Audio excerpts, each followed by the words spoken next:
I mean, again, he doesn't know who Gabriel is, right? Because he didn't come from an Abrahamic faith.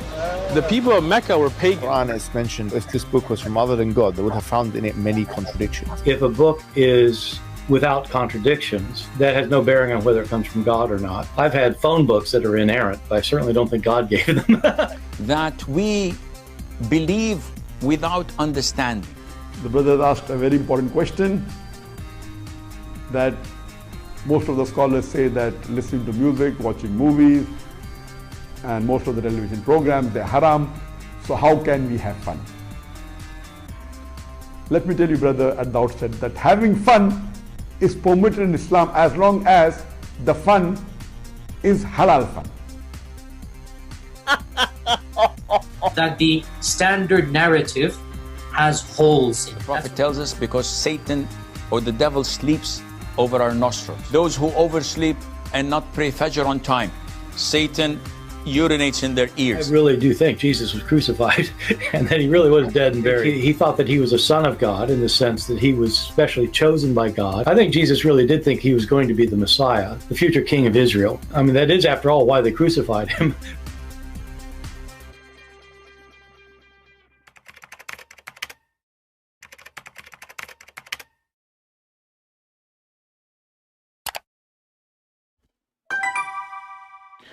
Hello everyone, and peace of Christ to all of you. Please invite your friends and let us have some halal fun.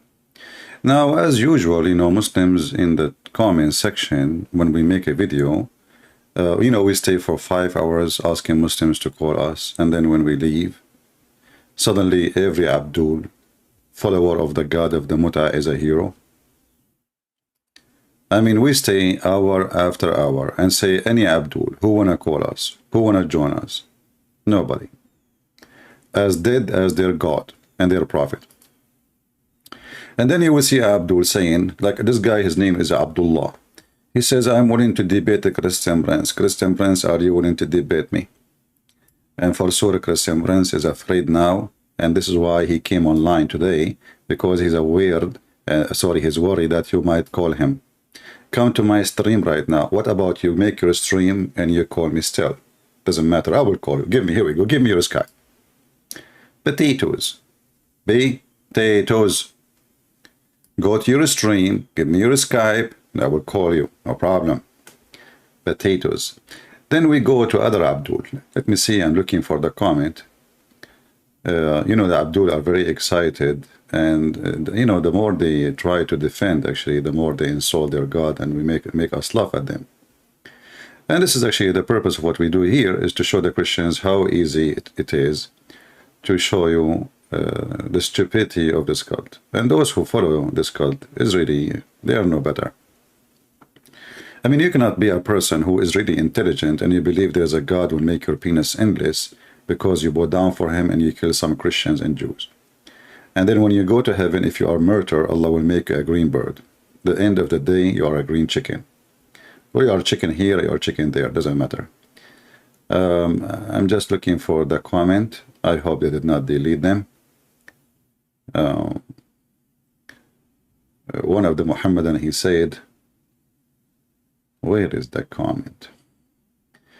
One of the Mohammedan, he said, why the God of the Christians, he blamed the women, blame all the women for the act of one woman. Let us see where we can find it. Maybe here. Okay. So here we have this Abdul. Let us see this one first. Christians say God is a truth. Christians also say that all truth and reasons come from God. Christians also claim that God is a Trinity. Trinity is a square circle. The Trinity is a contradiction. This is mean the Christian truth is a square circle. And I answered him yesterday. This is from yesterday at night. I love the Muslim philosophy, especially if the source of the truth is coming from the Shin Allah. By the way, is it circle square, which means the Shin? And then here he said to me, you are talking about lizard. Isn't it your Bible that says that God curses snakes because of one snake, Genesis 3? You see, you are an ignorant again, and I can show you the same story in your books. And that's why we laugh at Muslims when they try to make themselves a winner. You see, my God, when he curses snake, because Satan, he presents the snake. However, it is amazing that your prophet, he described Islam as a snake.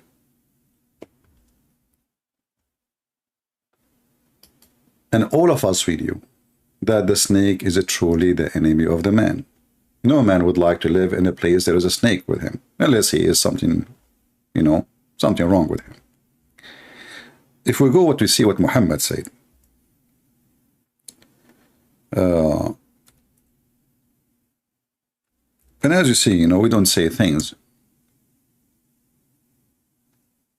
without proofs and reference.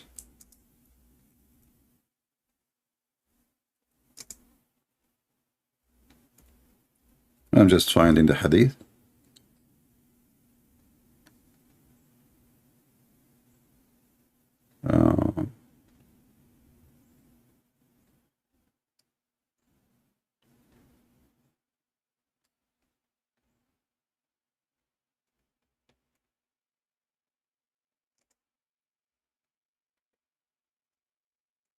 And now you will say to me, well, the Prophet, he is not describing Islam as a snake, but he is describing Islam where it's coming from.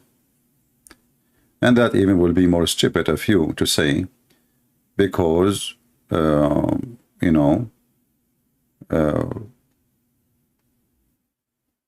if Islam is going back to where it's coming from, and that is a hole of a snake, that means Islam is really a snake. And even your God, Allah name is a snake. You know, if we draw right now the name of Allah, let us see. Okay, let us put the hadith here. Give me a second.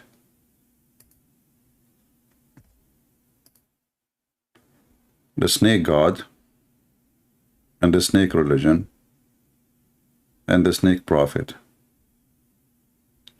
What is left?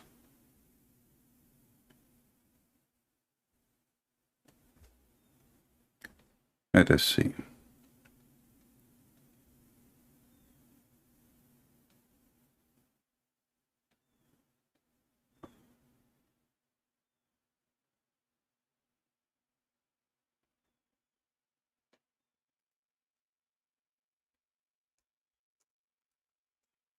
This website is not opening, so I'm trying.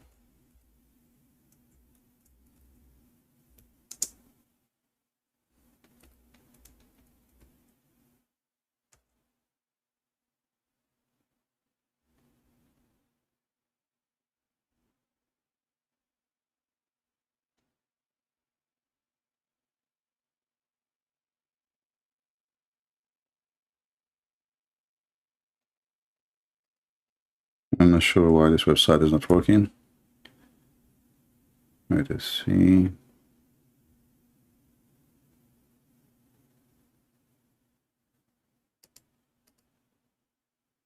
Yes, guys, is the Sunnah.com is working for you? If somebody was able to open the hadith of Sunnah.com about the snake, posted the link, and then for some reason I could not, it's not loading with me. I will try to refresh my page.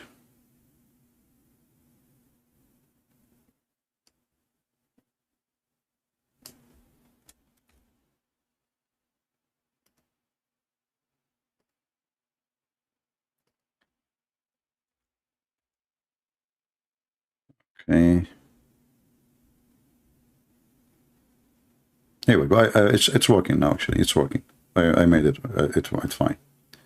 So look what your stupid prophet said. You just admitted that God, he cursed the snake. That the snake actually is an animal. We are not talking really about a snake as a snake. We are talking about the devil. However, every snake is an enemy for a human being. So now, human being, he lost his security, and a snake is going to be his enemy. Now, if we ask you why a snake should bite the man, you say because she is a snake. Thank you very much. Here we see that Muhammad describing the religion of Allah.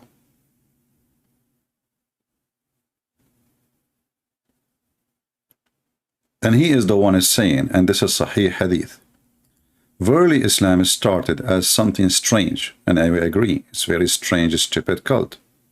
It would again revert, between two brackets, this is your Muslim translation, not mine, to its old position of being strange, which means few people will believe in it. Just as it started, and it would recede between the two mosques, just as a serpent crawls back in its hole. If we go right now and we check what this guy is speaking about, we will find that this is exactly what the Bible describes that snake, the serpent.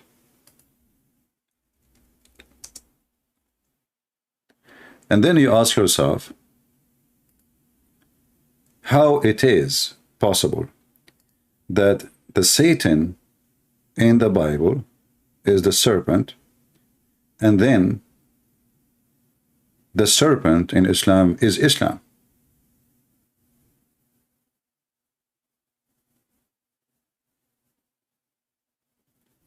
He quoted for us Genesis number 3, and we will go there.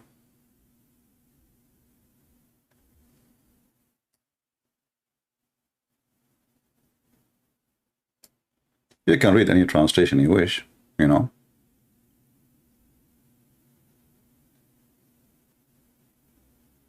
The serpent, which is presenting the devil, is Islam. And this is coming from the mouth of Muhammad himself. Now ask yourself, why Muhammad from all the creatures in this earth?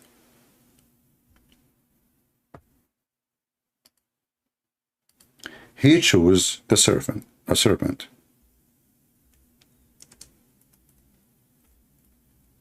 Any Muslim can tell us?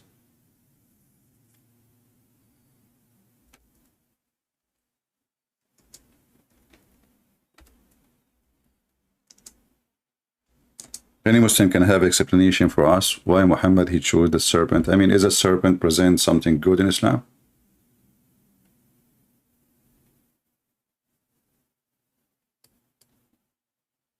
Anyone? Why he did not say like a lion? Why he did not say like a fox? You know, why he did not say like a dove? You know, isn't Islam is peace as Muslims they claim? So why Muhammad he describe Islam as a serpent? Any Muslim? In fact, the Muslim believe that there's a serpent protecting the Kaaba. And they have videos about it in YouTube.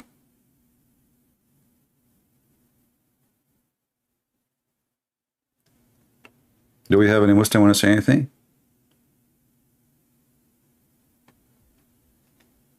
One of the tools of Allah in the punishment of the grave, Allah he will send a bold serpent who torture the Muslim in his grave for his sin. Like he took, let us say he took someone, he's a Christian, as a friend. So Allah he will send a serpent. If we go right now and we search in the hadith,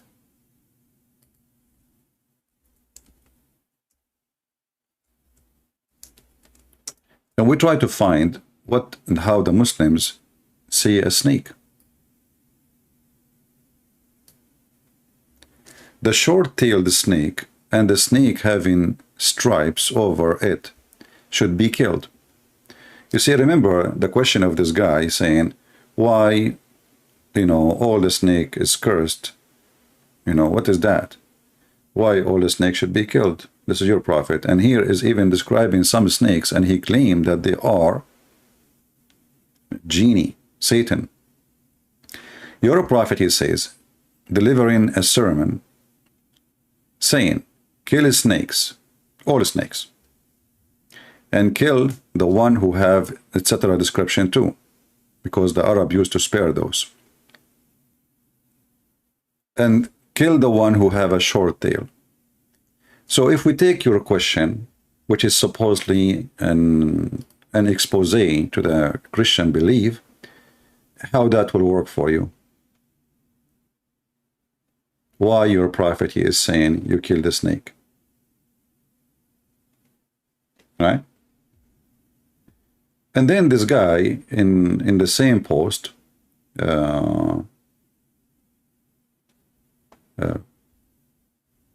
he questioned why God, he is punishing the women, all the women, when one woman is the one who commits sin. Let me see if I can find his comment.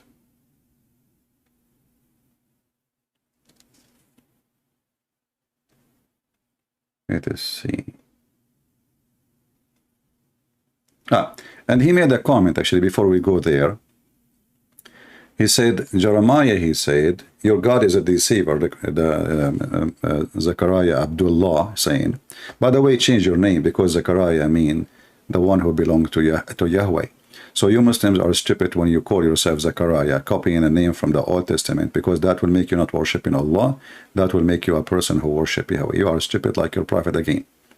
So he said, in Jeremiah 27, it says, you deceived me, Lord. I was deceived.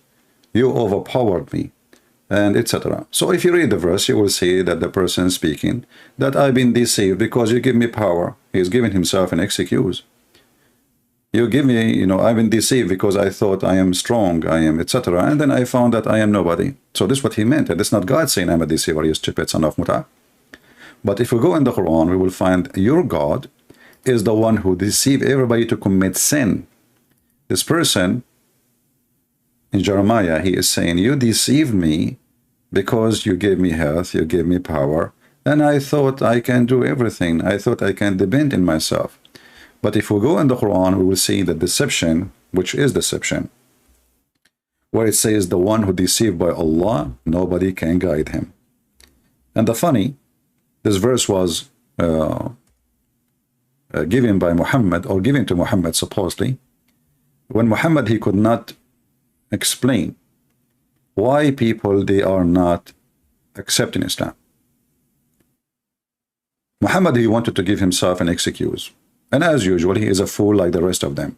So look what he said. And this is the Muslim translation, not my translation. So he said, then what is the matter with you that you are divided in two parties about the hypocrite? Allah cast them back to disbelief. Who is the one who cast him?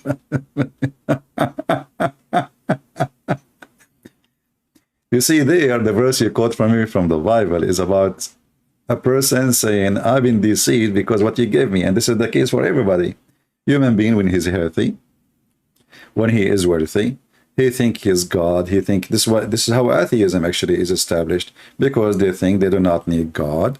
And as long they are doing fine, why we need God? And then one day, when the guy is dying, he starts saying, God, help me. The second you are weak, you remember God. The second you are strong, you don't believe in God. And who is the one who gave you strength? God. So the deception you are talking about is not God really deceiving the person. It's the person deceiving himself by what God gave him. So if a person, he was a fool, that is not an excuse. However, here, who can stop the deception of Allah? Read with me the Quran saying, do you want to guide him whom Allah made go astray? In Arabic, actually, it doesn't say go astray. It says yudlil. Yudlil means deceive. So Allah is making it so clear that the ones I deceived and all mankind are deceived by Allah. He is a serpent, and this is why his name looked like a serpent. If we write the name of Allah in the screen, I will use my mouse. You know, I don't have a pen, screen pen or something, so let us do this. This is your God.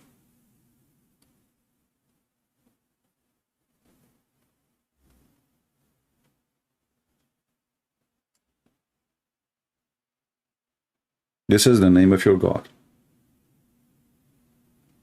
It is literally a snake. If you write it in full to make you happy, that will be like this.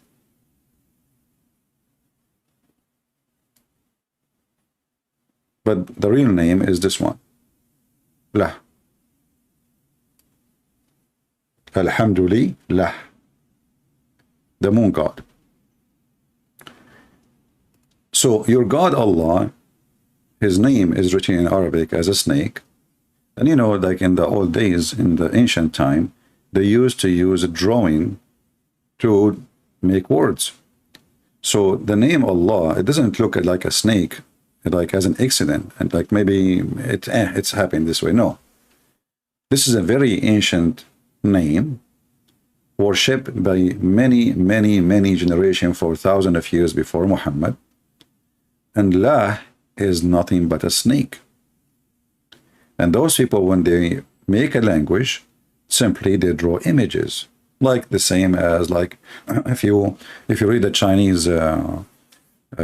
Chinese language, you know, you will see like the house is a drawing of a house, you know. So they draw images to present what they are talking about. The same as like the Indian in the old days, the American Indian.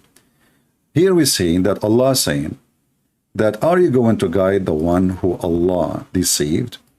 And then you ask yourself here, so Muhammad was sent to guide who?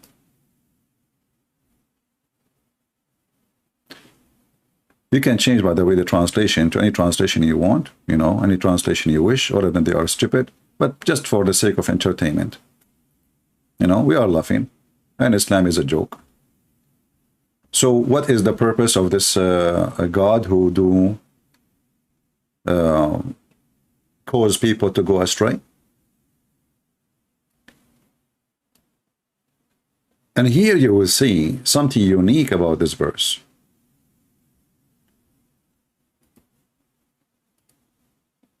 Some translation, they say that you made me, you misguided me. You misguided me.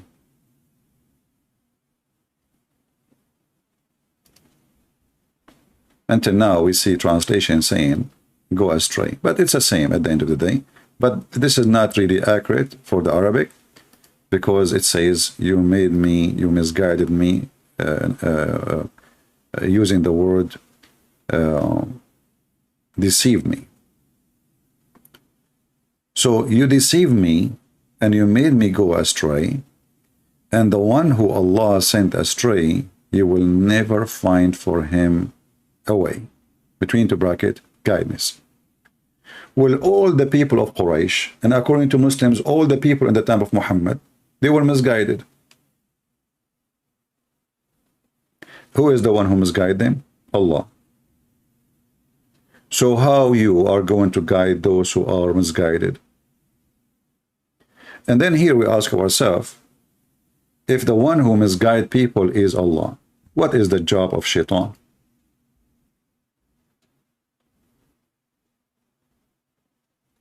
Even Satan in Islam, he was misguided by Allah. Let us read together.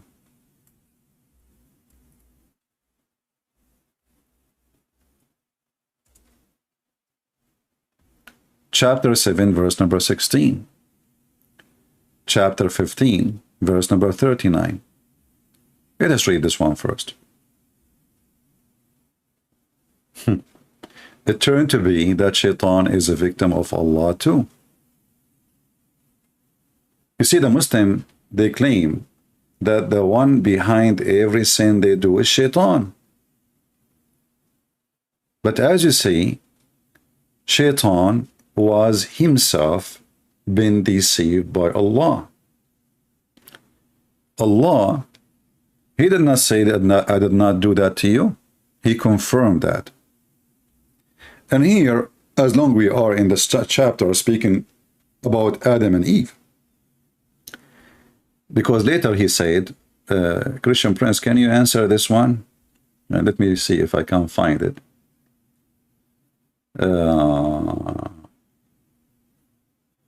Let us see in which comment he said about Eve.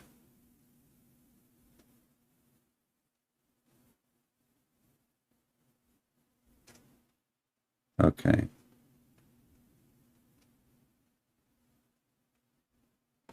Maybe here, let's see this one here.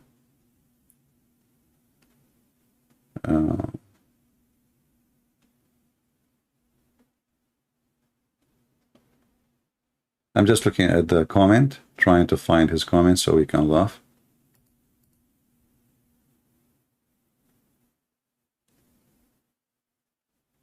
I'm not sure where it is. Maybe he deleted. So he said that why your God, he is punishing the women, all the women, because of one woman mistake. Let us read the Quran together and see if that is true or not. You know, God, he never punished the women. Only God, he punished the man and the women. And that is showing you the hypocrisy of the Mohammedan. So, when we go in the story in Genesis, actually, we will find that the story describing for us that both Adam and Eve, they committed sin, and both Adam and Eve, they were punished. And each one of them, his punishment was severe, and the number one severe punishment, both of them, they will die. And the reason of that will be many, will be sick, you know, snake, whatever, you know, you are exposed. You are exposed because of your sin. You are not in heaven no more. So you choose not to be in heaven, then this is your, I told you from the beginning, if you eat from this tree, you die.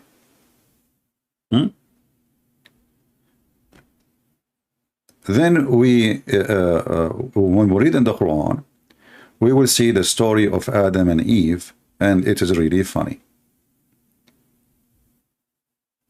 Here it says, Allah, he said to Adam, do will you and your wife, and by the way, nowhere in the Quran even says who is the wife of Adam. Maybe it was Shakira.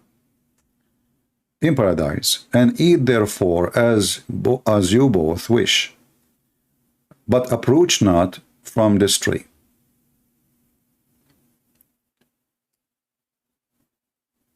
Here, this is a copy of what is written in the Bible, obviously, right?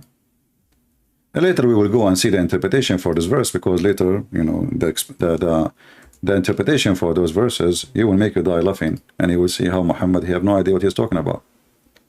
So go and eat from everything in the paradise, but don't eat from this tree. Okay, wonderful. And then Satan, he whispered to them.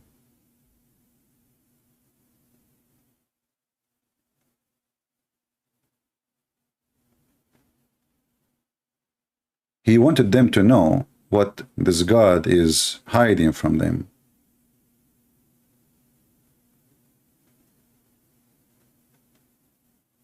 And he said to them, your Lord didn't forbid you this tree. Save yourself, become an angels, or become immortals. And here you see the stupidity of this statement, because Adam, he lived in heaven, so why he would die anyway? He's already immortal.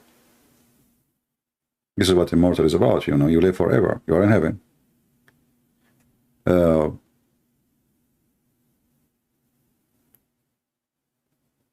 When the Quran tried to copy a statement from the Old Testament, he add his own flavor, and he mix it with different, you know, story, and Muhammad trying to make it look nicer, maybe it look even more convincing from the Old Testament of the Jews.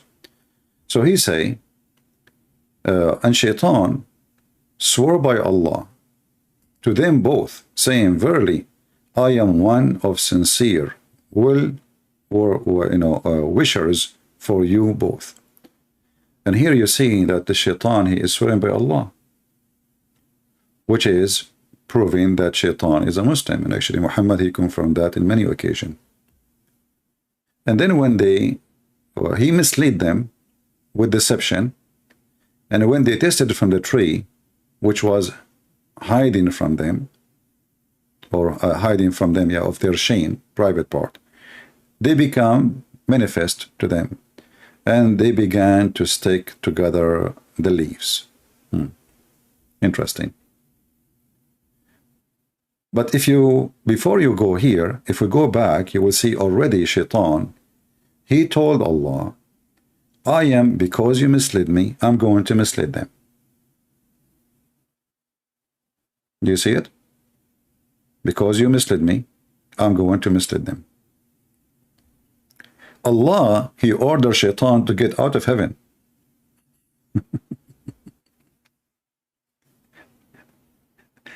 Allah, he ordered Adam to stay in heaven. Allah, he kicked Shaitan from heaven, but Shaitan is in heaven still.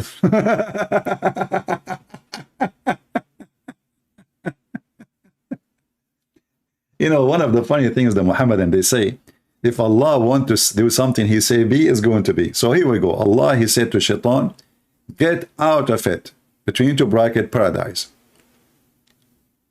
Disgraced, expelled. And here you see the stupidity of this Quran. So whoever of mankind will follow you, but there is no mankind except in paradise. And he is not going to be in paradise no more. What mankind? This is the time of Adam and Eve. So whoever of mankind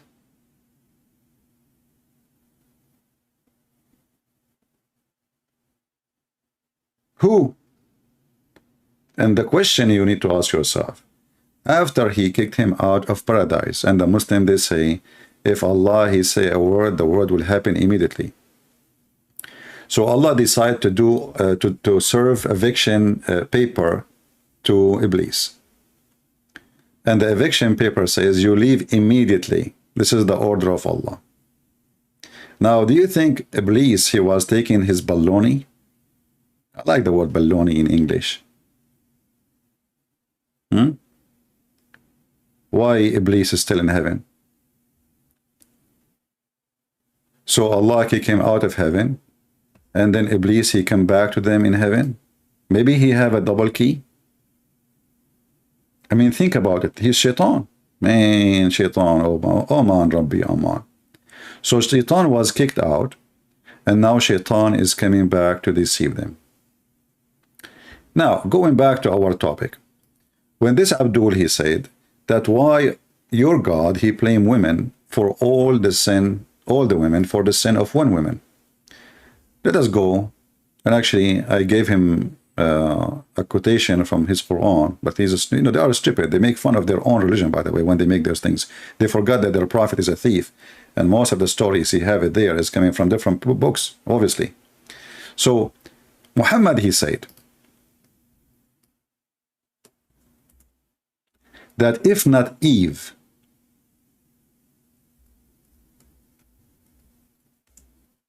no woman betray her husband. So when the son of Mutha is saying that the Bible, why the Bible is saying that women, all women, would be punished for the sin of Eve? The Bible says men and women, both of them, they are out of heaven, and both of them, they are going to be punished for their sin. Not women only. You are a scam like your prophet. But I find it very irony and funny that a Muhammadan who believed that his mother, if she been divorced by his father 3 times, his mother, she have to go and get effed by a new husband in order to go back to her children's. And he is talking now, what is the fault a woman she did. Let me ask you, what is the fault your mother she did when she was divorced by her husband 3 times? Chapter 2, verse number 230. What about your prophet, aka Allah, aka the snake, say, if the man he divorced his wife 3 times, she cannot go back to him unless he got effed himself by somebody, because he is the one who divorced her. So what is the fault of the women in this case to the point she have to go and get effed by a new guy so she can go back to the previous guy? I mean, even people who buy sex toys, they will not use a sex toy used by somebody else.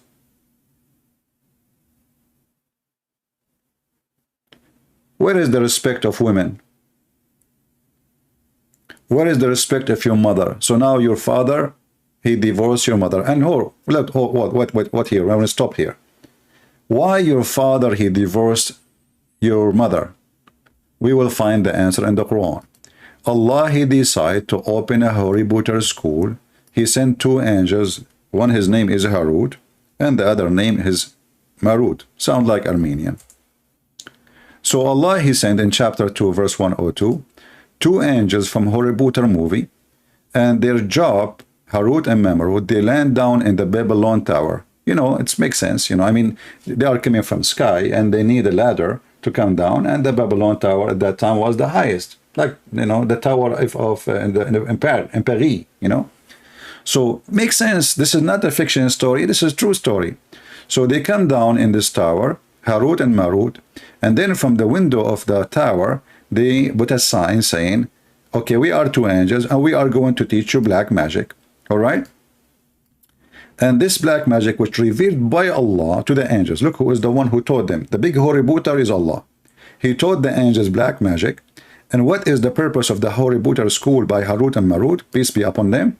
It says, and by the way, before you join the school, disclaimer, they make you sign disclaimer. It says, the angel would say, we do not teach anyone unless they say, we are a trial. So don't disbelieve by practicing magic. Like, what the heck? So you open a school to teach them how to practice magic, and you are saying to them, don't practice magic?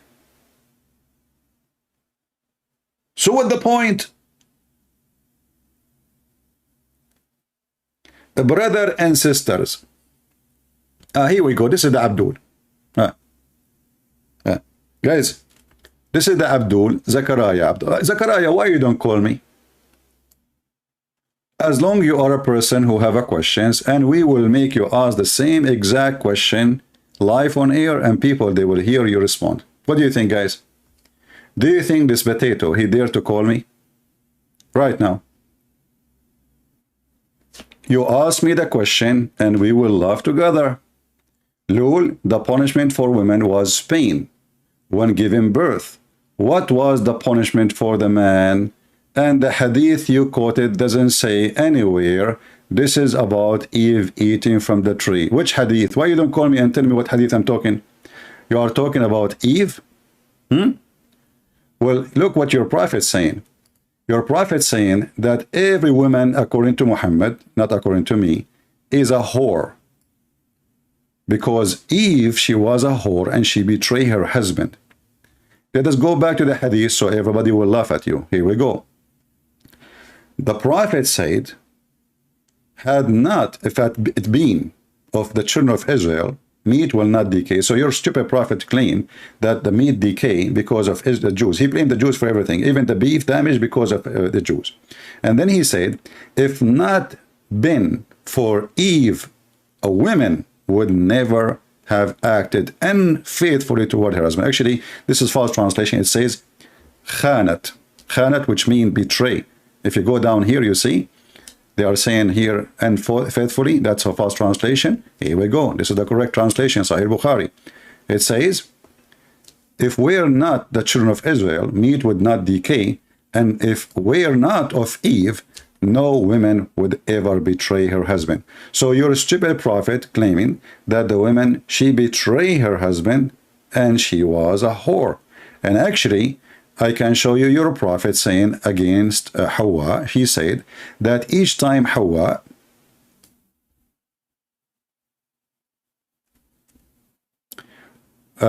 wanted to have a son, her son died.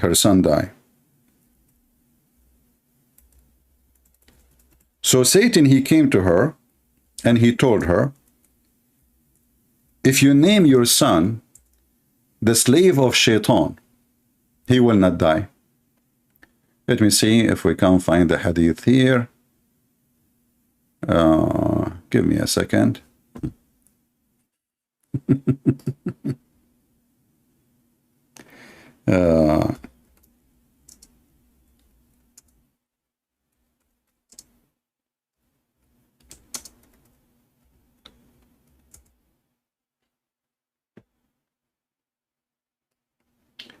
All right, let's see this one.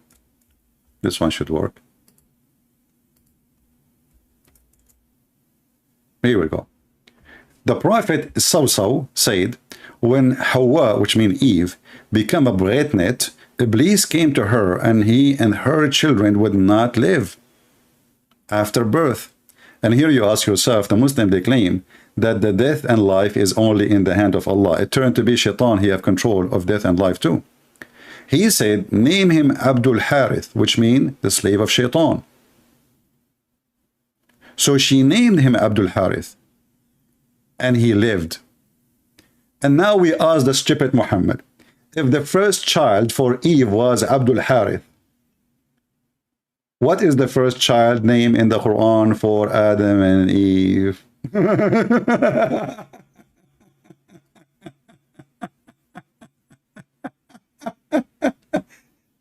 It turned to be the story in the Quran of Cain and Abel is a lie. The first baby, his name is Abdul Harith. And no child will live unless you call him a slave of Shaitan. Abdul Harith, this is one of the names of Shaitan, Harith. Do you see it? So now, how Muhammad can fix this stupidity if the first baby ever born and live for Eve, his name is Abdul Harith? Who are they, the children of Adam, Cain and Abel? Are you there, Zachariah? Are you going to play dead?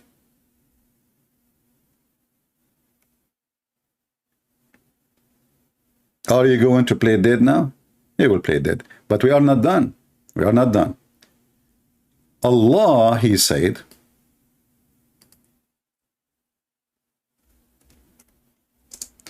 that Allah, he punished Eve,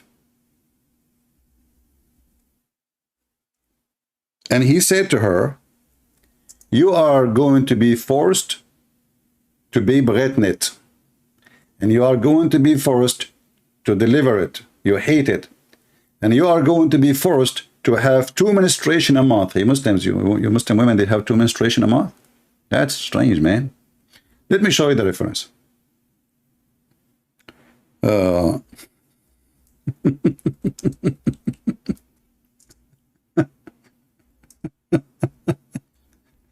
And now, you know, it looked like this guy, he did not read my response. They are stupid. As long you are saying that why God in the Bible, and I will go there to show you what God, he punished the man too. You are stupid like your prophet. When your God, he says, I made you, and he's speaking about all the females, not only Eve. And this is the interpretation. Here we go. This is the official website of the government of Saudi Arabia. This is Tafsir al-Baghawi, the master of Osama bin Laden, Ibn Kathir. And here it says,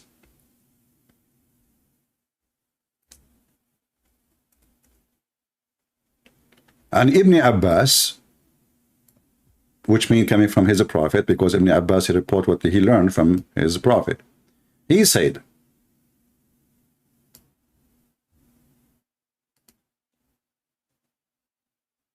when he asked Adam, why you did this?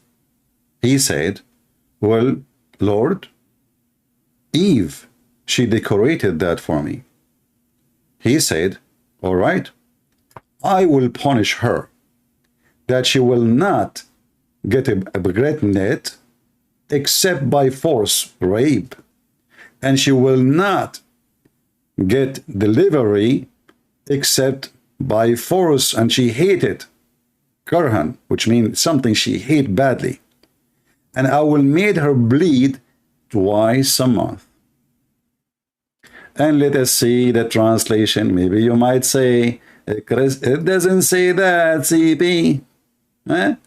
No, I have a different solution. It is a weak hadith.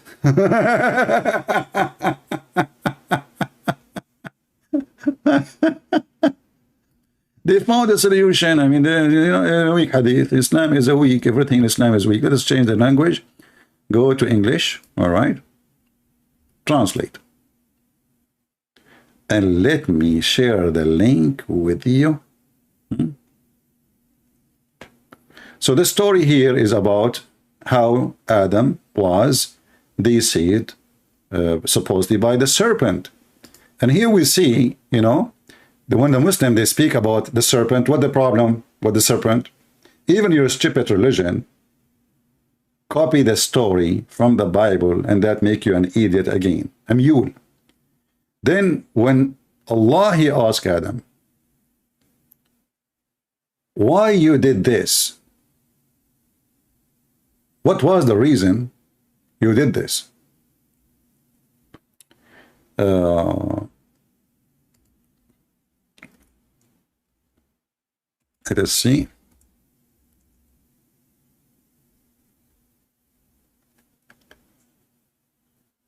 All of this is an attack on Eve. Okay, so an Iblis, when because Satan went to enter, this is a false translation, it's not Jesus, to Adam and Eve, prevented him. Okay, and the serpent was and it was a friend of Shaitan. It was one of the best animals. It had 4 legs, like 4.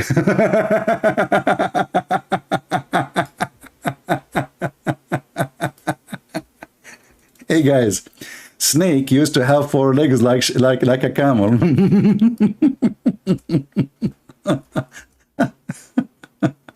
I mean, who can beat that? Let us be honest. Who can beat that? So the snake, Mrs. Snake, she was a friend to Iblis. And she was one of the best animals, brothers and sisters. We will explain to you in details what happened. Mrs. Snake, she was a camel. Yes, brother. Okay? She was a camel, I'm telling you. And then, where is the verse? Hold on.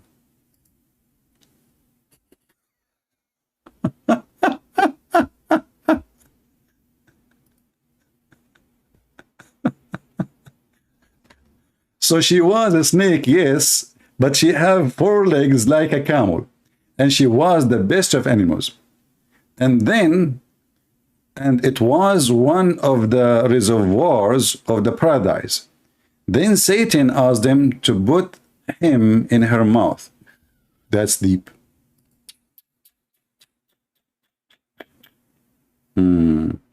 So Shaitan, he asked the snake if he can go inside her. Now, I'm sure Zachariah, he wished he would never answer those questions, because now everybody is laughing at this cartoon. See what you did to your prophet? Everybody is dying laughing at your religion. So Shaitan, he asked the snake, can you put me inside you from your mouth? And here they are trying to explain to you. You see the question I asked? How Shaitan was able to get in after Allah kicked him out.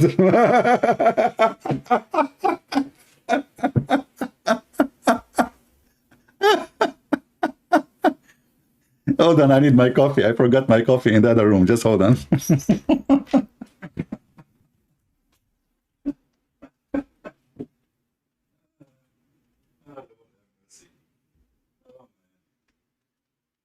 one day I will die in this chair laughing. What a good death. So Muhammad, he is trying to explain his stupidity. How he told them that Shaitan is already out of paradise and how he got in again. So Shaitan, brothers and sisters, this guy has zero evidence. Guys, listen. This guy, he has zero evidence. I'm showing Tafsir al-Baghawi. I'm showing the official Islamic website of the Kingdom of Saudi Arabia. I'm showing the interpretation of the story of Ibn Abbas. And now the Abdul, how he respond to this? Very easy. Doesn't say that, CP. He have zero evidence, CP. Everybody knows. Look, this hadith is reported by Susu. Susu told Mumu, and Mumu told Fifi. And Fifi is very well known to be a liar, so it is not valid. Do you see how easy they can refute you? Then you ask yourself, if those stories are not valid, why they are in the most important books to explain the Quran? Al-Baghawi, the Imam Al-Baghawi explaining the Quran, and none of you Muslims say, hey, get lost. It doesn't say that, Baghawi. How come none of you says to Al-Baghawi, it doesn't say that, Baghawi? But you say that to me. So let us laugh, and now you became a victim of your stupidity. Keep posting those questions, trying to defend Islam, but we laugh at you at the end. So brothers and sisters, the treasury, brother, the guards, Allah have guards in the heaven. Do you remember Muhammad, he went to the seventh heaven? Even Jibreel, he could not get in. He knocked at the door. The angels did not even recognize Jibreel. They said, who is there? He said, I'm Jibreel. They said, who is with you? They said, Muhammad. So the stupid Muhammad now trying to explain how Shaitan he get in. Aha! He did go inside the snake. Man.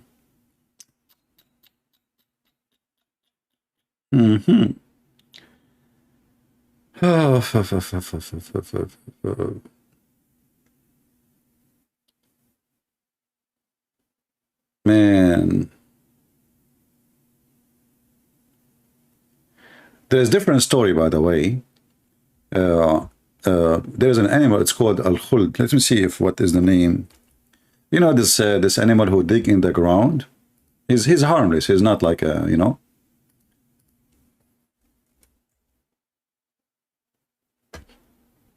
Let me show you his picture. I don't know what the name. Okay, it's mollis. They call him mollis. Mollis, right? Let me show you the picture here. Now you know what I'm talking about. You know, if I'm not saying the name correctly, you know what I'm talking about. So this is an animal who dig under the ground. So there's the other story here in the same you know, page, that Shaitan he got in again. In this time he was using this animal to get inside the heaven, and that makes sense because this guy he can dig under the door, brother.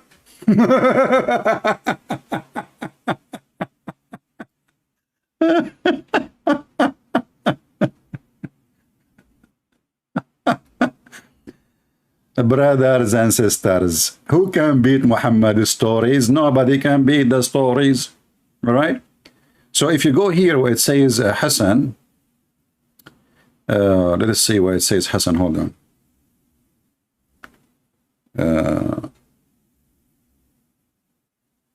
Okay. Yeah, the translation here is not showing this anymore. You see the translation he's saying coming as immoral. This is not really the correct translation. It was about an animal, you know, who is supposed he was helping them. Now a Muslim he says, oh no, this is about a tree. Well, you know, the Arabic it says here. Let me see, show the Arabic.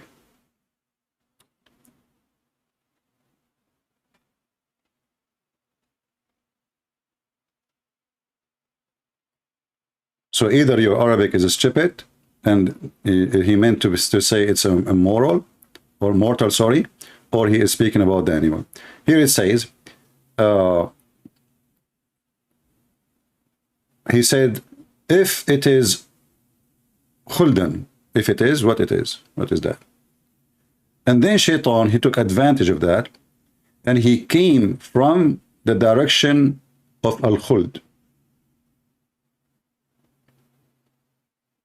So maybe what is meant here, it's about immortal, and maybe it's about an animal. It's not very clear.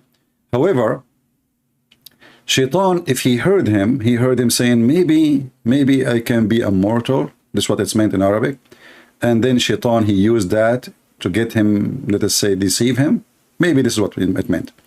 But al-khuld is an animal who go under the ground and he dig. However, in the story here, the Muslim, they focus in the snake, which is allow Shaitan to go inside her from her mouth, and by doing that, he was able to go through the guards. So here you see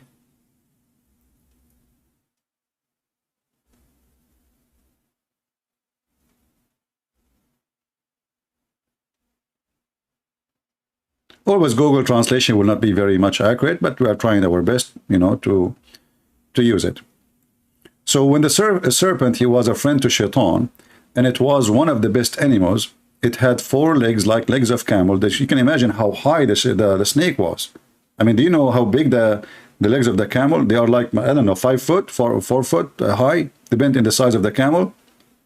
So the serpent, the snake, used to be an animal with 4 legs, and they are so big. And it was the best animal in paradise. And then Shaitan, he asked her to go inside her mouth, and she let him get in. And by doing that, he was able to go through the guards, while the guards do not know. So she entered paradise. And here you ask yourself, what does that mean?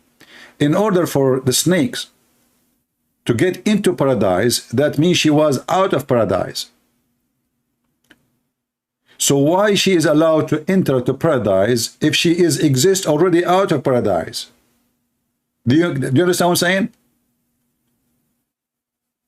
Was this snake living abroad and came back?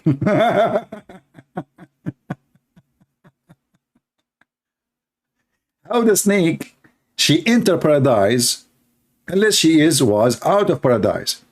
But if you go back here, it says that this was the best animal in paradise.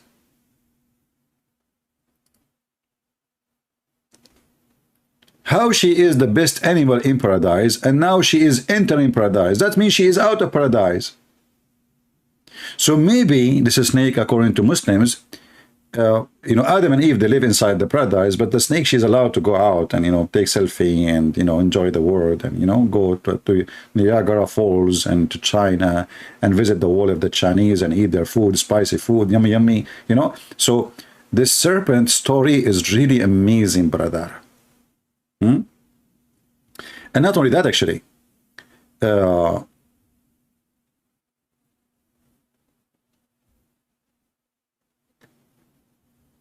in the story, when the Shaitan, he enter into the snake. Let me see. The translation really is not giving it it's right.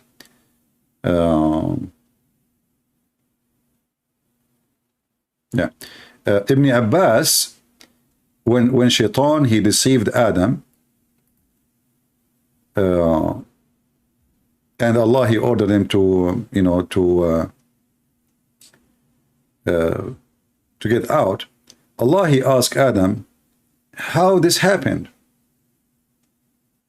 How you ate from this tree and I told you not to eat? He said, Shaitan, he swear to me by Allah.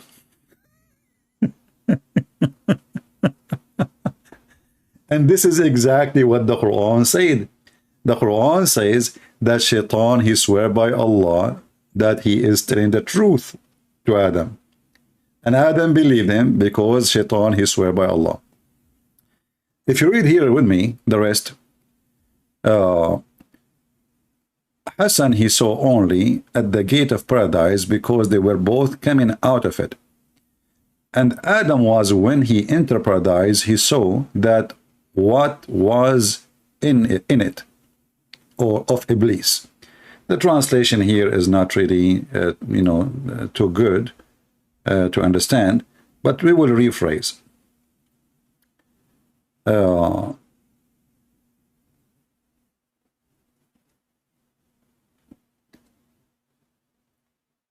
Al-Hasan saying that when Shaitan he saw them first time, he saw them in the door of the heaven because they were getting out. What the heck? But the Quran saying that Shaitan he whispered to them when they are in the heaven.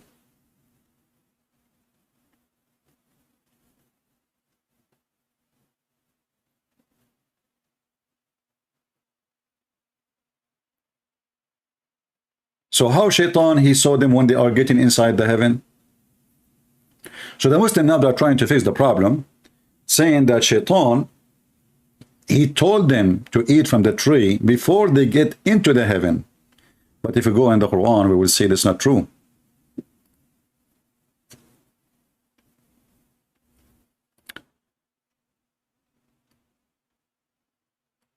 Read with me carefully.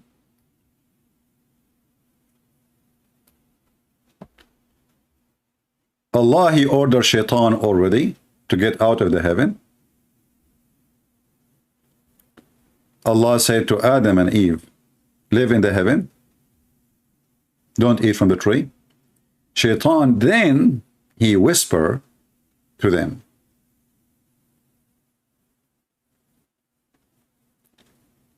And this is why we see here in the story they are trying to explain how Shaitan was getting in when he was really kicked out already. So he entered inside the snake, and this is why Allah he cursed the snake, because the snake she allowed Shaitan to get in, sneaking into the guard, and this is why she called the snake.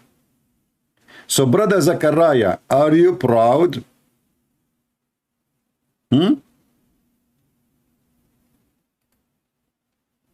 Any Zachariah here?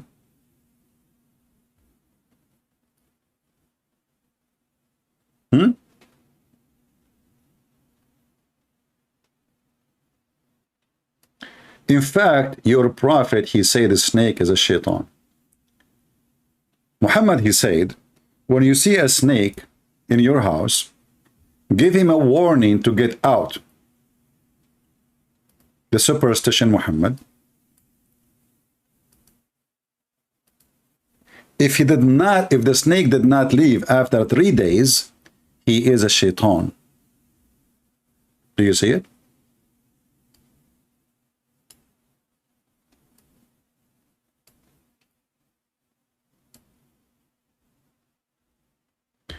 Are you there, Zachariah?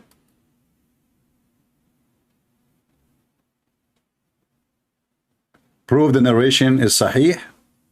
Well, I do not need to prove it. You need to prove it yourself. This is in your book, you stupid son of Mutha. Are you asking me to prove that this is authentic, is something written by your scholars in your book explaining the Quran? Isn't it this is really awkward? So are you saying to me, you potato, that you Muslims are a bunch of a fraud, and you put in your books things which is not authentic? Donkey, and by the way, your prophet, he married Zainab bint Jahsh. Zainab, the daughter of the donkey, and his last name was a dog. So don't speak about animals. So when you ask me to prove it to you, that is the most awkward request ever from someone he believe in a stupid God. His name is Allah. Because if this is not, the narration is authentic, why your stupid Muslim scholars and the official government website of Saudi Arabia use it to explain the Quran? This is the logic of the generation of the Mutha. Prove to me my religion. Can you believe what he just said to me? I challenge you to prove that this is authentic. You stupid, you just screwed yourself. Because if it's not authentic and you Muslim use it, that means you are a fraud and you are not trustworthy. Because why you use something not authentic to explain the Quran? Huh? Keep them coming, keep them coming. Yeah, post more. Come on, don't stop, don't stop. You know, you are the best comedy ever we have. Why you don't call me, man? Call me. Allah will reward you, will make your penis longer. Your penis now is getting smaller and smaller each time you say something. Maybe you can get a victory. And this is your prophet saying shaitan and a snake is one.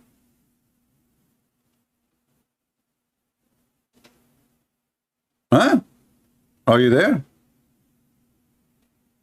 And then and this is say sahih. I challenge you to show me this is authentic. I challenge you, okay? We Muslim, we lie a lot. We have a lot of lies about our prophet. We say things the prophet never said. We are Muslims, remember? We are da'if. We are very da'if, like Allah, diarrhea. Are you there?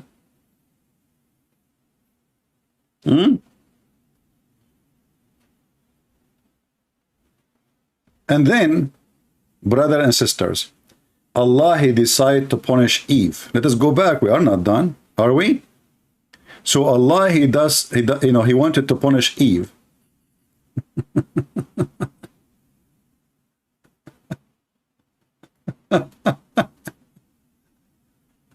So shaitan, he swear by Allah.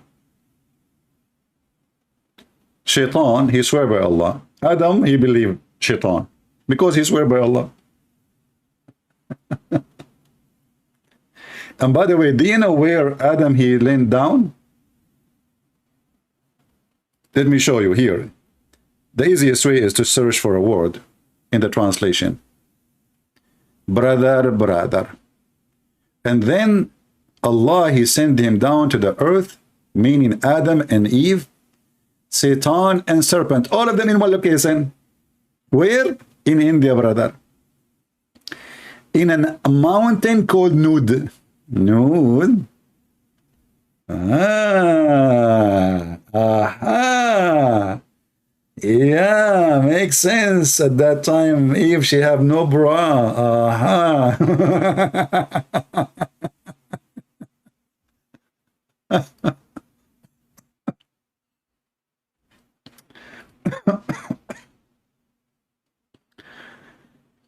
Do you remember Mufti Menk when he said that Allah, he sent Adam to India, Sri Lanka, specifically, brother? Let me find the video so we can laugh more. Oh, look, still I have this video from yesterday. Oh boy. I click at YouTube page and then, okay, you know, I just forgot what I was going to talk about. What was the topic? This is an Islamic Dawah TV, by the way, in case you do not know. Stop. Okay, stop. Need a search for Mufti Menk is better. All right.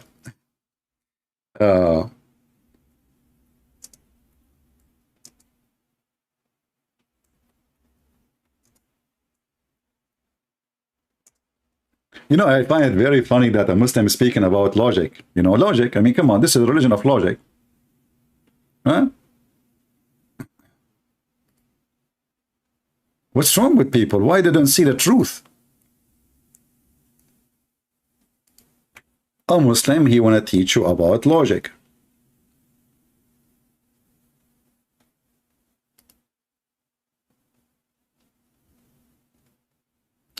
Listen carefully and enjoy. And if those references are not true, why your scholars are quoting them? Land. He wasn't just thrown so that suddenly he landed, meaning he dropped, but Allah placed him on the earth. Where? This we find in the narration of Rasulullah sallallahu alaihi wasallam, where he says that Adam alayhi salam nazala fil Hind. Oof. He came down in what is known as the Indo-Pak subcontinent. Precisely Sri Lanka. Oh boy. There is a mount there known as Adam's Peak. That's deep. If you go there, you will find it green and beautiful, as though it is not from this earth, but it is. I'm not trying to imply anything. Like right away he have to say, but hey, so you know, I did not say it is not from heaven. No, I did not, because they will kill him, you know, terrorism. But I'm just saying it is so beautiful, maybe because the Sri Lankans have kept it that way. But it's a beautiful place. It is said that there is a possibility that that is the place. We don't know for certain that that spot is the place, but roughly there. What about Hawa? Where did she come down? Where? In Jeddah. If. Where is Jeddah? Where? Jeddah is in the Arabian Peninsula. In what we know today as Saudi Arabia. Brother and sisters, true story. So you see how Allah is merciful? Allah, He sent the wife and the husband in one location. There's only a few thousand miles between them. In the time when there is no airplane, there is no cars.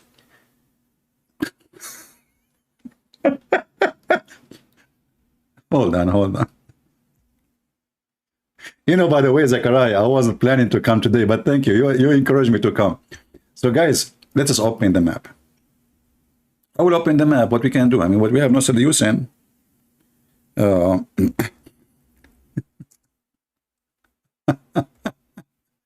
Zachariah.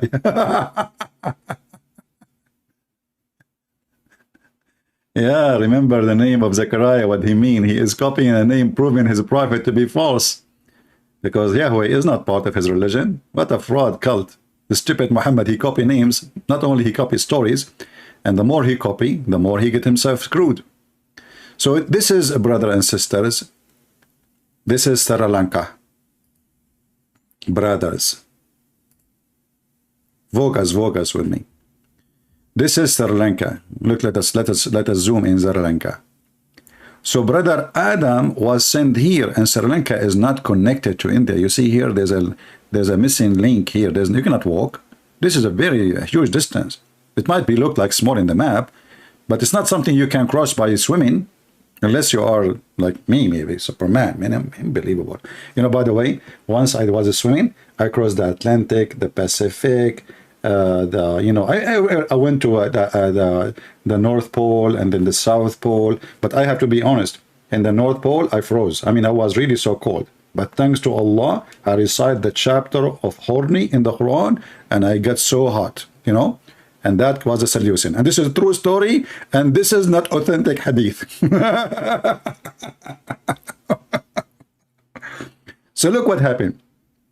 Allah, He sent, and a Muslim, he speaks always about logic. Like, how can you debate us about the Trinity? Every Muslim want to debate you about the Trinity. The Trinity is not logical, brother. But there are prophets saying, Allah, He sent Shaitan and Adam in Sri Lanka. Any Sahih hadith prove that Adam landed in Sri Lanka? You son of Mutha, are you okay? Are you okay? So guys, any Sahih hadith prove that Adam was landed in Sri Lanka? So if it is not Sahih hadith, why you Muslims are using it, and why you don't go there and get him busted? Why we don't see one Muslim saying this is stupid? Can you show me one video of a Muslim from those who they try to respond to us, that those dummies who don't dare to call me, saying this is not true? Go ahead. The second we read it and we show people how stupid Islam is, you take a turn and you say, show me where is the proof that Adam landed in Sri Lanka. Can you show me? I just did, you idiot. I just showed you the Muslim books, your scholars, the companions, and even your prophet quotations. When a Muslim, he tried to deny what is written in his books, this is a clear sign of shame, you know? This is a clear sign of shame. Because why they want to deny something? They believe in it for the last 1400 years.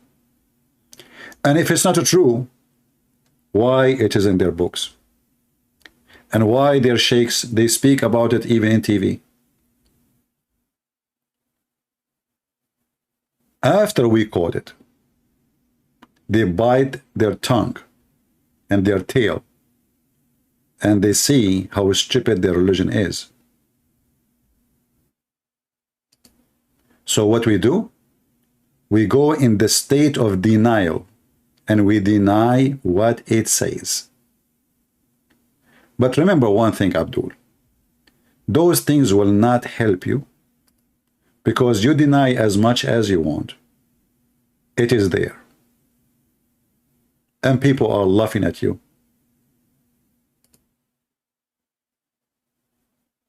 And when you ask me to prove to you, and you are yet the Muslim, and yet this is your books, and then you say to me, can you prove to me authentic?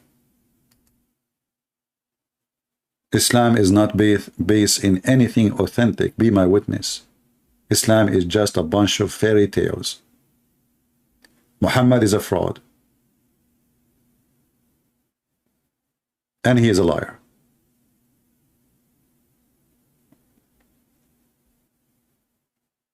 All reference lead us to one direction. Islam is not authentic. And this is the only way Muslim, they think they can defend their religion. In this hadith here in front of me, and this is interpretation here, this is tafsir al-Manthur, ad-Durr al-Manthur.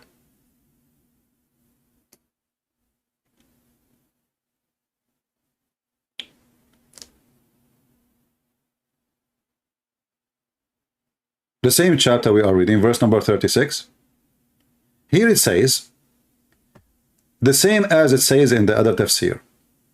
And this is reported from Ibn Masood and Ibn Jurayj and the companion, and for sure they learned that from Mohammed. It says here that Iblis, he wanted to enter the heaven. After Allah, he ordered Adam and Eve to enter heaven.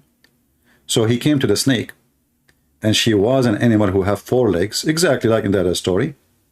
And those legs like the legs of a camel. And she was from most beautiful, sexy animal. So he spoke to her to let him get in from her mouth, so she can enter into Adam. And she did. And then the snake, she went through the guards, and she went into, like here it says khazna, which is like a board, like she goes through a board, like a closet, and she entered when they are not al-khazna. Sorry, I think they mean here al-khazna, not al-khazna. Al-khazna, those are the guards, yeah. So here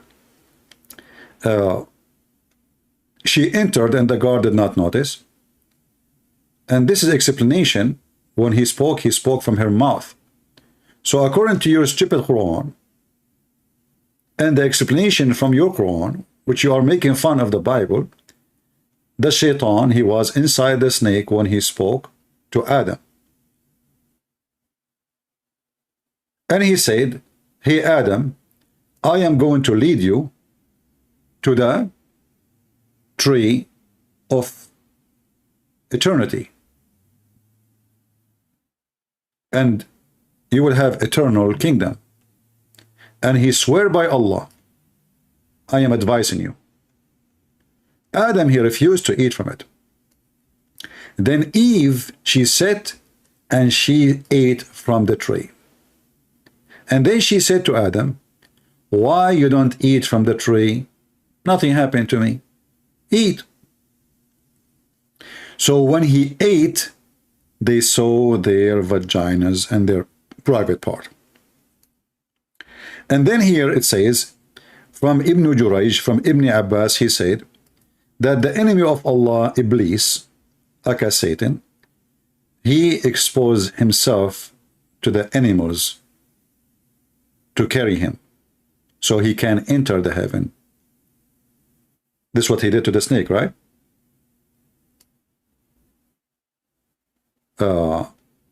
So the snake, she put him between her two teeth, and she entered him inside her. So when he spoke from inside her, and she used to be wearing clothing, and she used to have 4 legs. Then Allah, he stripped the snake, and he made her walk on her belly. And then Ibn Abbas, he said, kill it wherever you find it. Protect the teaching of Allah. Let us use Google translation. And now this guy, he will say, it doesn't say that, CP. I challenge you to prove to be true, CP. Here we go. Oh boy. We go to the top. This is the book of Ad-Durrul Manthur. And this is the verse number 36. And this is Ibn Jurayj and etc. and Ibn Abbas saying, I don't know why this part is not translated. Here it says, the rest of what I was reading for you, you know. So Shaitan, he wanted to enter paradise, so he came to the serpent, and it was an animal who had 4 legs, like the legs of a camel, and it was the best of the animals. So he entered in her mouth, and between her 2 teeth, the translation is not coming right. And then he said to Adam, shall I guide you for a tree, which you will have eternity, and you will have a kingdom will never go away, you know, forever. And then, you know, he spoke through the snake, as you see. And then here it says, the enemy of Allah, Satan, offered himself to the beast, like the snake, of the earth, that they would carry him until they entered the paradise with them, and spoke to Adam. All the beasts refused to do so until he spoke to the serpent. So your Shaitan, he was trying, he went to the rabbit. Hey rabbit, Abdullah, I'm talking about you. Hey rabbit. Abdullah, prove to me that you are not a rabbit and you would like to call me. What do you think, guys? Prove to me that you are not a rabbit and you are, Shaitan is not inside you, and you call me. What do you think? Are you a rabbit? You are a rabbit, it's for sure. So here, Shaitan, he spoke to all animals, all of them they refuse, except the serpent, brother. Unbelievable. And you know, remember Zechariah was saying, why God, he cursed the snake? Why? Why God, he cursed the snake, huh? What the heck is that? What does the snake have to do with the story, huh? Zechariah, this is what you said to me, remember? Rabbit. Then it says here, so until he spoke to the snake or the serpent, and you know, and then Allah, he said to her, the curse. Allah, he cursed the snake, you know. Allah, he cursed the snake. And Abdul, and then Allah, he took off her clothes, and he took off her legs, and he made her naked. Brother, is that true? That Allah, he take off her clothes?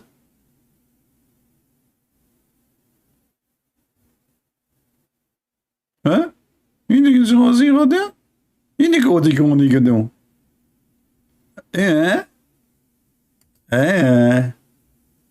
Any Abdul? So when Abdul, he want to speak about logic and about what makes sense and about, you know, is that fair or not fair? We see that Allah, he punish women. We missed the part, actually. We did not go to the part where it says, I think we skipped that part. Hold on. Allah, he punished, did we show it in the screen where it says that Allah, he punished Eve and he made her have menstruation twice a week? Did we show that in the screen or not yet? I think we did not.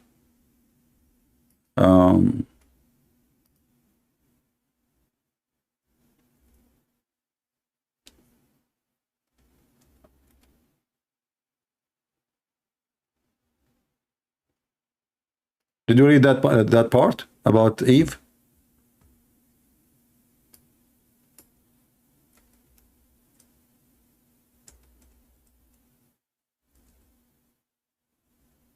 No? Okay, let's find it in the translation. We'll go back to the previous page.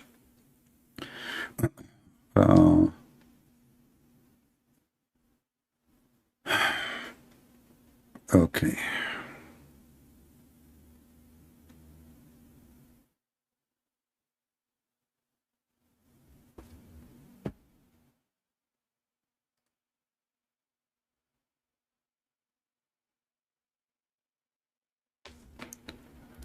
Let us see.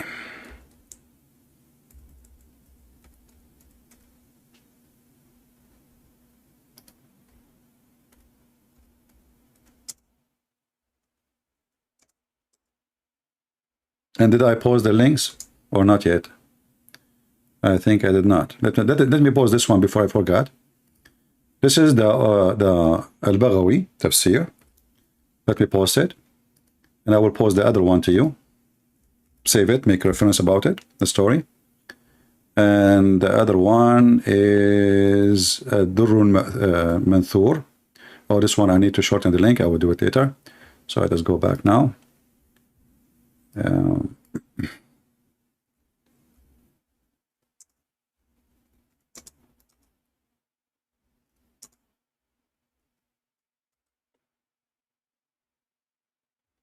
All right.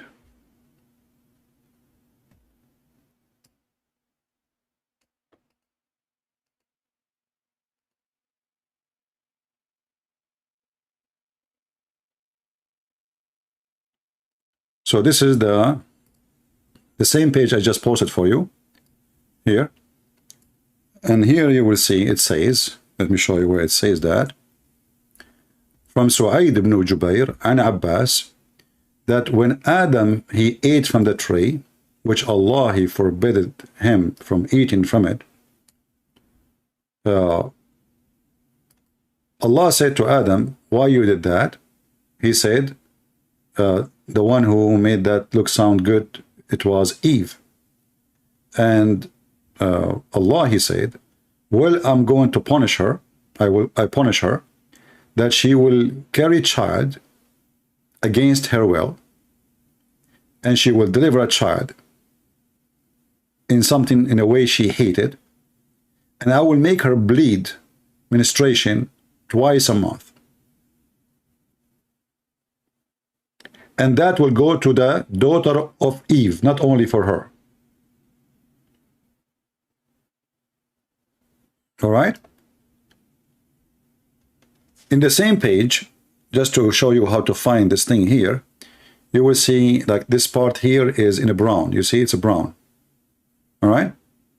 So the part which is right away underneath of it, where you should find this exactly. Just to make it easier for you to find that part.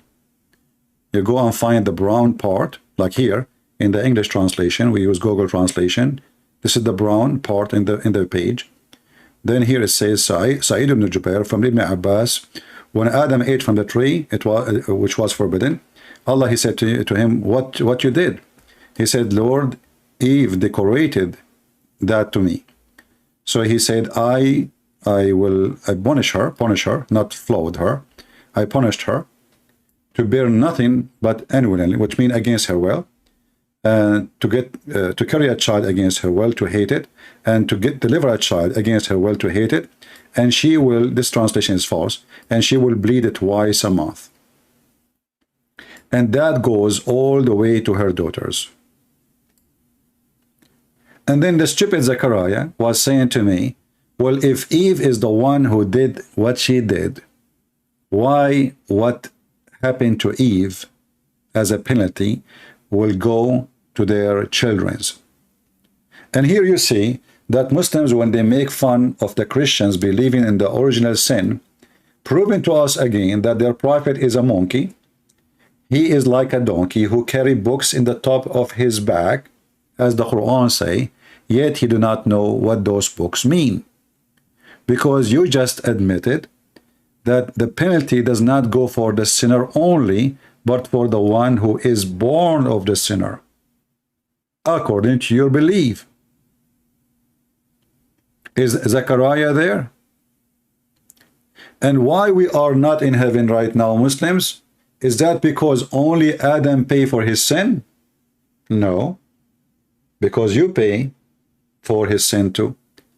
If we go to the hadith, which is again an additional proof of Muhammad's stupidity, you remember when Adam and Moses they have a debate. Don't ask me how Adam and Moses they met.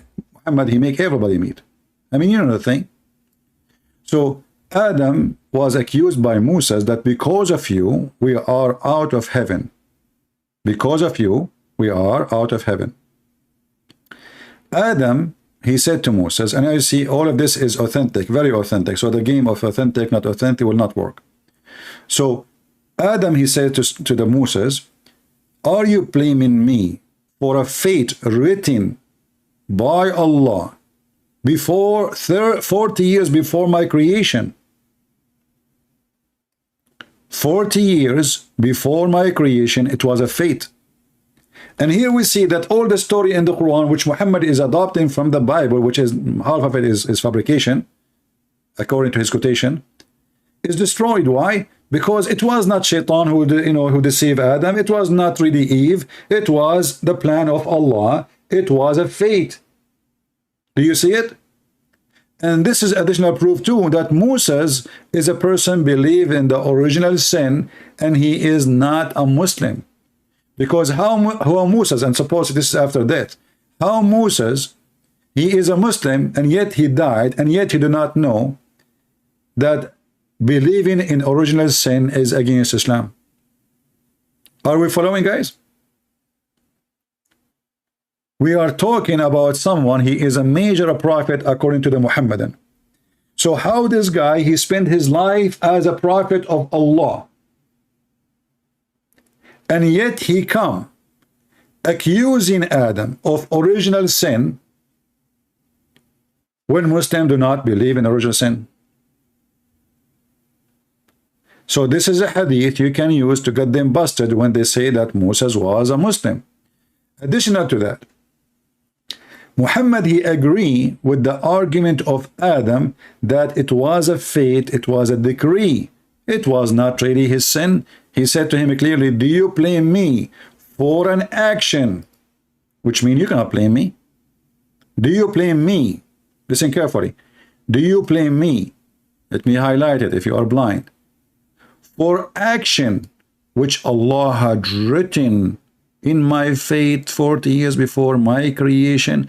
So what does that mean? We cannot blame Adam for any sin he did.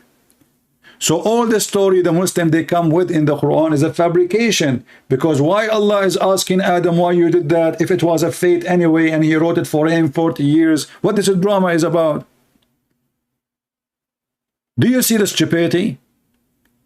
If Allah is the one who caused Adam to do it and he wrote it as a fate, as a decree, then how and why the stupid Allah asking Adam, hey Abdul, Adam, why you did that, huh? Hey Allah, forgive me please, Allah, if she made me believe in it. Look, what the heck? It was a theater. It was an act. Allah, he wrote the scenario. Adam, he said the words, and Eve, she practiced the movie. It's in front of you. And that means all our sin is a fabrication in Islam, because Allah is the one who decided and he made a sin. If you read here in the story, you will see Adam, he is, he's crying. He's crying. Huh? Eve, it was Eve. What the heck? And then we find that this is not the fault of Eve. It was the fault of the devil, Allah. Allah, he made Eve say what she said. Allah, he made Eve act as she act. Allah even made Shaitan go inside the snake, because it was a fate. The whole story was a fate.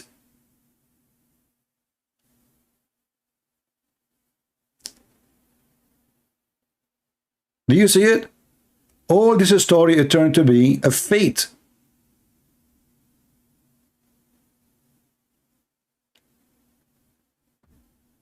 And when Adam, he commits sin, he start asking Allah for forgiveness. He start weeping.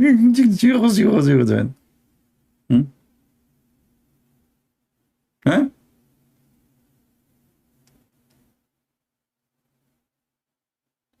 Allah said to Adam, didn't I forbid you from eating from this tree? He said, yes, Lord.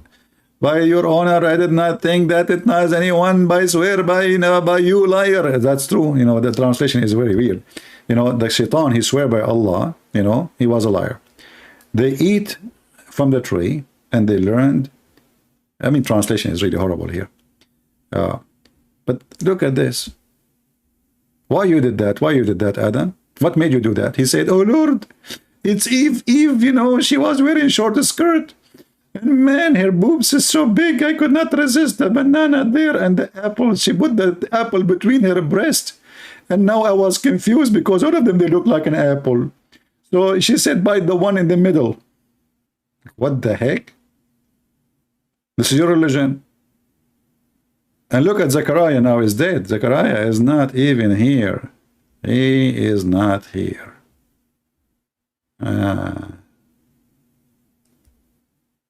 Yeah. Any Zechariah? Well, Zechariah before is not the same as Zechariah after. Do you see why they don't dare to call me? Because we have all your laundry. And by the way, I'm going to go right now to my yard, see if I can find a snake, and I will ask her to go inside her so I can go to Walmart and do shopping for free. Everybody will run away from me. And actually, I will find a hole in the wall and go and do shopping. And, you know, like the snake will do shoplifting. If they arrest the snake, they arrest the snake. You know, it's not me. I have nothing to do with her. The second the police, they come, I come out of the snake and say, see, it was the snake, not me. The snake. Capture the snake. Abdul. Shaitan, he get inside the snake. By the way, what he gave the snake in return? A rat?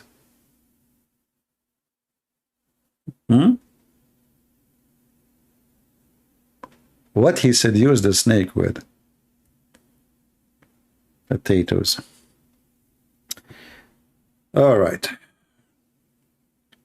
All Muslims, they can debate me,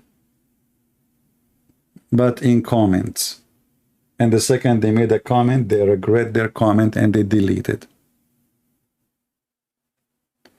Go to Home Depot and buy some rat poison. My friend, poison is forbidden in Saudi Arabia since the Prophet was killed by a rat poison. So you have to come with better plan. You know, like what happened yesterday, I want to mention it, about Salman Rushdie. Those cowards, they prove to us again and again that Islam is satanic. And they help us actually to prove our point. Islam is not a religion. Islam is not for a human. Islam is satanic. Cult should be banned. Islam is against humanity. So I say to those stupid atheists who always defend Islam in CNN and whatever, BN, and you know, look at this Joe Biden. How come Joe Biden, when a Muslim, he was killed, where it was, what's the state, I forgot. We made a video about it. He go and he, you know, like we stand with the Muslim. And later we found that the one who killed the Muslims, it was a Muslim. Joe Biden, he never opened his mouth. This is a very famous author, and he is coming from England. He's not even American. It's a shame for America what happened. Joe Biden, the son of Mutha, the coward, and Nancy Pelosi, and all the donkeys in the White House and the Democrat Party, nobody opened his mouth.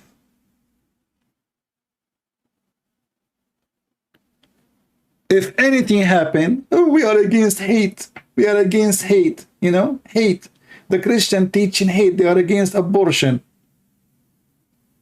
When a terrorist attack happened in USA, in New York, in the heart of the democratic population, they go silence. Where is the one who go against hate crimes?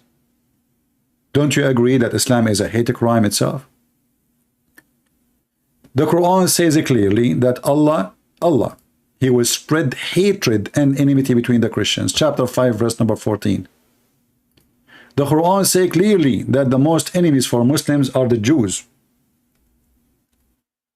Why you don't ban the Quran? The Quran say clearly that they should fight them and kill them. Why this book is not banned? Chapter 5 verse number 64 says the most enemies for Muslims are the Jews. Chapter 5 verse number 14 saying Allah will spread hatred and enmity between the Christians until the day of judgment. Chapter 9 verse number 29, it says go and kill the Christians and the Jews. And we can quote tons and tons of verses. When you allow such a satanic book and you allow such a satanic religion to be practiced, when Allah, he says he will spread hatred between the Jews, it's in front of you, chapter 5 verse number 64. How you accept such a book? Aren't you against bigotry? Stereotype?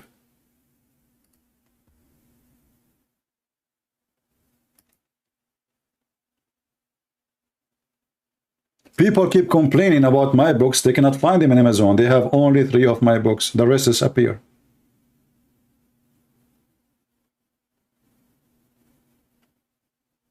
Amazon siding with Muslims with no question.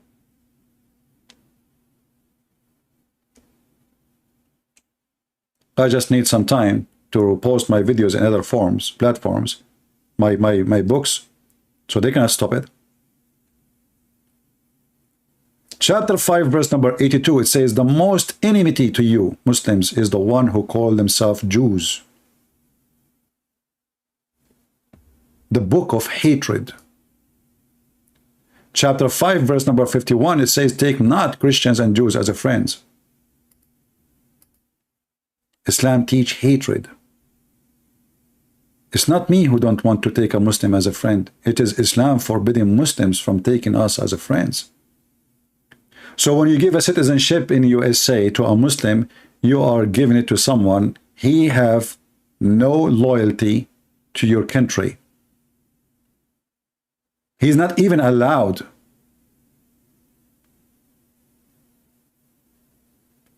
It is like a snake inside the house. The snake is sneaky. She is soft.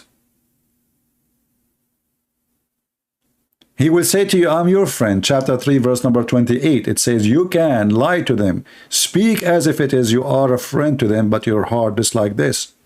If you don't believe me, here we go. Chapter 3 verse number 28. We don't say things from our mouth. We don't make things up. This is the website owned by the King of Jordan, the one who USA send billions of dollars from your money, American, every year. We pay for their army. We pay for their security. We pay for their police. We pay for their bread. This is your friend, the King of Jordan. This is Quran, chapter 3, verse number 28. And this is the cousin of Muhammad explanation. A believer, he cannot take the Jews or the Christians as a friend. And if one of them he seek honor and he take them as a friend, and he means so, he has no honor, no mercy, no protection from Allah, which means Muslim can kill him, can rape his wife, can take his children as sex slaves. Unless yet but guard yourself against them, save yourself from them, speaking toward them, or taking it as security, saving yourself from them by speaking in a friendly way toward them with, while your heart is like this. Do you see the snake? People, do you see the snake? This is the snake.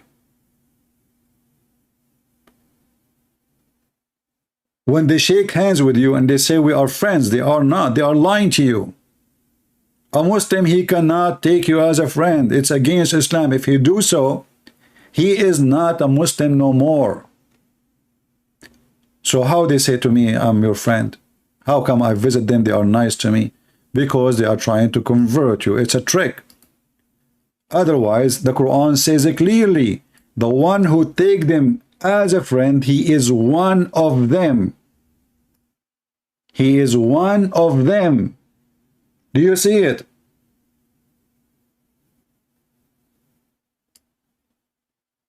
You are not one of us no more. You are one of them. And who is them? The enemy of Allah, the enemy of Islam. And this is what is really making me upset when I see the ignorance in the West. When you see a woman, she says, I must have a Muslim friend. She doesn't know that she is taking you as a friend just to try to convert you, to find you a boyfriend. And later he will say to you, I cannot marry you unless you convert to Islam. They call it jihad love. This is how they were able to marry the daughter of Bill Gates. Jihad love. This is how they were able to convert Muhammad Ali, the idiot. Sneaky. They cannot take you as a friend. And then they go to the African and they say to them, Islam is against slavery. And when we find that Muhammad is the biggest slave owner, buyer, and seller. Slavery was flourishing in the time of Muslims, and all the slaves in USA was captured by the white Muslims in North Africa. Go check the history. The white man, he go to Morocco to buy slaves. He go to Libya. Until now in Libya there's camps of slavery.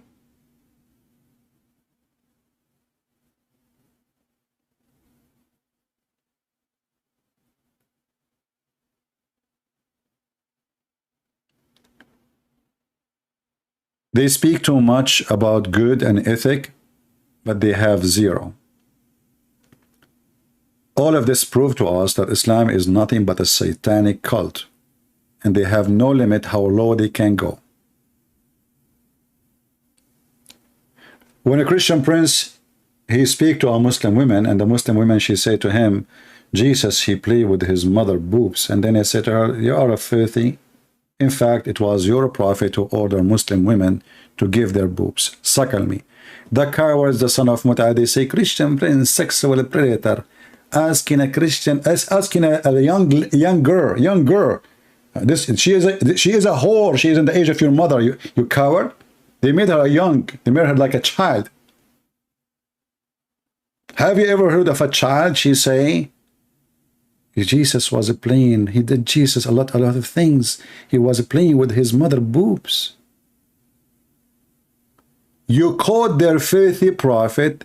They accuse you. They try to frame you. You know, they try to color you. Bully, the bully Muhammad and the bully followers.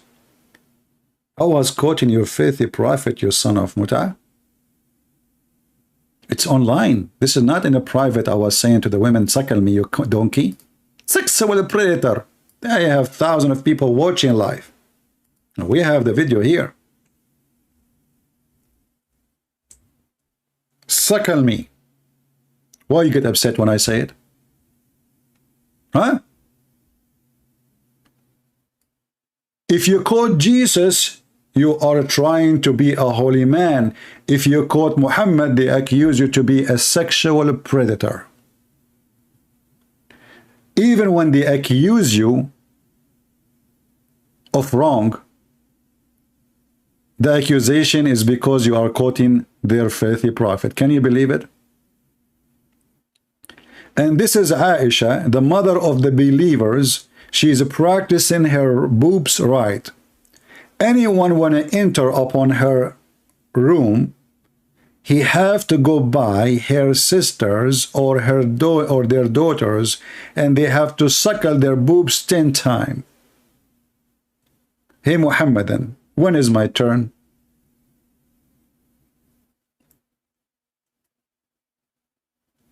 Her voice is like a kid. Well, you are the kid, Rina. We have the video. Are you stupid? Do you want me to play the video?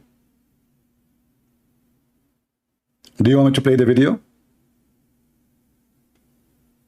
The video is there. How that is her voice is voice of a kid? You must be a mental.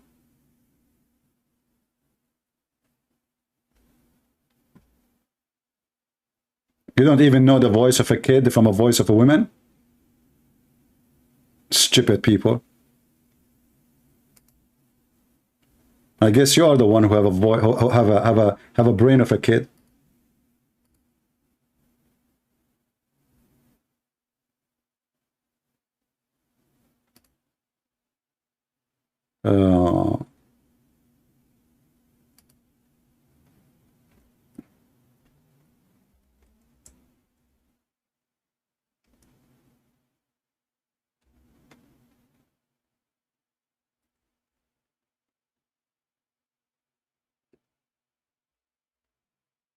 Let us see if I still have the video on my computer. We can play it. But anyway, the video is there. People, they can listen to it.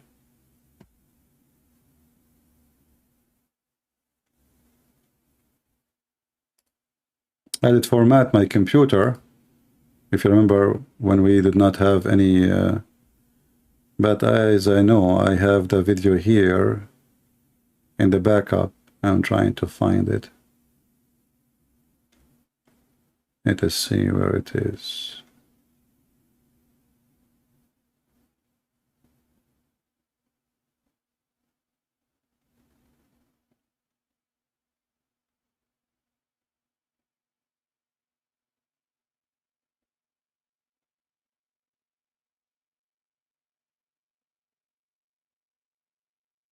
Well, if we could not find it here, we can search it online.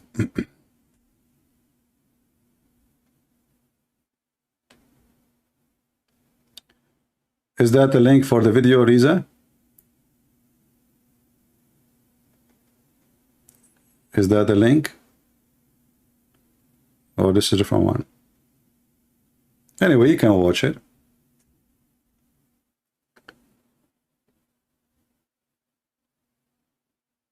Actually, if you have the link, post it for me, because I need to re-download the video again, so I can save it in my drive. So when a stupid one, he says something, we show them that they are really stupid, like this Rena. That is the link? Okay, go ahead. Give me a second.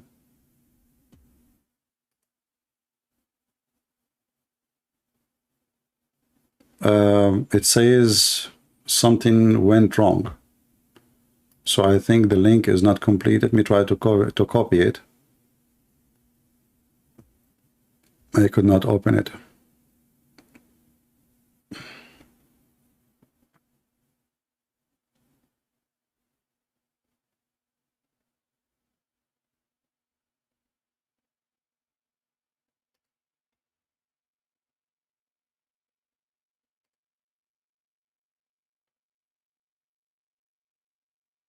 Can you make it shareable?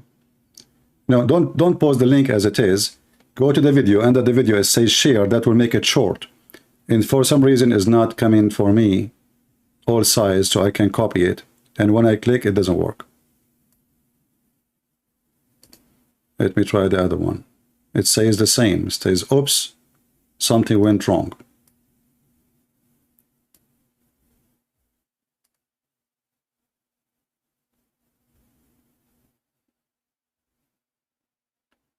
Under the video, there's an option to click and share. Copy that. That will make it very short, not the whole link.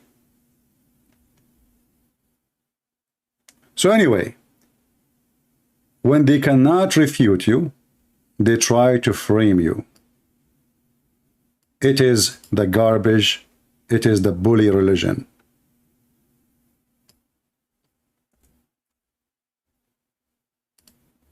Okay, let's copy this link.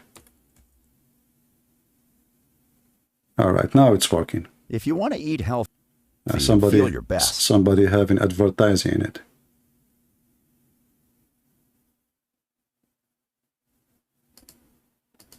I need to wait for the advertising.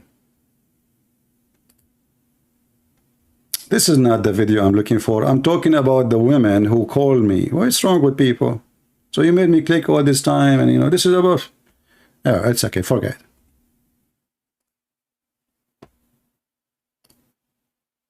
I was talking about the girl who called me and I said to her, suckle me. I'm not talking about those things.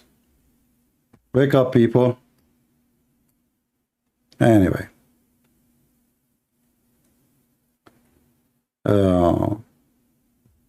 I used to have it actually in the top of my download, but since I, formatted my computer last time, I cannot find it no more. And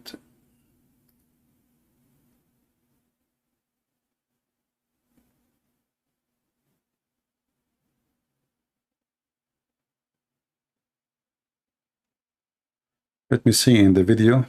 Oh no, where is the video here? I need to reset up my my computer. Even video now is not showing in my screen. Where is videos? I guess I need to go to settings so I can show the videos. Preference. Okay, hard disk, external DVD, connect to server, application, tags, sidebar. Okay, let us show the movie and music and pictures. Okay, maybe now we can find it. Hold on.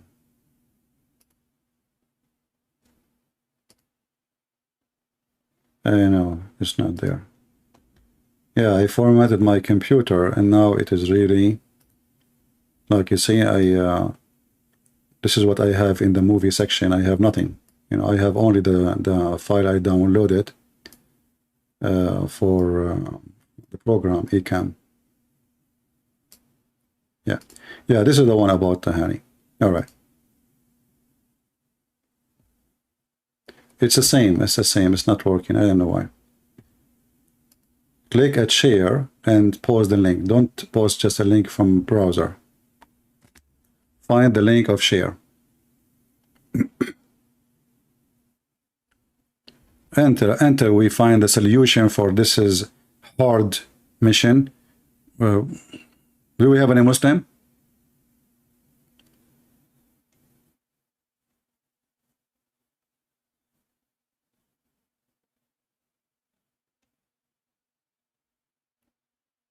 Any Muslim? Who is a brave Muslim? He have the courage. He can call me and don't suckle me if you are a Muslimah. We are quoting your prophet. We are not interested in your nipples. Any Muhammadan?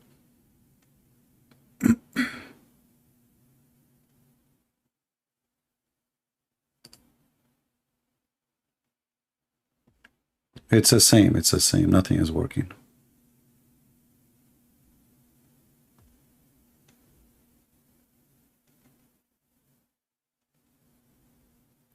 Let me see if I can copy the link and repost.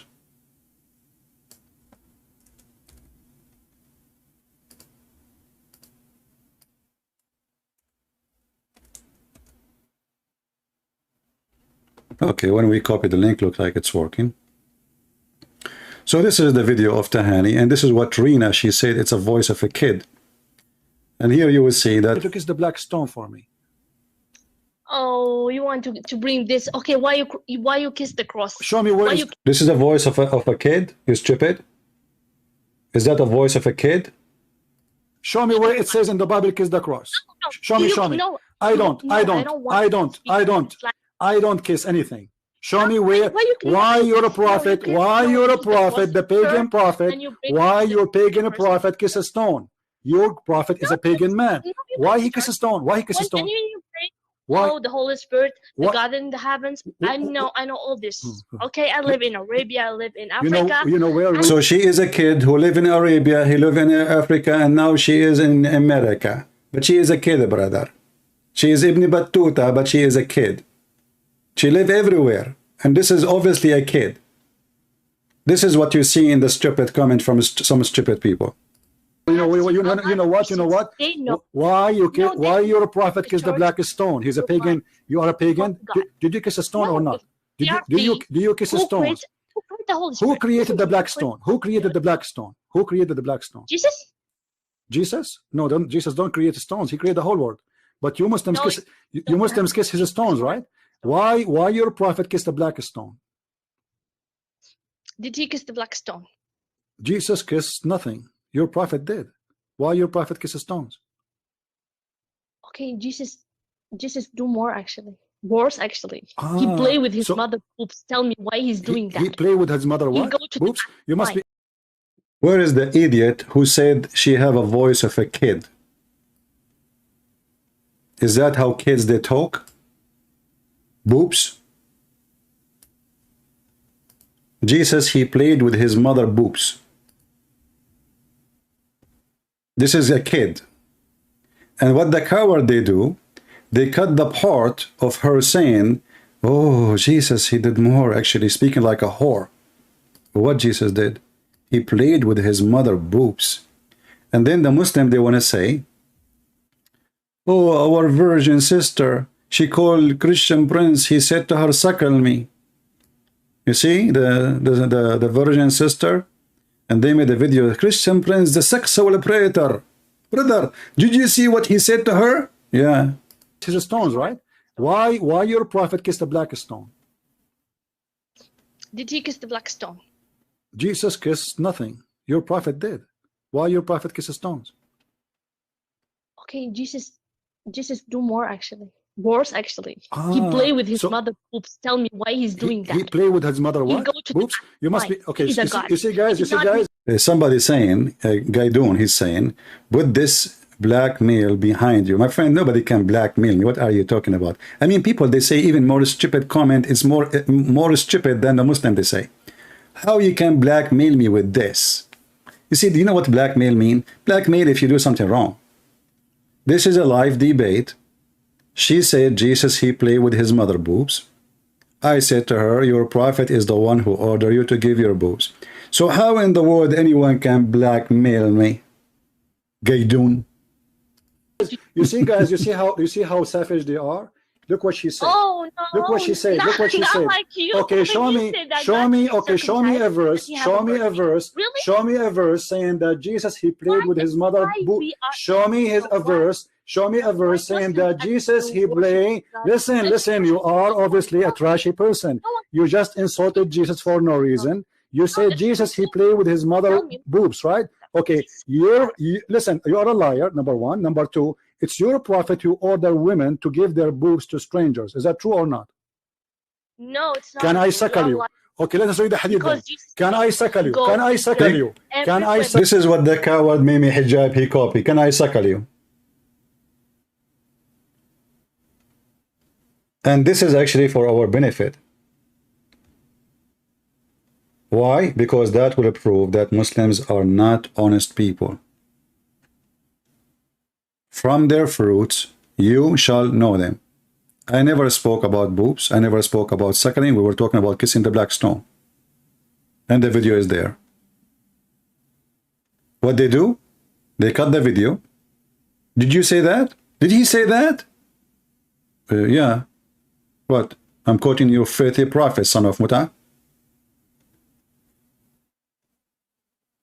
So when somebody says blackmail if you do something wrong, like you're afraid of it. My friend Gaidun, just take a hike. Don't come here again. This is what they want. No, this is not what they want. This is what I want. Don't you see that you are being stupid here? This is what they want? What they want? We're exposing them. You are being stupid again. This is for our this is a price test actually, because now every Muslim can see that Muslims are not trustworthy. They are liars. In fact, their sister was a whore. They claim that they believe in Jesus, and insulting Jesus is against Islam, yet their whore sister is the one who accused Jesus of doing what? Playing with his mother boobs. And she said it in a very sneaky, evil way. Yeah, in fact, Jesus, he did mere things actually. Like what? Show me a verse. Show me a verse saying that Jesus, he played. Listen, you are obviously a trashy person. You just insulted Jesus for no reason. You say Jesus, he played with his mother boobs, right? Okay, listen, you are a liar, number one. Number two, it's your prophet who ordered women to give their boobs to strangers. Is that true or not? No, it's not. Can I suckle you? Okay, let us read the hadith then. Can I suckle you? Can I suckle you? Can I suckle you? Can I suckle you? Can I suckle you? Can I suckle you? Listen. Listen. According to Islam, your boobs is lawful for me. Can I suckle you? Listen. As long you are talking about boobs and you are a savage, low-class person, why you're a prophet? Let us say it together. Let us say it together. Sahla bintu Suhail. Let me mute you. You are so dumb. Listen, guys, look at this. Sahla bintu Suhail came to the Messenger of Allah and said, I see a displeasure in the face of Abu Hudayfa when Salim enters upon me. The messenger, he said, breastfeed him. She said, how I can breastfeed him and he is a growing man? So why you don't want me to talk about it, Gaidun? You see, when you don't want to talk about it, that means you did something shameful. Did we do anything wrong, Gaidun? What's wrong with you? This is always for your benefit if you have a brain. They insult Jesus, so they lie when they say they believe in Jesus. She accused Jesus of molesting his mother. That means she is a whore, this woman, because this is not even a talk of a normal woman. And on top of that, they're Muslim. They use her voice and conversation with me to prove I'm bad. So why the stupid you think they are blackmailing me? How you can do that? And actually, we encourage every one of you to download the video and share it. This is why me, myself, I'm the one who asks people to download the videos. All my videos.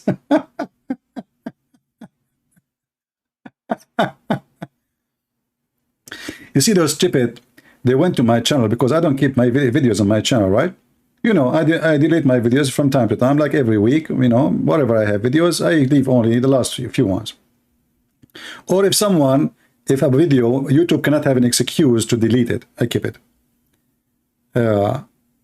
So they went to my page, they said, oh, the video is not there, so now he cannot, you know, he have no recording. Bingo, let us cut this part and play it. Fear nobody, my friend. When you are right, you are right, and even if all the world go against you and say you are wrong. The second you are worried about what people say, if I'm really worried about what people say, I will never even come here and say one word. Not even one. All right, do we have any question? Do we have any Muslim?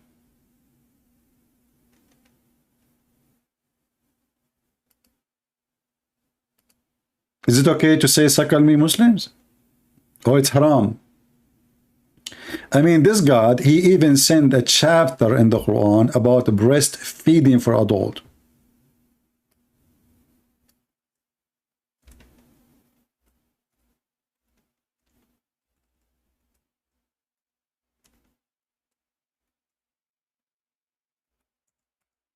And who ate it? A goat.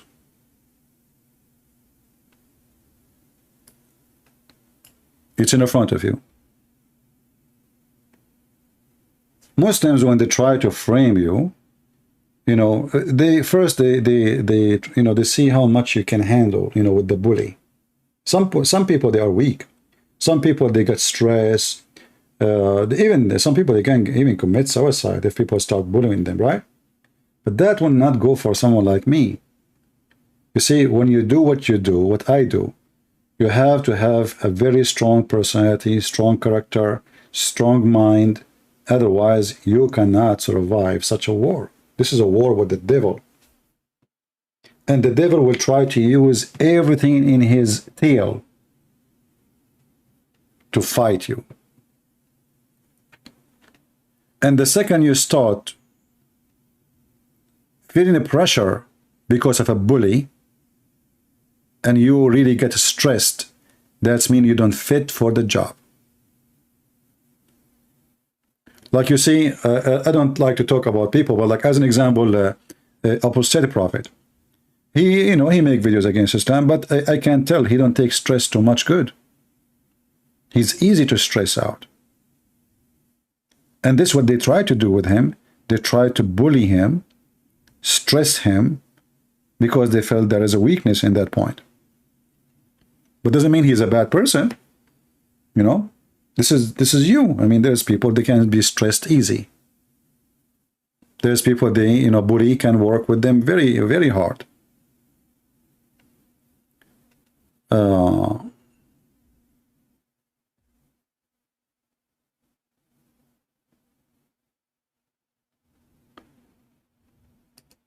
I don't understand the part of mahram.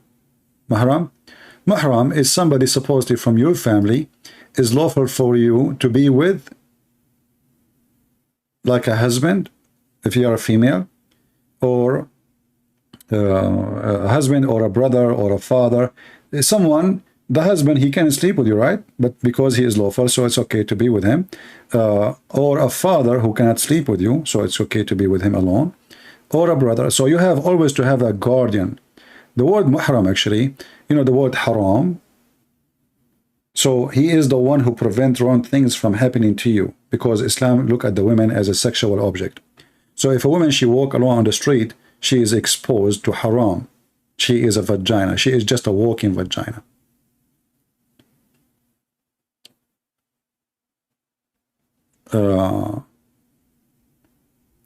The hadith about Hercules is very simple. Muhammad, he sent a letter to the Roman, and he said to them, convert to Islam, you will be safe, otherwise I will kill you.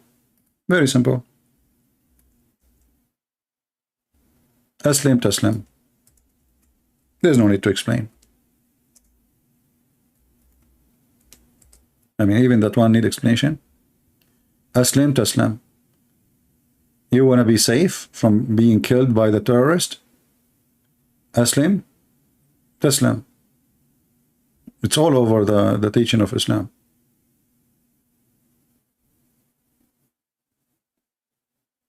All right? And this is what Muhammad, he sent to everybody around him. And this is the story you are talking about. He sent to the ruler of the Byzantine, saying to him, Aslim, you will become safe. It's in front of you. You become safe what? From my sword. So he sent him a threat. Convert or die. And if you convert, we will give you a reward. He was trying to tempt him with money. Isn't Muhammad, he says, I've been commanded to kill all mankind until they convert to Islam?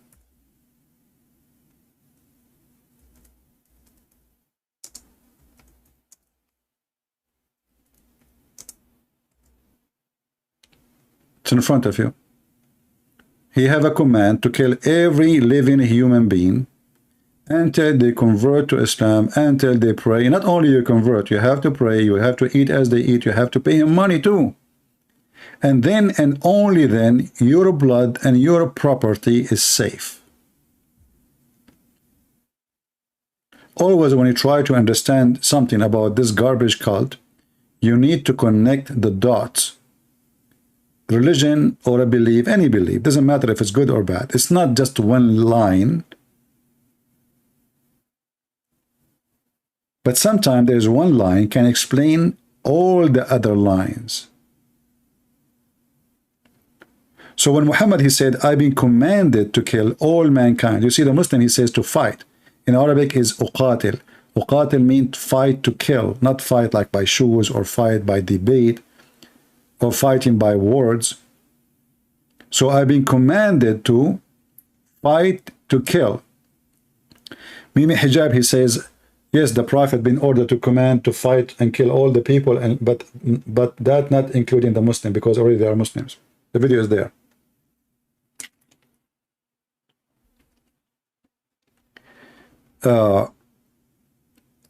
And this is the fastest way to make people, you know, follow you.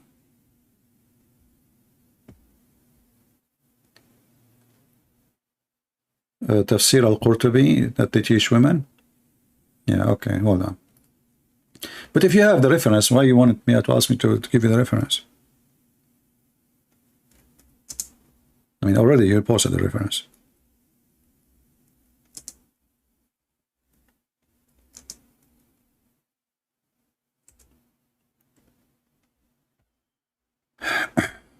And this exists in many books, actually, not only one book.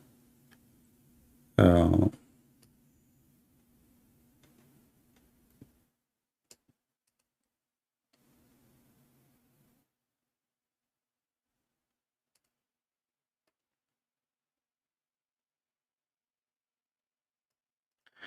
us see if we can find it in this English website first. We cannot find it here. All right. This exists in the books of Sunni and Shia.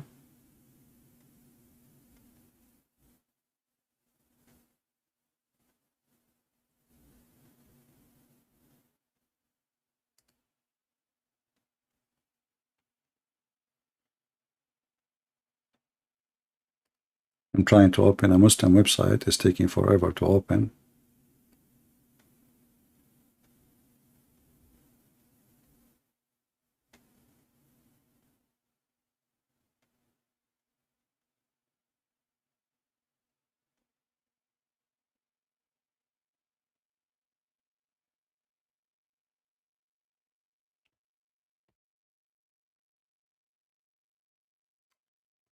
Let's see.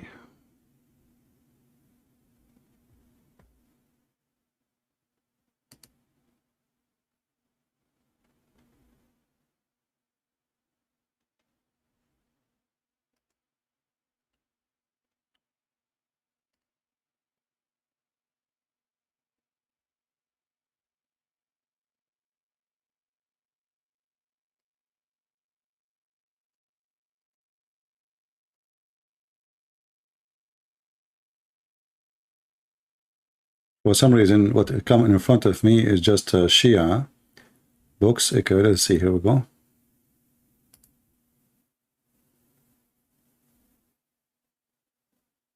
And this is a Shia too. Why we are getting lucky with the Shia now? Hold on.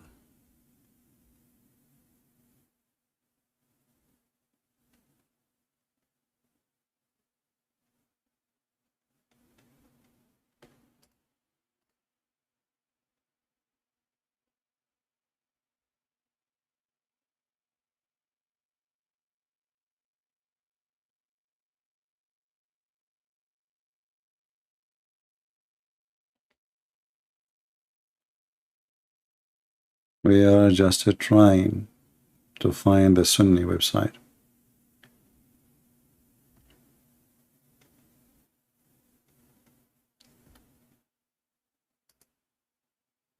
Maybe I have no choice to show what we see have for now. Let us see. Let us go to this website.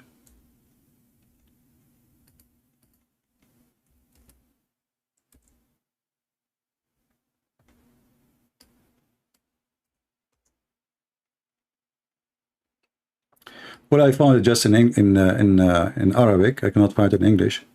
This is Sunni now. This is the book of Al-Azim Abadi, and this is the number of the hadith, and this is here Ibn Habban, and this is the number of the hadith, and this is here At-Tabarani, page number 360, and this is Al-Qaisarani, and this is Ibn al-Jawzi, and this is etc. But the Muslim, they will say to you it is da'if, you know, just to tell you the excuse right away.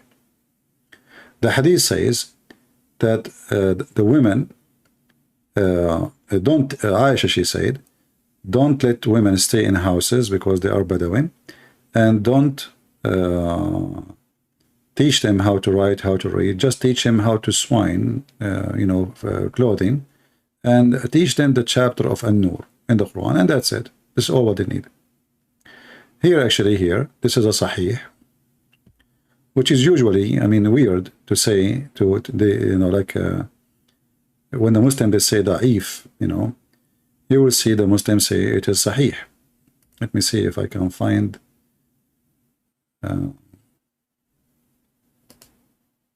It's not opening. I click on it. It's not opening.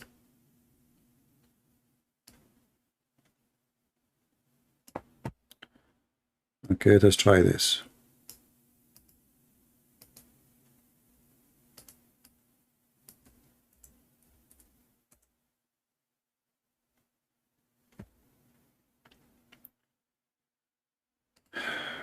If we try here to click, it's not opening. Okay, that will take us maybe to the book. Yeah, this is not what we want. Yeah, this is take us to the whole book. No, we don't want that. This is actually a very good website, but we can use Google Translation here. Let's use Google. So Aisha, she said, let us zoom in the book of Mustadrak on the two Sahih. So this is Sahih Hadith. Do not place them in the rooms and do not teach them how to write, how to read.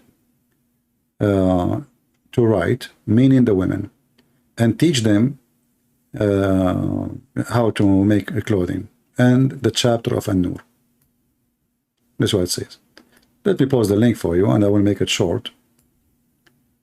Let us shorten the link so you can find it.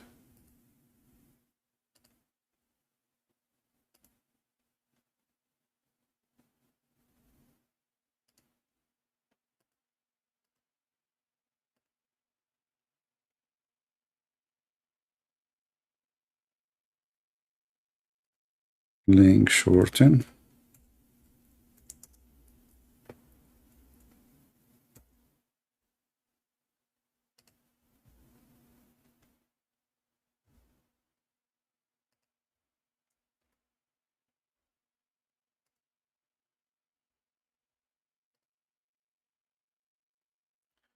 And this is the link. And sorry, I wasn't looking at the screen if you said something to me. I was just trying to copy and share. Anything else?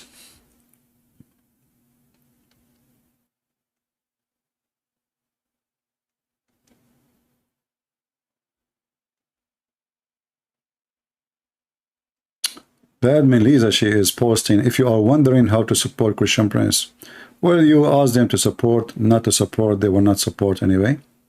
Most of people, they come here just to laugh and, you know, they don't care really. And because we make everything available for everybody, you know, people, they are, you know, they don't care. We give our books for free, our time for free, we stay here for many hours. And even we ask them to join Patreon for free, don't donate, still they don't do it. So don't waste your time. You are talking to the deaf. How Islam bring progress to its women and men. Well, you know, if you want to know if Islam is successful, go and see how Muslim they live. And then you will see if Islam is a successful society. You know, when Muhammad, he says the man, he can lie to his wife, and the wife, she can lie to her husband. So what is the point of wife and husband? If the man, he can lie to his wife, the wife, she can lie to her husband. What is the point of a marriage? What marriage mean for Muslims?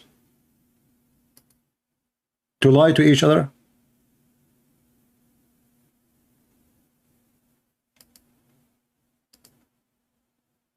If I cannot even trust my wife and you cannot trust your husband, what is the point of this religion? And how that will fix society? How a man, his name is Muhammad, he is a prophet of Allah,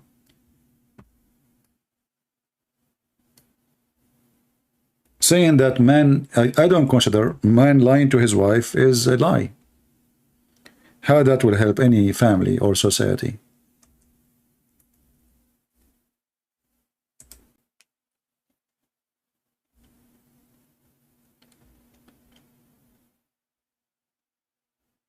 I understand when he said like you can lie in the wartime, no problem.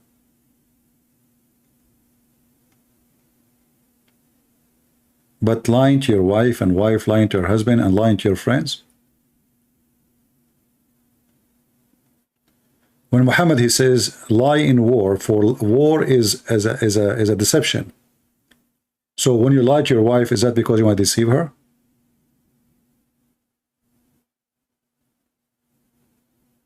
When the wife, she lied to her husband, is that to deceive her or to deceive him? And here you see that, you know, Christianity and Islam, they don't match in anything.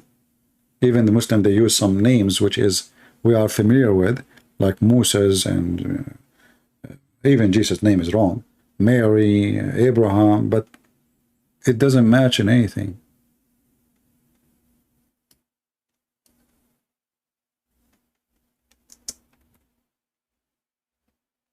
If any Muslim wanna like prove us wrong, by the way, feel free. You see how many hours I'm here? The same as yesterday. Still no Muslim they are ready to refute us.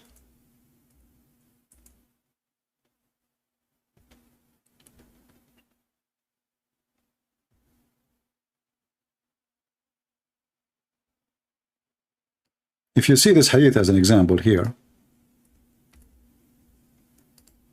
let me show you this one.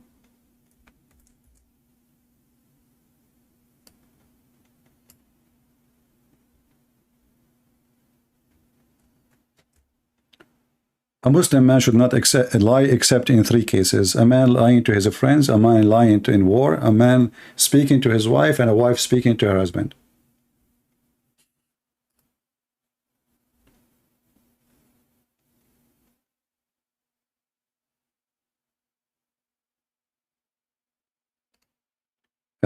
Alexander, thank you for suggesting about affiliate link. I don't do here commercial business.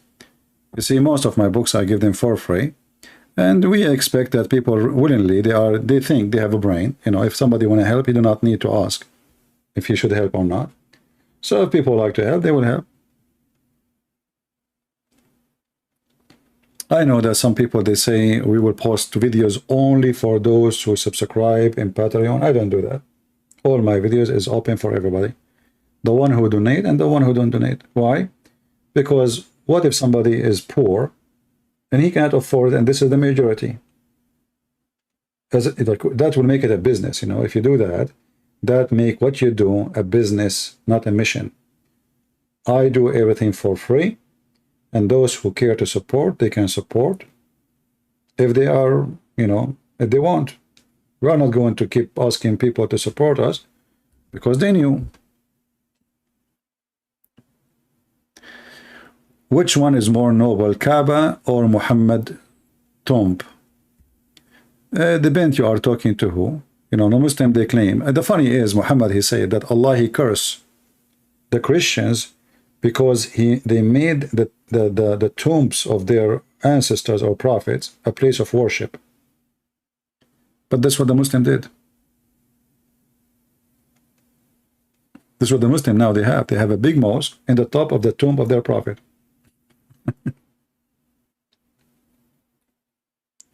We teach the poor, doesn't matter, poor Muslim, poor Christians.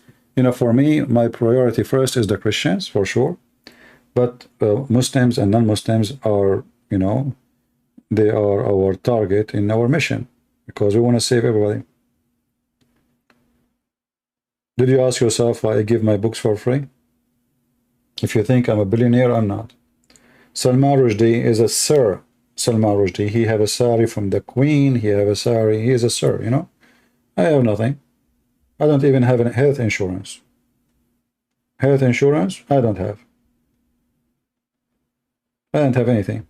So, yet I give my books for free because what I care for is what is more important, making money or giving my book to 200 million Indonesian, the biggest Islamic country in the world. Giving my book in Chinese, 1 billion something Chinese in around the world, they speak Chinese for free. My book in Russian, my book in you know, Croatian, Albanian, you name it.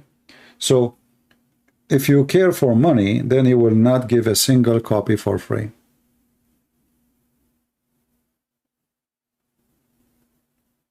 Right? Everybody needs money. It's not a secret. But this is not why we are here. I can say, well, okay, yesterday I was here. For how many hours yesterday, guys? How many hours yesterday I was live? 5 hours at night. Or after, or at time we started, noon time, I think. And 5 hours, just than 8 hours before. Right? Then today, what? How many hours now? So, you know, you see always, I go live on air. I go off air. I did not even mention the word donation. Go check all my videos. I go live. I go off, I don't even speak about it. And, you know, people who, you know, without saying names, they make a video for 15 minutes and they ask people to make donation. 15 minutes. I stay hours after hours after hours, and I don't really care if people, they will make donation or not. I will keep doing this and nothing will change.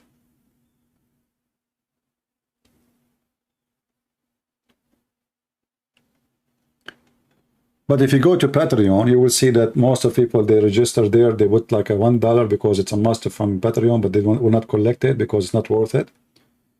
I understand people, they are trying just to get notification, and I invite them to do that.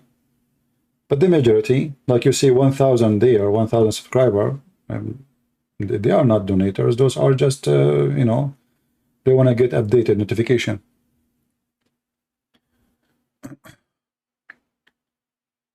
But anyway, you know, the Lord is our provider, and this is why, you know, when you start worrying about things, worry will eat you, you know. You will become a victim of your own worry. Always the Lord, He provides.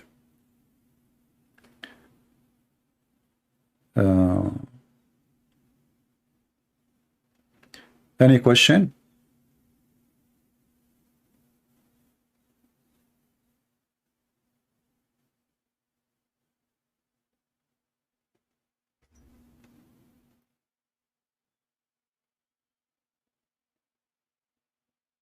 You're welcome, my friend. Thank you for the love. I appreciate it. You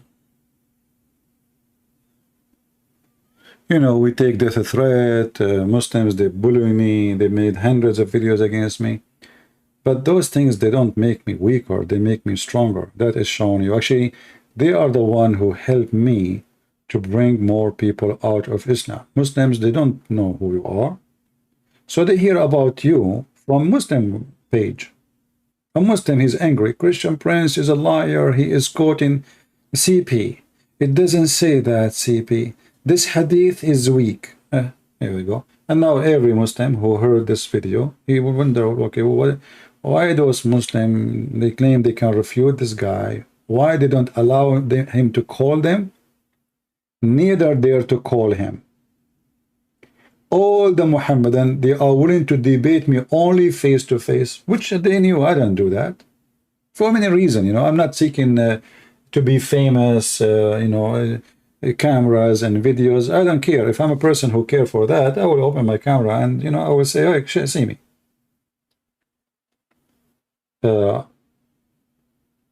We are here to debate, not to do fashion show. Additional to that, we know that Islamic words is a very, very terrorism mindset. And if they can silence you, they would love to do so, you know. But this is not really my reason. I fear nobody. I'm a believer, and I believe, you know, if ever something happened to me, I will be honored to be die as a martyr to the Lord. I mean, I'm not better than the disciple or even my Lord. So, but if I can do what I can do without, like now, I'm sitting wearing my short, having my coffee. If I have a camera, I have to change everything around me. People, they will say, look what he's wearing. You know, look at his beard. Look how ugly he is, you know.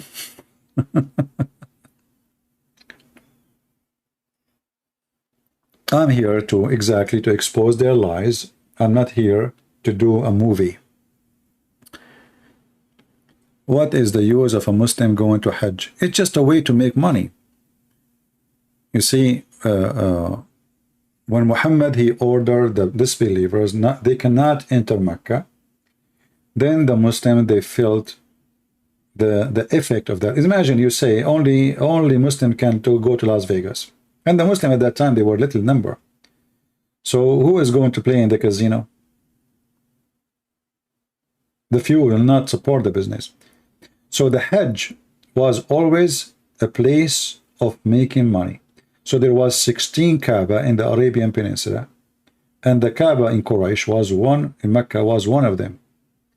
Kaaba simply is a practice the Arab used to have and not only Arab, even other nations, to attract businesses, travelers. So you come to the Hajj. Hajj is not something new. It's not Islam who made Hajj.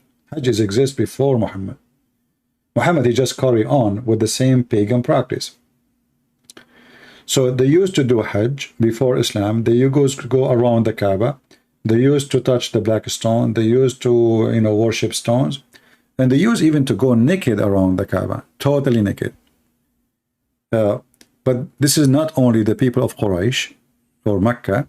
It was many places in the Arabian Peninsula. And Mecca is a counterfeit of the temple of Al-Makkah in Yemen. If you search for temple of Al-Makkah,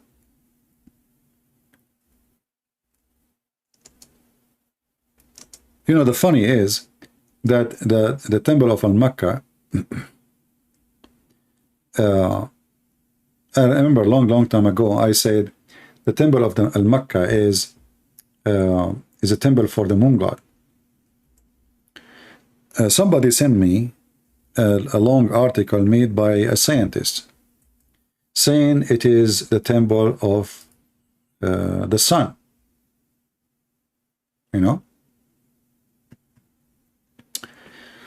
And he sent me another article. It is the temple of the sun. And I insist that this is the temple of Al-Makkah. It is the temple of the moon for a very simple reason. The Sabian, they are the one who built that temple, and that temple belonged to them. And this is the moon god religion. And lately they discover that yes, the temple of Al-Makkah is the temple of the moon god. They thought for a long time it is the temple of the sun, but it's not. The Sabian, which Muhammad he promised the Sabian to be in heaven, the Sabian is the one who is behind the temple of Al-Makkah. Actually, even the Sabian, Sabian, their religion was the biggest ever in the Middle East before Christianity, to the point even the Pharaoh and the Egyptian, the Sabian, at least they believe that the Pharaoh, he was a Sabian. He was one of them. This is why if you go to the books of the Sabian, you will see that they insult the God of the Jews, Adonai. The reason they insult Adonai, because he is the one who killed their great man, the Pharaoh. So they believe in the story, which has happened to Moses, or they've been witnessing that story in the time of Moses. But because the God of Moses is the one who killed the Pharaoh, who is one of them, then he is the enemy. You can go and search for the God of the Mecca. This is actually Mecca, I think it's coming as a copy from the original name. Mecca is a counterfeit of this temple. This is a huge temple. This is not just like a Kaaba, little tiny room, This is a very big, building. No, not much left of it, but it used to be something really huge and really big. So the temple of Al-Makkah, in the ancient ruin of Yemen, if you go, actually, let me show you. If we go right now to the Kaaba,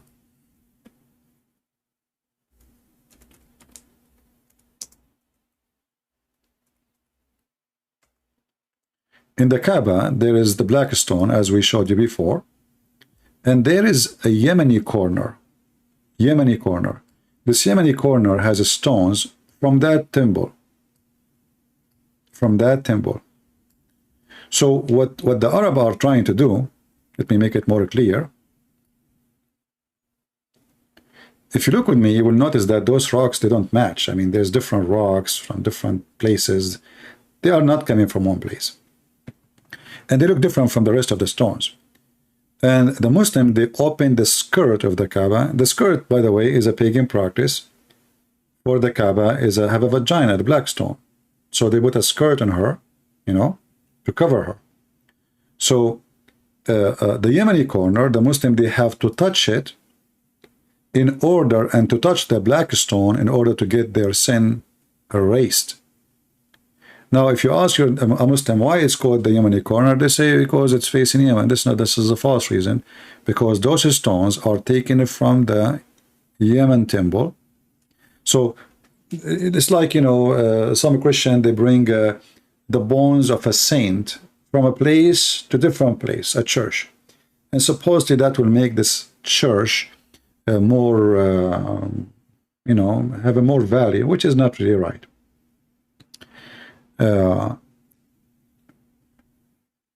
So they brought those stones from the Mecca, from the original Kaaba, which is the temple of Sabian in Yemen, and they place it in their Kaaba. So now why you want to go all the way to touch the stones? Here we go, we brought you stones. The stones are here. So instead of flying, I mean, at that time they have to take a camel, you know. You take a camel all the way to Yemen, will take you maybe a month to go there. And now we have it here in town. So you want to touch the stone? You want to get the blessing? The stone is here. And this is why Mohammed, he said that the one who touched the Yemeni corner and the black stone, if you do that, it erases your sin.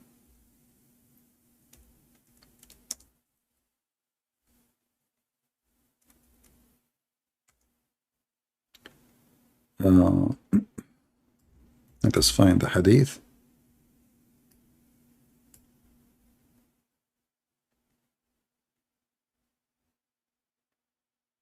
Here we go. The companions of the Prophet of Islam, the false prophet, one of them, he asked the other one, he says, "Oh Abu Abdul Rahman, why I do only see you touching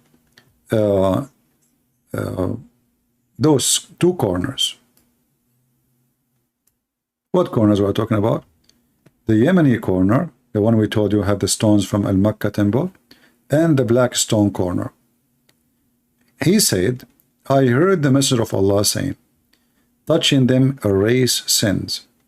And I had him say, whoever go around them 7 times, it is like freeing a slave. So Muhammad, the Arab, they used to free slave when they commit sin. Muhammad, he don't want them to free slaves. He want them to buy more slaves. So don't free slaves, just go around the Kaaba 7 times, and that's it.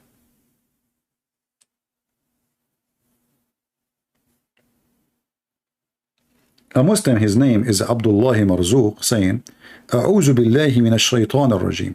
And here you see another funny things from Muslims. They seek refuge from shaitan to Allah. But don't you know that Allah is shaitan?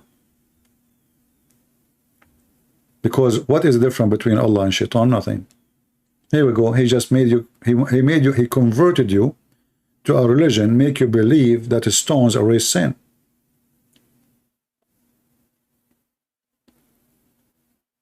Touching the stones erase your sin. It's not me who said that, it's your prophet. If you want to say to me, this is da'if, this is not da'if. Play a different game. And by the way, even da'if is accepted.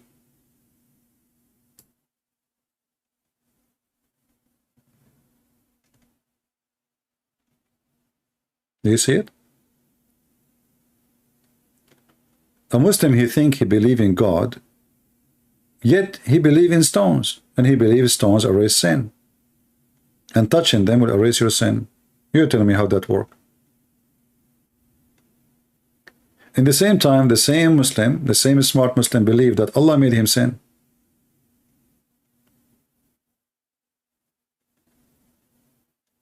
Right? I mean, even the word sin in Islam does not make sense because Allah is the one who make people sin. The Muslim believe in destiny. Everything you do, anything you do, even fornication, it is not your decision. It was made by Allah before He created you. So what is sin?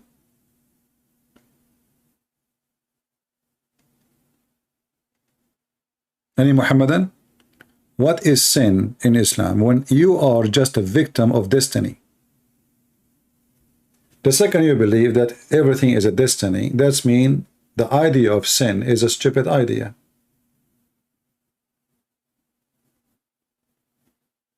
Because they don't work together. You see, like in Christianity, we have a belief in destiny, but the destiny we believe in, that God, he made, like I say, he gave us a limit. That is a destiny. As an example, you don't live forever, you will die. That is a destiny, everybody will die. But God did not cause you to commit sin so you will die. No. God said to Adam, don't eat from this tree. If you eat from it, you will die. See the difference? In Islam, we just showed you today, this is our topic today actually, that Adam himself, he committed sin because Allah, he made him commit sin. Adam and Moses, they have an argument, and Adam won the argument by saying, are you blaming me for an act which written in my fate as a decree, which I should do 40 years before my creation? So here we see that the idea of sin in Islam is a stupid idea, and Muslims, they should quit using the word sin, because it is not you who did sin, it was Allah.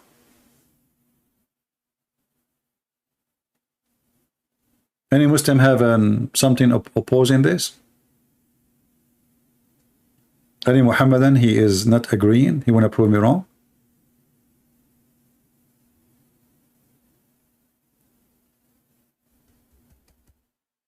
Why Muslim they use the word sin? I don't know. I mean, how even you commit sin if everything is decision made by Allah before he created you?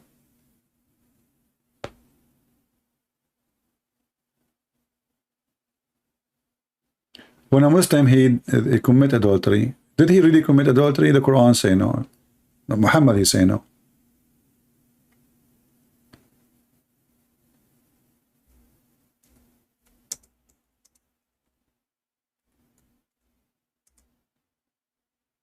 Do you see it?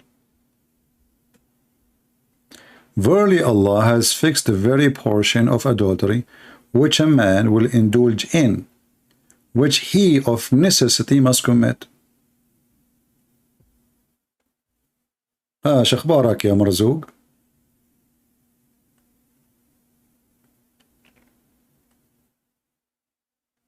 اخرس؟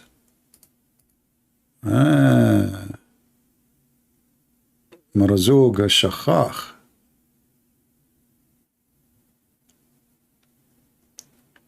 من شخ يشخ شخخاخا قرآنا. So when you commit adultery, you don't make a decision to commit adultery. Allah, he made that for you, and you have to do it. Any Abdul?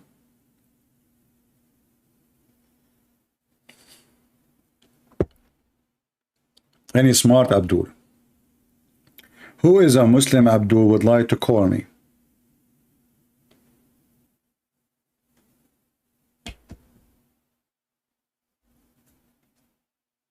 Huh?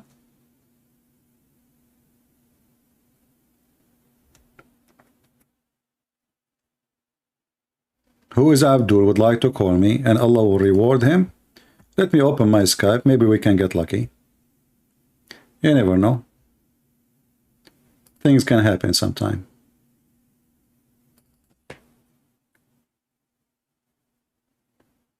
Okay, we are logging into Skype.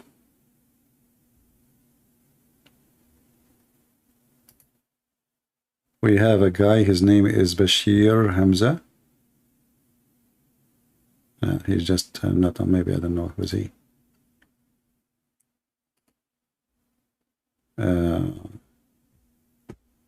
Let us see this Muslim here. I don't know who's he.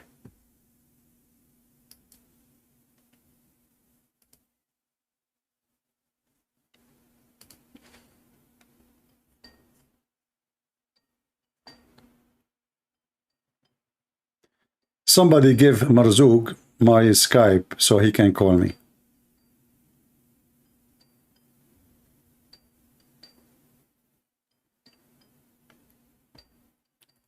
We are calling this Muslim, but I don't know, he's not answering. Okay, maybe he is not online. Hey, Marzuk, call me.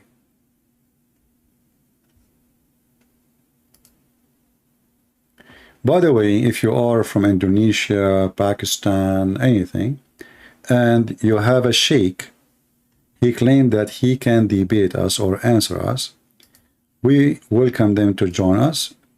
And even if they don't speak English, we can debate in Arabic. Because remember, sheikh, he speak Arabic. Now, I'm assuming that the sheikhs are not like Uthman, the false sheikh who do not know how to read Arabic, how to speak Arabic. We are assuming that he is a real sheikh. Right? So any Muslim, my Skype is open.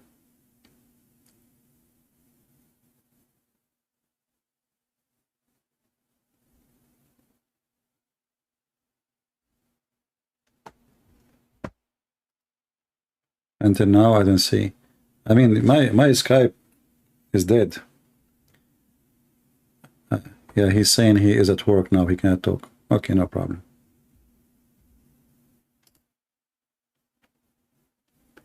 Do we have any Muslim would like to join us and tell us something good about his prophet? Mayday, mayday, mayday.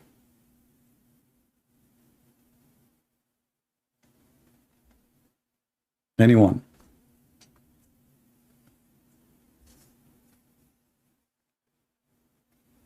مرزوق شخبارك ايش رايك يا ول من طلق امرأته 3 مرات لن تعود له حتى تنكح زوجا جديدا يا هذا شخبارك أنت تحاول أن تتصل بي كيف تتصل بي هذا هل دققت على الرقم المطلوب؟ Marzuk is trying to call me, but we heard nothing. Marzuk.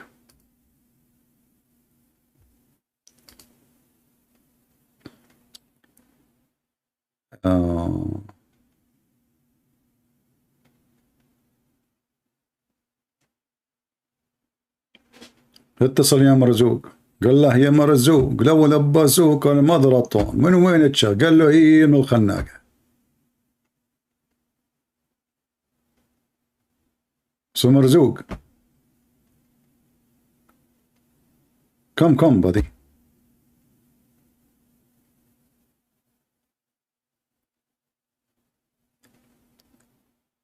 anyone have a question any Muslim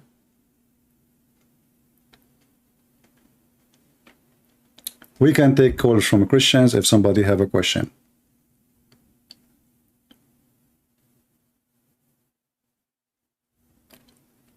Yeah, obviously Marzuk, he doesn't speak Arabic. He is using Google translation. Well, thanks to Google, he is better than the Prophet of Allah.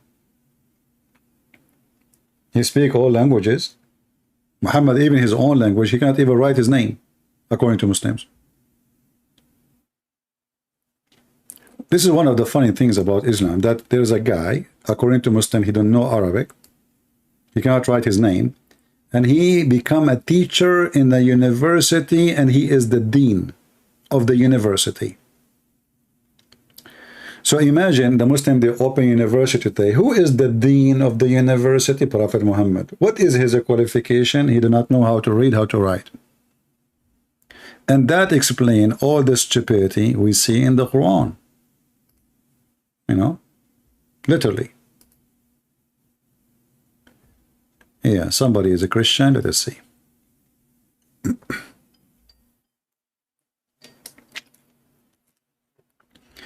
Yes, my friend, you are live on air. Go ahead.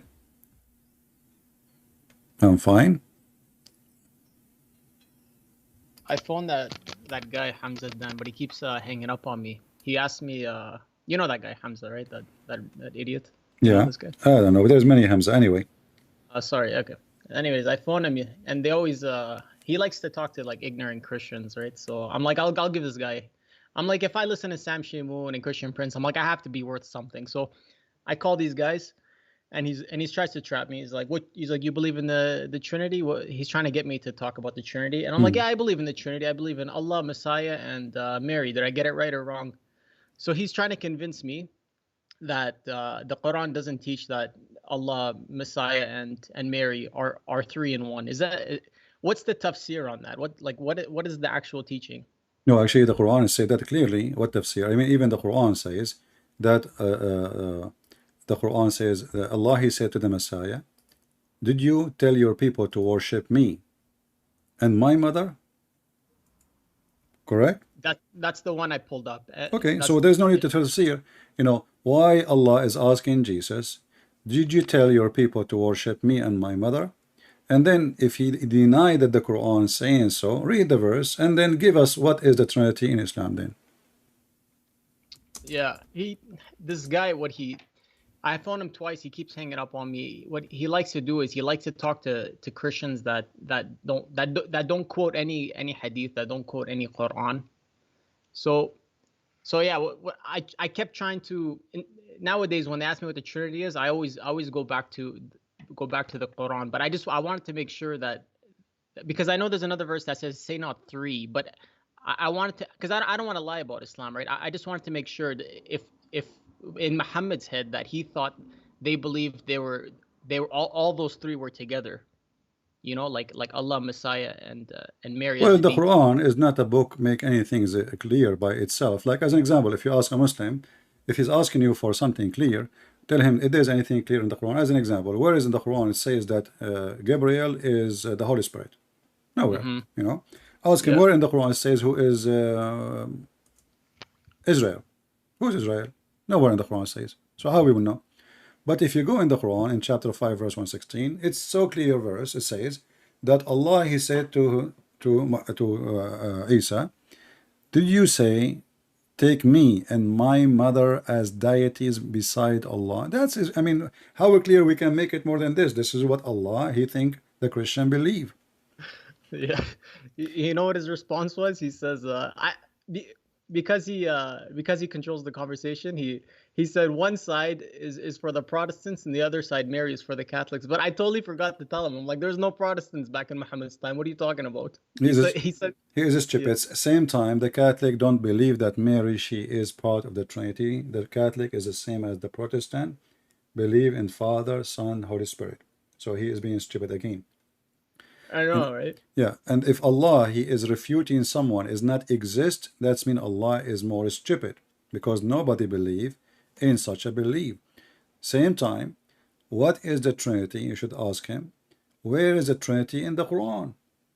What is the Trinity in the Quran? Show us the verses. Here we go. This verse says, did you worship me and my mother? So now we learn that the Quran is trying to refute the Christians at that time, saying that Jesus is not God, Mary is not God, and the verse actually is shown as the Trinity. Look with me. Did you see the screen? Oh yeah, I see it. Yeah. Okay. Yeah. Does it say beside Allah? Oh, you say to the people, take me and my mother as deities besides. Oh, I read it like not including, like besides Allah means together, right? Beside Allah, no, it's mean additional to Allah. Additional? Yeah, like, you know, like beside, you know, put them beside each other. Okay, yeah. Like together. Like they're together. You're right. Okay. So okay, what is the first deity in this verse? Jesus and His mother. Right.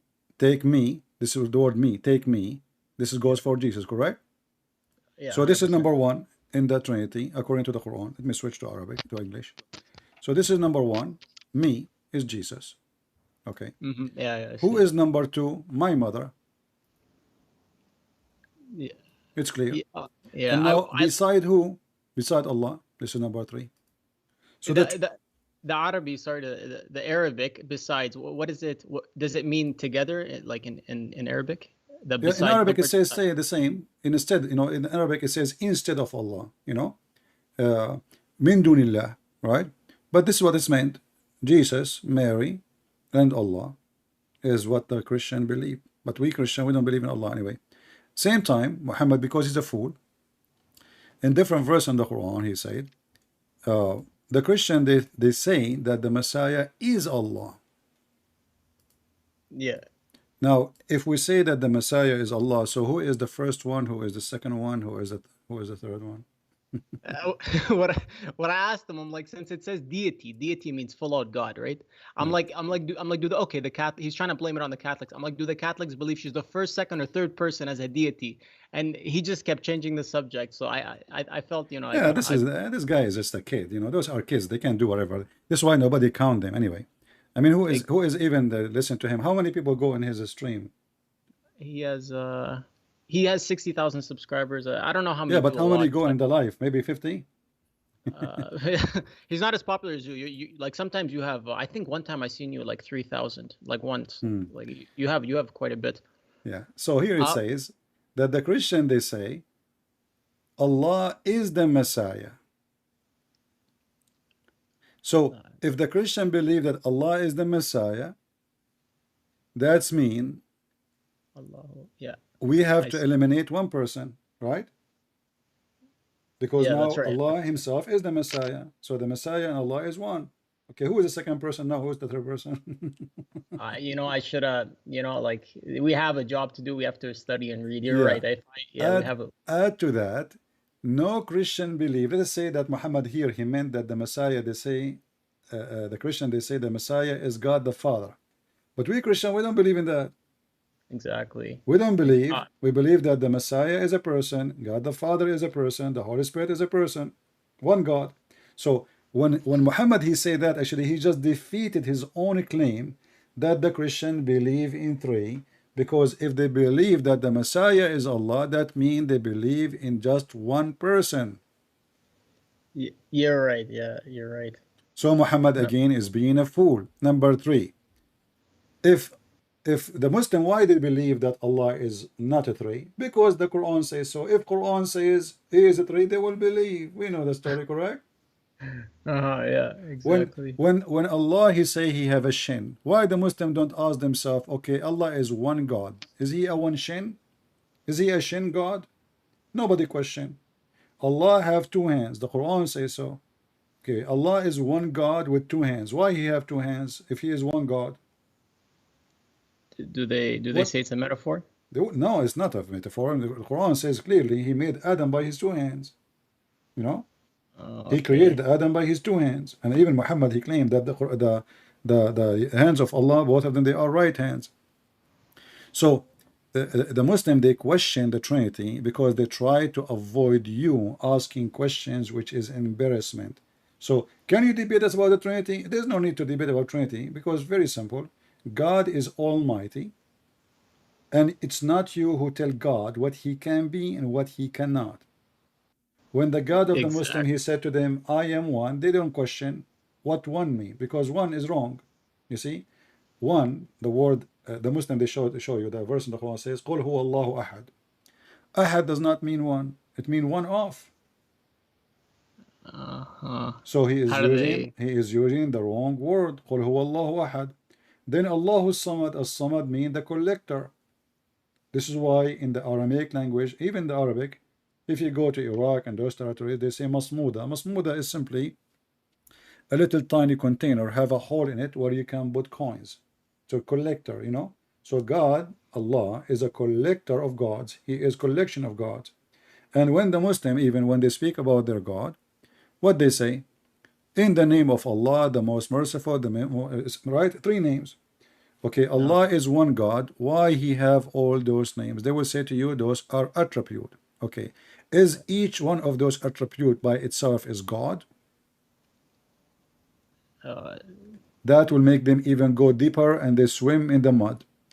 Add to all of this, if Allah is God, why in the Quran he said, and he is one, if we would like to take a partner, we will take the partner from ourselves, and the partner here is a female wife. So how he is one, yet he will take the partner from us. Are they the tafsir on this one?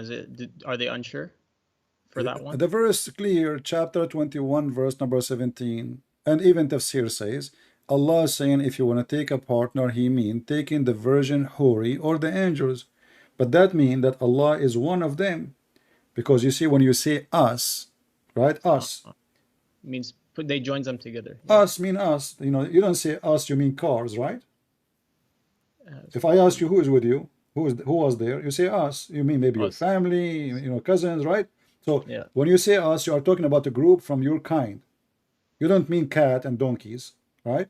Taken from so for sure, yeah. So us, obviously, whoever that us is not one.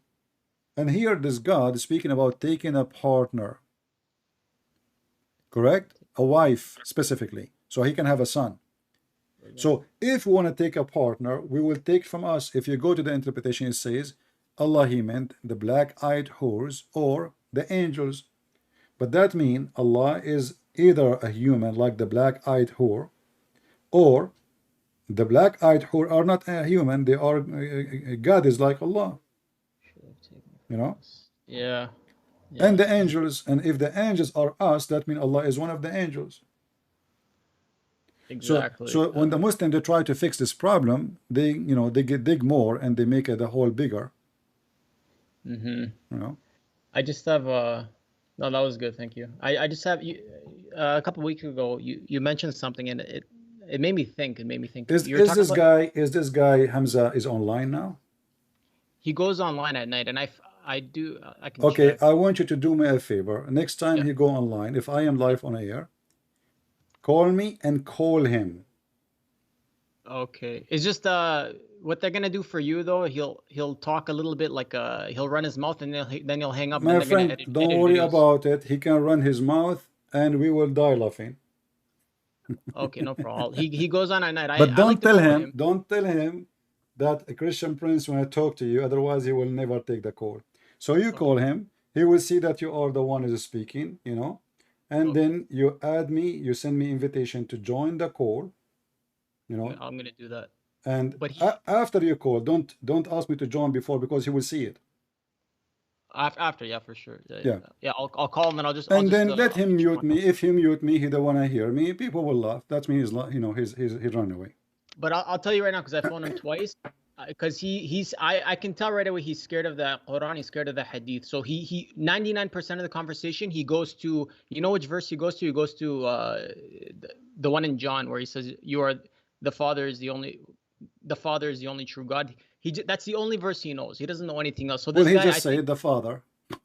Exactly, yeah, exactly. But I read a lot of commentaries on that. If you let me speak, you know what I did? I told him to pull it up. I'm like, pull it up. I'm gonna make a clown out of you. And then he hangs up on me. He's like, I'm not pulling it up for you. I gave him an opportunity to embarrass me. I'm like, embarrass me. Put it up on the screen. He says, I'm not pulling it up on the screen, and then he kicks me out. So, if he's online, we'll see what we. Well, next time you call him, and then after you call, tell him, I just invited a Christian Prince to join the conversation. If you mute us or hang up on us, that means you are a coward. 100%. And you are running away. Otherwise, let us have a debate. 100%, yeah. 100%. And let people laugh. Either laugh at him or laugh at me. Because Christian Prince, the Christians he lets speak for hours and hours. Honestly, I'm not joking. I don't think they read one page of the Bible, like not one page. Yeah, that's why they will talk to them if they knew that. You see, the Muslims, it's the same as somebody, he's doing a scam. You go to an old person, he do not know what are you speaking. Maybe even, like in the other day, a person, he come knock at my door. He says, I want to install a solar system for you. If you sign a contract, you pay nothing. You know, he made it like a honeymoon. You know, so you pay nothing for And I said to him, what do you mean I pay nothing? Do I pay or pay nothing? He says you will pay only $175 every month, but you pay for nothing. I said, for how many years? He said, for the coming 30 years. Oh, man. I said, I just paid for enough money to buy a house. You scammer, And look what they would do. Those people, what they would do, they will make you sign such a contract, and then they will put a lien in your house, because now they own in your property. They own a property. Oh, man. So if you try to sell your house, you cannot even sell it. You go to sell it, you will find that they have a lien because you sign a contract. Yeah, because now they install a physical property in your property and you own them money. So now, if something happens in the future, you want to sell your house, you have to pay them a lot of money to let it go. It's a scam. So, and I said to him, by the way, I have a degree in law. He said, okay, well, nice talking to you, and I have to go. I said, no, no, wait. How many people you did lie to them today, and you told them you don't pay anything? He said, I'm not lying, sir. This is what it says here. You pay nothing. I said, you just told me I have to sign a contract to pay a lot of money every month for the coming 30 years. How much the solar system will cost? 10,000s? The system, the whole thing, 15,000s? Yeah. So they fool poor people, you know. They make them sign, and you know the law does not protect the fool. And this is the same as the Muslims. If you are a fool, they fight over to debate you. If you are a person who have answers, they will not even let you go through. 100%. Like the Deen show, you know, if you are a Christian, you have a question, call us. I called them. The recording is in YouTube. They did not let me go. You know, I called the first time, second time. They knew my voice right away. You know? Yeah. They don't let me go, but they are speaking in the TV that they take calls. And by the way, we never heard a call like the caller he called. There's no call. It's a fraud. So hello, yes, but you don't hear the other person. You know, the one who's calling.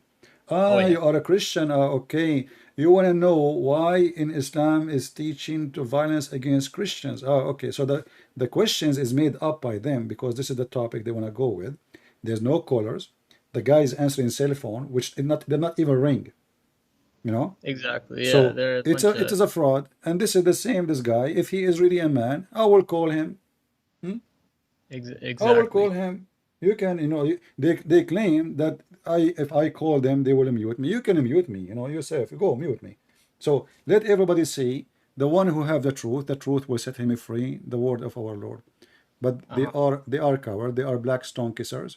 They claim that they have God, and they claim that because they believe in one God, that will make them superior.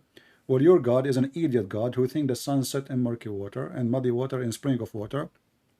The sun have a rising place, setting place. The sun, you know, is where Zulqarnain he found it, and he found the people of Gog and Magog, and he built a dam, and the dam is so big to the point nobody can find it after 1400 years. And by the way, not 1400 years, after 1,000 of years, because this go back to the time of Zulqarnain. So, you know, they try to avoid any topic which is an embarrassment for Islam, is an embarrassment. And right away they start to go to talk about the Trinity. Trinity is very simple. God is a tree. You like it or not, this is what believe. Don't tell me logic. Don't tell me logic. It's not logical too to say that God is one and he is, you know, the only God, yet he say he is the best of the creators. Exactly. Because how he is the only one, and yet he is the best of the creators. If he say he is talking about creating a bicycle, that means Allah is saying, I am the best who create bicycle too. Yeah. And well, that easy creation. He's not talking about universe creation. He's talking about I'm the best at creating easy stuff. Yeah, I mean, so if even when they try to come with their own logic, their logic is so stupid, and will get the God of Islam under the shoes. Because how you say to me, don't you create bicycles? So are you saying when Allah he said, I am the best of the creators, he is comparing himself to the one who made a bicycle? When the verses speak about what? The verses speak about making a baby. So how this will have to do with the bicycle thing? Creation, everybody knows the creation.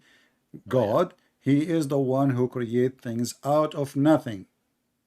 This is what the creation. Anything else, you know, is not really creation. I made a bicycle out of material which I have, but I cannot create the material, and I cannot give life. This is the essence of creation, giving life. So when you show them those verses, they try to hide behind the wall, and suddenly the creator here is talking about creating a car, creating computer, and that will make even Islam more funny and Allah more funny, because he is saying he is the best who create a car. But yet Allah never made a one car. Exactly. You know? Yeah. I think maybe you said this, but like a light bulb went in my head. I think it was you. The moment they say the Trinity doesn't make sense, they prove that the God of the Christians is the true God, because they're claiming that that their God is easy to understand. But in reality, the real God is not easy to understand. He's outside of creation. So even when they admit that the Christians have the most inconceivable God there is in all religions, which proves that we have the true God. The Muslim, they don't even have a God. Okay, how you have a God, but you never spoke to your God? How you have a God, but you do not know who is your God? If you ask a Muslim what Allah means, they don't know. Everyone, he give you different answer. He will say to you, the Creator. What the heck? I'm not asking you, I'm saying what the word Allah mean. The Creator. No. The Creator is an Arabic word, mean al-Khaliq. I can show it from the Quran. So it is, Allah is not the Creator.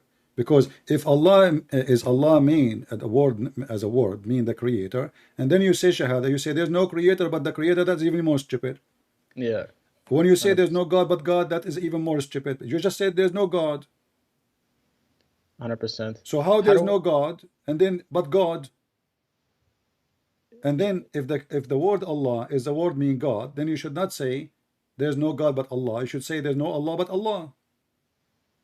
Yeah. So they are confused about the name. They are confused about His nature. Okay, Allah have hands. Allah have a foot. Allah have a shin. Allah have a mouth. Allah have a body. Allah have a change His shape. What Allah is made of, nobody knows. Where is Allah? They do not know. Do Allah sit in the chair? Don't ask. Allah have a chair. So why He have a chair? You don't sit in it. They don't ask. You know. He put a shin there. He put a shin on the chair. Yeah, you know, Allah. Go and read any tafsir, any videos. There's Muslim videos. They says ask, don't ask. How? Where? Don't ask. But He have a chair. The second you say chair, there's a chapter in the Quran. It's called the chair chapter. Really? So how it's called the chair, huh? And it's not. It's and he. So why He have it? And the Quran says He level Himself according to the translation above the chair. Okay. So what does that mean? Level Himself. He climbed. Don't ask. He sat. Don't ask. Is He standing? Don't ask.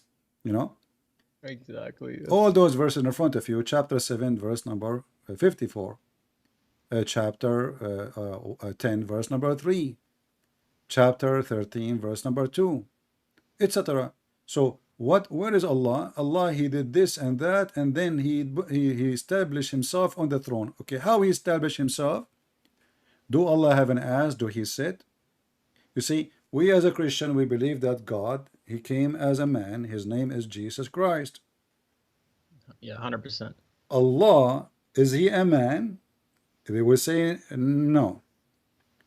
Do He have a butt? They cannot answer because He have a body. Can we logically say that Allah is a girl because the Quran is feminine? It says the mother of book. So can I logically say that Allah no, is actually the Quran confirmed that Allah is a male because the Quran keeps saying who Allah. He. It is He. Oh, okay. Just because the Quran is feminine though, because the Quran. But this is even this one will not match. Why? Because Muhammad in different place he said that the Quran will come as a failed, you know, the word in English like Shihab. You know, he will come as like a dead man, as a look. So he will come as a man in the day of judgment. So how it is the mother of the books, yet he will come as a man. Maybe he will change his gender. But the Quran says that Allah, He sit on a chair and He is a male, and you know, and He have 3 daughters. The Arab believe. Well, how the Arab they come to the teaching that Allah have 3 daughters? Where this is coming from? If the Muslim they have a God, which is the God of Abraham, how this God, for the Arabian, who do not believe obviously in the teaching of Abraham or any belief of Abraham, how they have a God? He have 3 daughters. They can't answer. How Muhammad he say that he sent Khalid ibn Walid to kill the daughter of Allah and he killed her? But because this is mean that Allah have a daughter if you killed her. Go and search right now. Yeah. For the mission of Khalid ibn Walid, the expedition, what do you call it in English? Is it you mean commentary, explanation? No. Expedition of Khalid ibn Walid to kill Allah. Is it in Arabic or English? No, you can find it in English too. The Muslim translate that. Thank to them. So they you know, Muhammad he ordered Khalid to go and kill the expedition. Let me see if I can find it. Expedition? Yeah. Of Khalid Khalid. bin Walid and alleged killing of Malik bin No, Nuraya? no, and Alat, the daughter of Allah. Maybe you can search it and you'll find it. Okay, what is he gonna kill? The daughter of Allah. The daughter of Allah.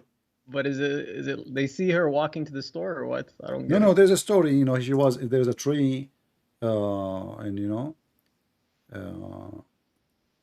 let us see. Killing the devil at the idol of Al-Uzza. So here you see the story, how in the world they don't believe in Allat or the daughters of Allah. Al-Uzza, sorry, not Allat, Al-Uzza. He killed Al-Uzza, you know. So how in the world you don't believe that those are exist, and then Muhammad, he killed Al-Uzza. You have it on the screen, or I'm trying to find it. Oh, it's all good. Yeah. Let us see. Even killing the devil. It says killing the devil at the idol Al-Uzza. Tafsir ibn Kathir. Yeah, but this is not the devil. This is a female. What devil? It's a female woman. She, you know, she have darker skin. She have a wild hair. Let us see. Let me see if I can find it. So maybe you found it before me. Dark skin, wild hair. What is she, Yeah. black too? I know they don't like black. Yeah. Actually, I found it here. Let's see. Okay. Let's see. This is part of the story. I did not find the whole story, but you can people can search. Now they know what we are looking for. So here it says, Khalid ibn Walid killing the devil. This may be the one you found from Ibn Kathir, right? Yeah, I think so. Yeah, that's. I think The that's idol what of Azza. Okay, how is an idol? You can kill the idol. Idol is not someone is alive. They don't No? exist. Yeah. Okay, here you will see that he killed a living woman. Killing the devil at the idol. There was a tree. Al-Uzza was entered 103 trees of the forest. In Mecca there is a forest. It looked like Mecca was in Brazil. And then Khalid, he cut the trees and he approached those houses, built around it and destroyed it. When he went back, the Prophet informed the Prophet the story. The Prophet said to him, "Go back, finish your mission, for you have not finished it." Khalid, he went back, and when he he get closer, there he saw the servant of Al-Uzza, saw him, and they started invoking and calling Al-Uzza. When Khalid he approached it, he found a naked woman whose hair was untied and who was throwing sands on her head. Khalid, he killed her with the sword. When he came back to the Prophet he says, "This is Al-Uzza." So how you don't believe, how they don't believe that Al-Uzza is a true daughter of Allah, and then Muhammad, he killed Al-Uzza. Okay. You know what I mean? Yeah. Can you kill something is not exist? Maybe in Islam, but I guess not anymore. Yeah. He So just said, yeah. so the story is actually, let me see if I can find the whole story. I want to find the whole story, because this is the website here. It shows just a little part of the story. Maybe here.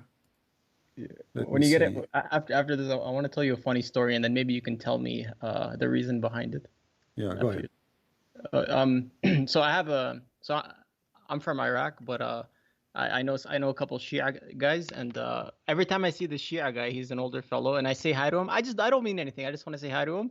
When he's with his wife, he runs to me so I don't get near his wife. At first, I didn't realize it, so I'm talking to him, "Hi, how are you doing?" But every time I see him with his wife, I say hi. He doesn't let me go close to his wife, and I'm like, "What's wrong with this guy? Does he think I'm gonna steal his wife or something?" He doesn't let me get close to his wife. Is that like a Shia thing? Maybe he thinks I'm najis. No, all Muslims they have a feeling of insecure. You know, he fear that the wife, she would do something, and they don't trust their women. You know.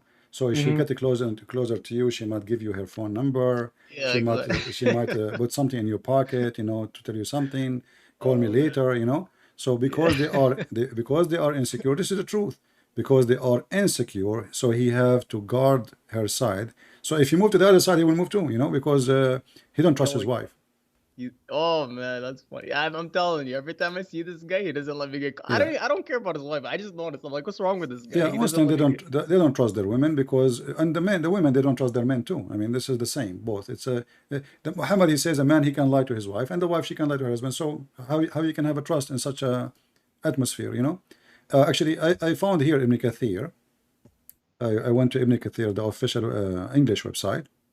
But I don't know if Ibn Kathir, he showed the story of Allat in details in the translation. In Arabic, yes. Let us see. So here we go. Have you considered Allat? Allat was a white stone inscribed, etc. And then, okay. Let us see the story. Here we go. The story of Khalid sent by the Prophet of Allah to kill Al-Uzza. So Khalid al-Walid, he went to the area of An-Nakhla, or the area. Nakhla is a palm tree where the idol was of Al-Uzza was created 3 trees of a forest. Have you ever heard of a forest of 3 trees? Anyway, Khalid, he cut the trees and approached the house built around those trees, and he destroyed them. He went back and he informed the Prophet of Allah about what he did. The Prophet, he said to him, go back, you did not finish your mission. Khalid, he went back, and when he get closer, he found the servants of the Al-Uzza, and they start invoking by calling Al-Uzza. So then he found a naked woman whose hair was untied, and who was showing throwing sands in her head, and etc. Khalid, he killed her with the sword, and he went back to the Messenger of Allah. What the Messenger of Allah, he says, that is Al-Uzza, tilka Al-Uzza. That was Al-Uzza. So Muhammad, he confirmed that this is the Uzza. How they say it is an idol, how they say it does not exist, how they say it is false, how they say Allah doesn't have daughter, and then you say, well, this is Al-Uzza. Okay, I'm gonna definitely save this one. And this is, you know, and you can, you know, this is the chapter of the book of Ibn Kathir. Yeah. And chapter 53, verse number 96. Okay, if you can, maybe just put it in the well, this website here does not really give a link. I don't know if I can create a link for this, but I will give you the main link. You have to go click at the chapter number, choose it, and then choose. You see, as you see, it shows just tafsir. You know, you have to click it, open tafsir only. So go there, click at the chapter 53 here, choose 53, and then you go to the right of the page and you choose 19 to 26. It's 19 what we want, but here it shows you from 19 to 26, and you go down in the page, you will see it. I just pulled it up right now. Awesome. Yeah. So how they say, how stupid this religion is. Imagine I say to you, let's say I am an atheist, and then I say there's no God, and then I say to you, I saw 3 trees. It's a forest made of 3 trees, which is very weird. I mean, what the heck of this forest, how big it is. And then I saw the God and I killed him there. You just say there's no God. Yeah, it's backwards thinking. Like, so pick a side. If there is no God, how you can kill the God? Exactly. Yeah, I see what you're saying. If there is no Uzza, how we killed Al-Uzza? Yeah. And then you need to ask yourself here more questions. Why Muhammad killing the daughter of Allah if he agreed that Al-Uzza exists? Yeah.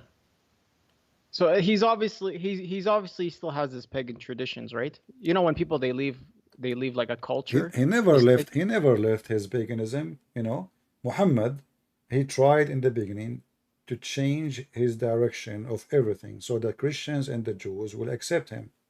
So he stopped praying in the direction of Jerusalem, correct?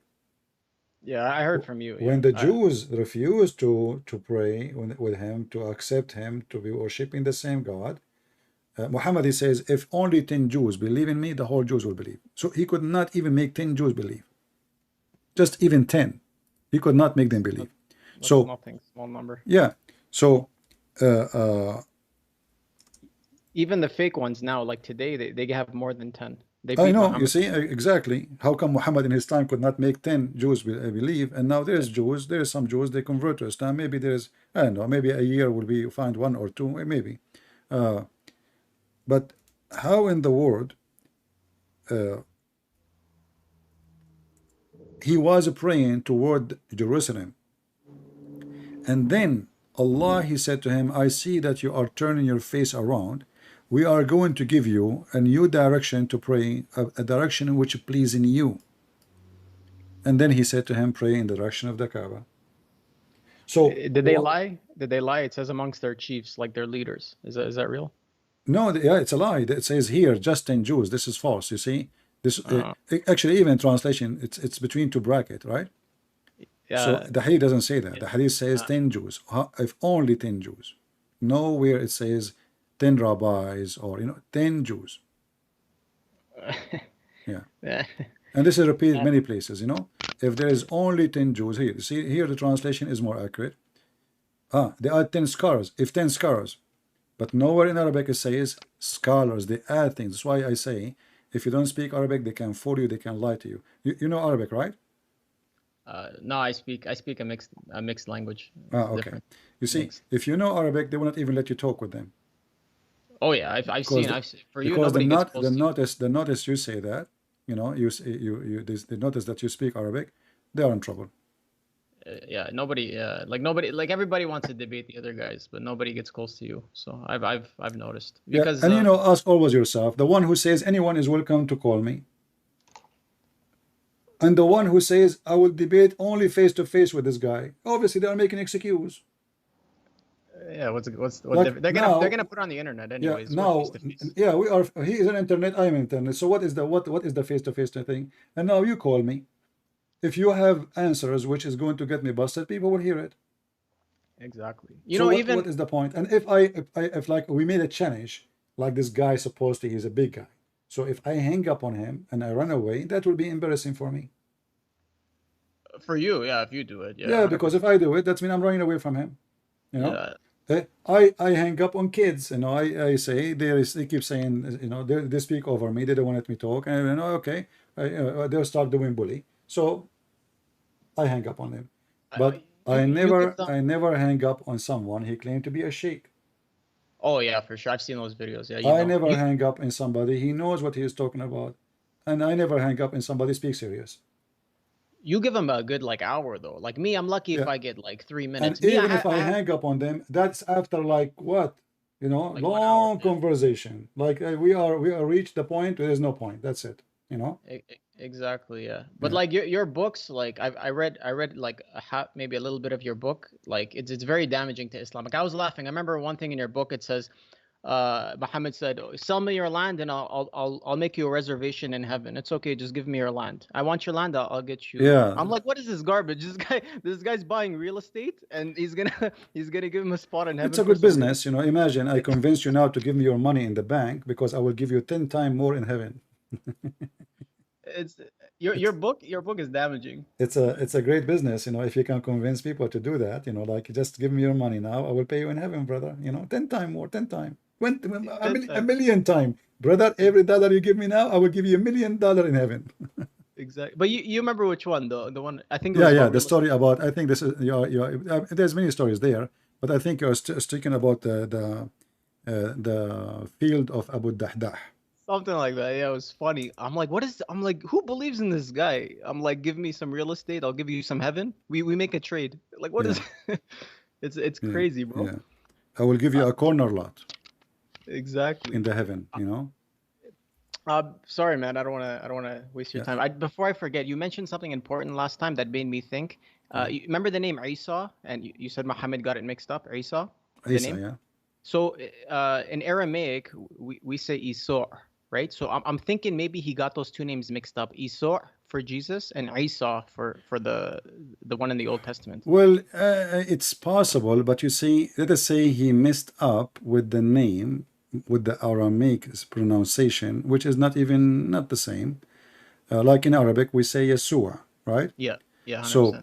So Isa is totally far. Secondly, this Isa is the son of Maryam, and Maryam is the sister of Aaron, and the grandfather is Umran.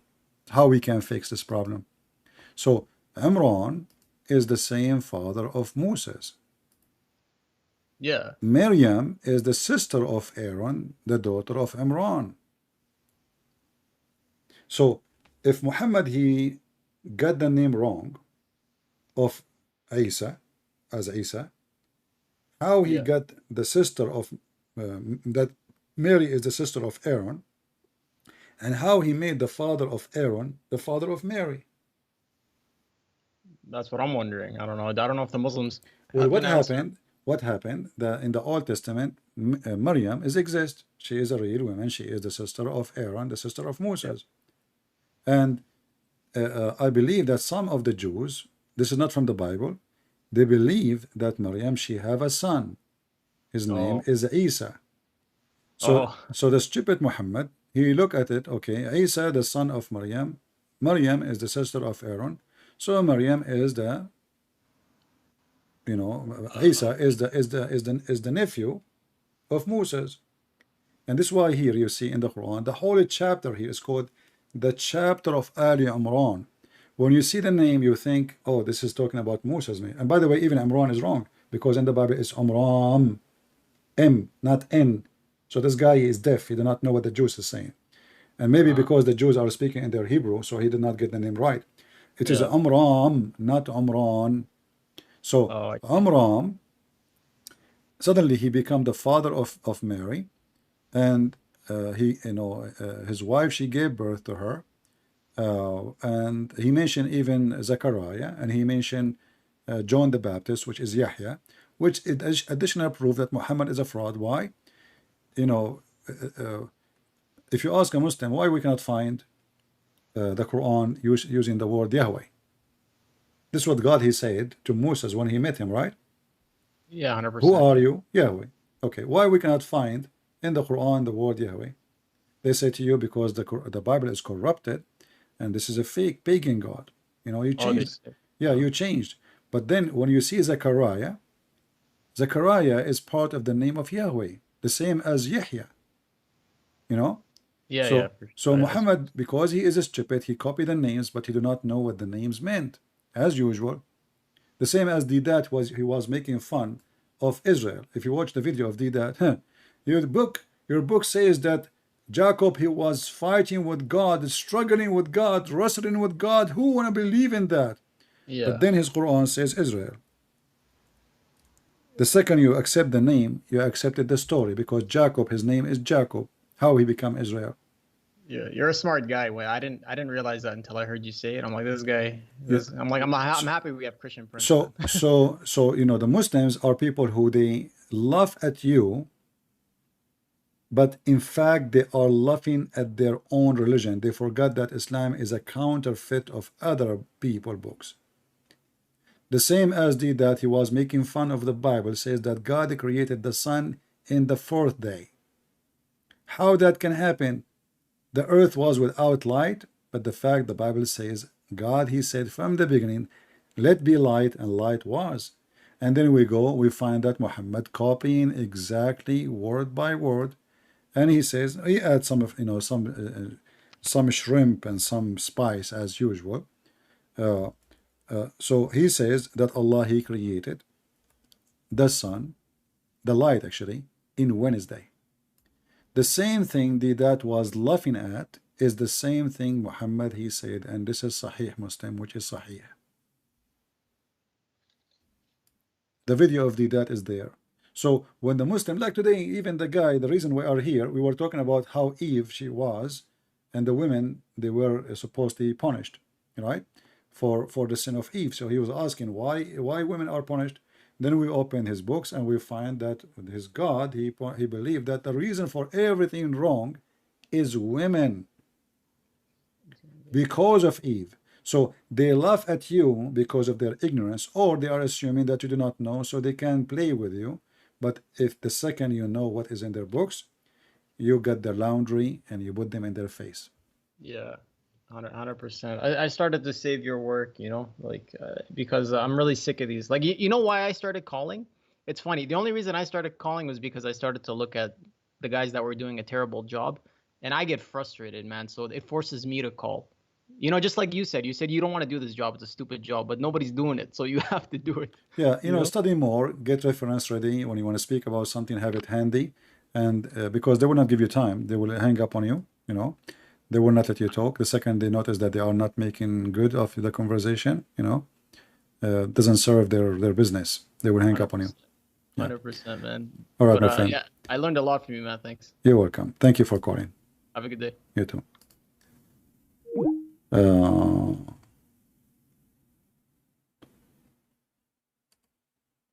We will take calls based on order we receive. So there's some people that text me already, but I will take the first one who texts before you guys. Let's see.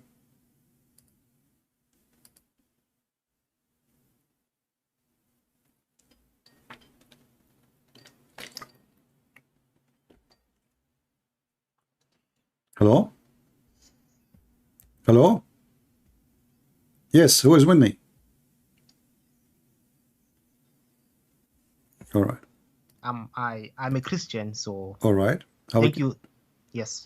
First of all, I want to thank the Lord Jesus Christ for giving us eternal life through his death, burial, and resurrection so that we might be saved. Amen to that. And also, I want to thank you for giving me the opportunity just to speak. I'm not going to take long.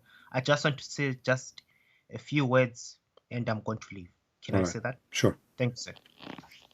Yes, I've been watching your video and your previous videos, and I've seen that Islam is an exposed cult which needs to be rebuked, and it has to be told, especially the followers, that unless you accept the Lord Jesus Christ, who came into this world to die for our sins, so that you and I may go to heaven, if that message is not preached to them, they are blinded to the gospel and they will deny the Lord and they will die and they will go to hell. That's number one. Number two, what you have also exposed in your videos is, number one, the Muslims are hypocrites. And what you have just said, like during your own videos, is evident by what we see today in this world. Just recently, I was watching a video of, you see, in TV, we always see, oh, Palestine, what, Israel, killing them, blah, blah, blah. So I want to research about what was happening because, we in Africa, we don't listen much to those things. We listen to our, to our concerns. But anyways, I was looking to what was happening in regards of Palestine and Israel and stuff. And when you dig deep to the history, you realize that the issue of Palestine and Israel, first of all, Palestine is not an Arab land. It is not. I was reading this website talking about the Arab conquest of the Israel-Palestine land, which is Israel, by the way. That land is called the land of Israel. Before the Arabs came and conquered that land originally belonged to the Jews. Of course, there was the occupation of the Greeks and the Romans because the Romans also conquered as the form of their empire. But originally, when you read the book of Genesis, chapter 11, chapter 12 for chapter 11, between those chapters, God tells Abraham, leave your kindred, leave your family, and go to the land which I will show you, which I will give unto you and unto your descendants. And that is the land where our Lord Jesus Christ was born, in the land of Judea, the land of Israel.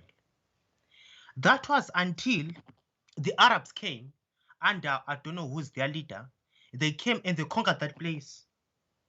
That was before we had there was no Arab identity in Israel ever since, until the Arabs came and conquered them, the Arab Muslims. So when they were exiled from their land, because it was from 70 AD up to 1949, when Israel was declared as a nation. That is over 1,300 years. Over 1,300 years, the Jews were outside of their land because they were being exiled. And when they come back, they want to make noise.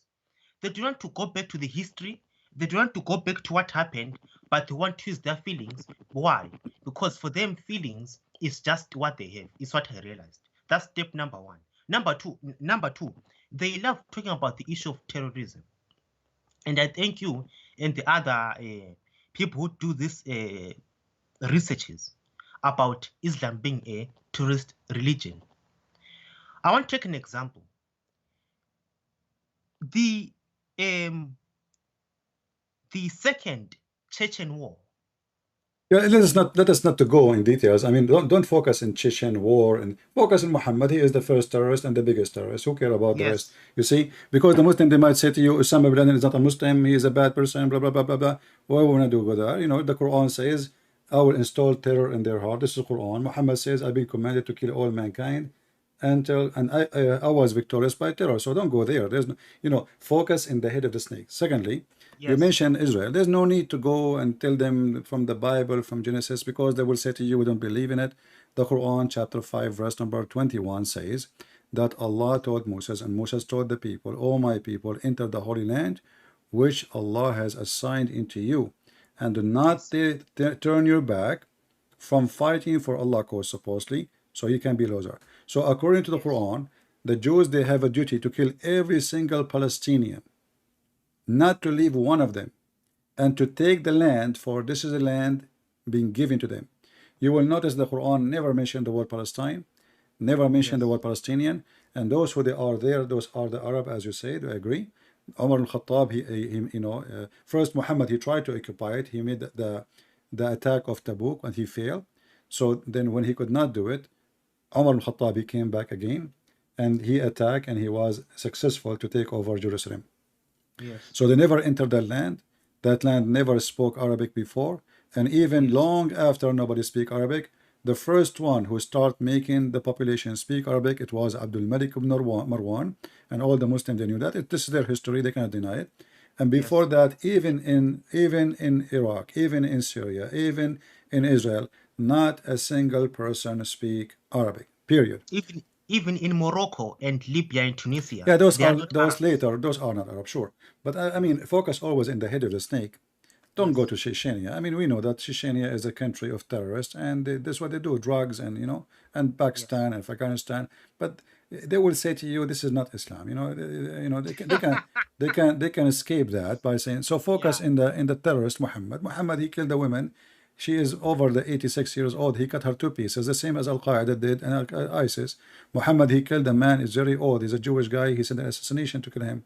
Muhammad, he killed hundreds of Jews. Muhammad, he slaughtered. He took women. He raped them. So, and Muhammad, he says, I've been victorious by terror. So why I need to quote Chechenian president? I will quote Muhammad. Which one is valid for Islam? Muhammad, for sure. The Muslim, they cannot deny that Muhammad is the prophet. So they can say every terrorist is not a Muslim, but the second you show them Muhammad saying, I've been victorious by terror. Yeah, well, they are. Yes. What that's why sorry for stepping. That's why if you go to places like Dubai, I don't think Dubai practices really Islam, because there is zero Islam in Dubai. What Dubai? Yeah. Dubai is the land of the bikini and vodka and Anyway, my friend, thank you for calling, because there's more people trying to call. That's fine, sir. Thank you for calling. Thank you. Yes. Take care. Thanks, we have Abdullah Marzuk, the guy who posts in Arabic. Let us see.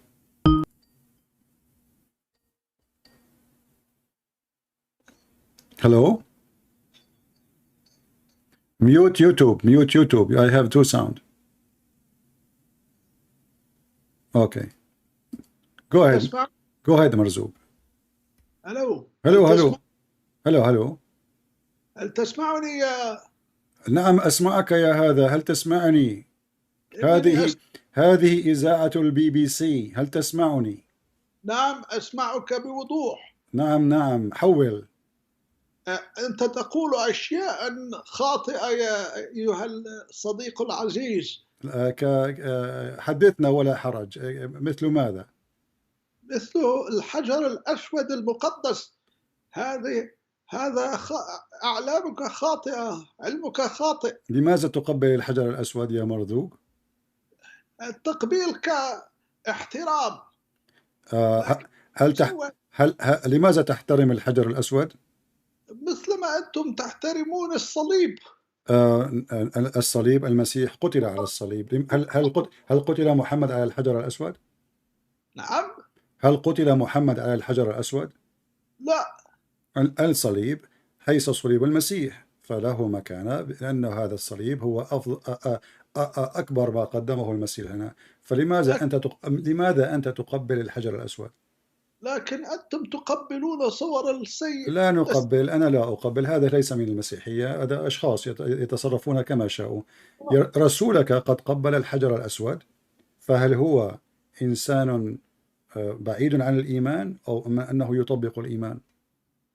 لم أفهمك يا تتكلم بسرعة. تتكلم بسرعة وأتكلم سوف أتكلم ببطء. حينما قبل رسولك الحجر الأسود، هل قبله وهو مخالف للدين أم أنه موافق للدين؟ أكيد موافق للدين. على أي أساس؟ أثبت، تفضل. فهو من أذاع الدين وهو رسول الله. ليس هناك بمشكلة. لماذا قبل الحجر الأسود؟ فإن الحجر الأسود جاء من الجنة. إذا أتاك حمار من الجنة هل تقبله؟ على الخدين. ولماذا على الردفين؟ ولماذا تتغار من الحمار؟ ولماذا على الردفين؟ لماذا لا تقبل الحمار في ردفيه؟ وسأقبل ردفيه اوكي مرزوق، دعني أترجم للناس لحظة. So he said I am saying wrong stuff about the black stone, and the reason the Islam, the Muslim, they kiss the black stone because they respect the black stone. So I said, why you respect the stone? Because he said, don't do Christian, kiss the cross and respect the cross. I said, well, if Jesus, he died in the cross, that is a reason for the Christian to have a value for the cross. Did your prophet Muhammad, was he killed in the black stone? So why you kiss it? He says, and I asked him, when he did, he was doing that in agreement with the religion of Allah or against the teaching of Allah? He says, in total agreement. Marzuk, حينما قبل محمد كحجر الأسود ماذا حصل؟ حصلت أعجوبة في السماء والأرض. ما هي؟ فمئات من الأشخاص أصبحوا مسلمين صلاة الله السلام عليه. مرزوق، هل لديك كاميرا؟ لا. هل أنت متأكد؟ نعم. يعني أحس أنك تعصر نفسك عصرا. أعصر نفسي؟ ماذا تعني في ذلك القول؟ طب اسمع. رسولك قال أن من قبل الحجر الأسود أو لمسه والركن اليماني فإن الحجر الأسود والركن اليماني يعني يمحي ذنوبه. ما رأيك؟ نعم. فأصبحوا مسالمين مع الله سبحانه وتعالى. كيف يمحي الحجر الأسود الذنوب؟ لا، الحجر نفسه لا يمحي الذنوب، إنما ما هو وراء الحجر. ما هو وراء الحجر؟ أفصح. مثل ما عندكم الكاهن يمحي الذنوب.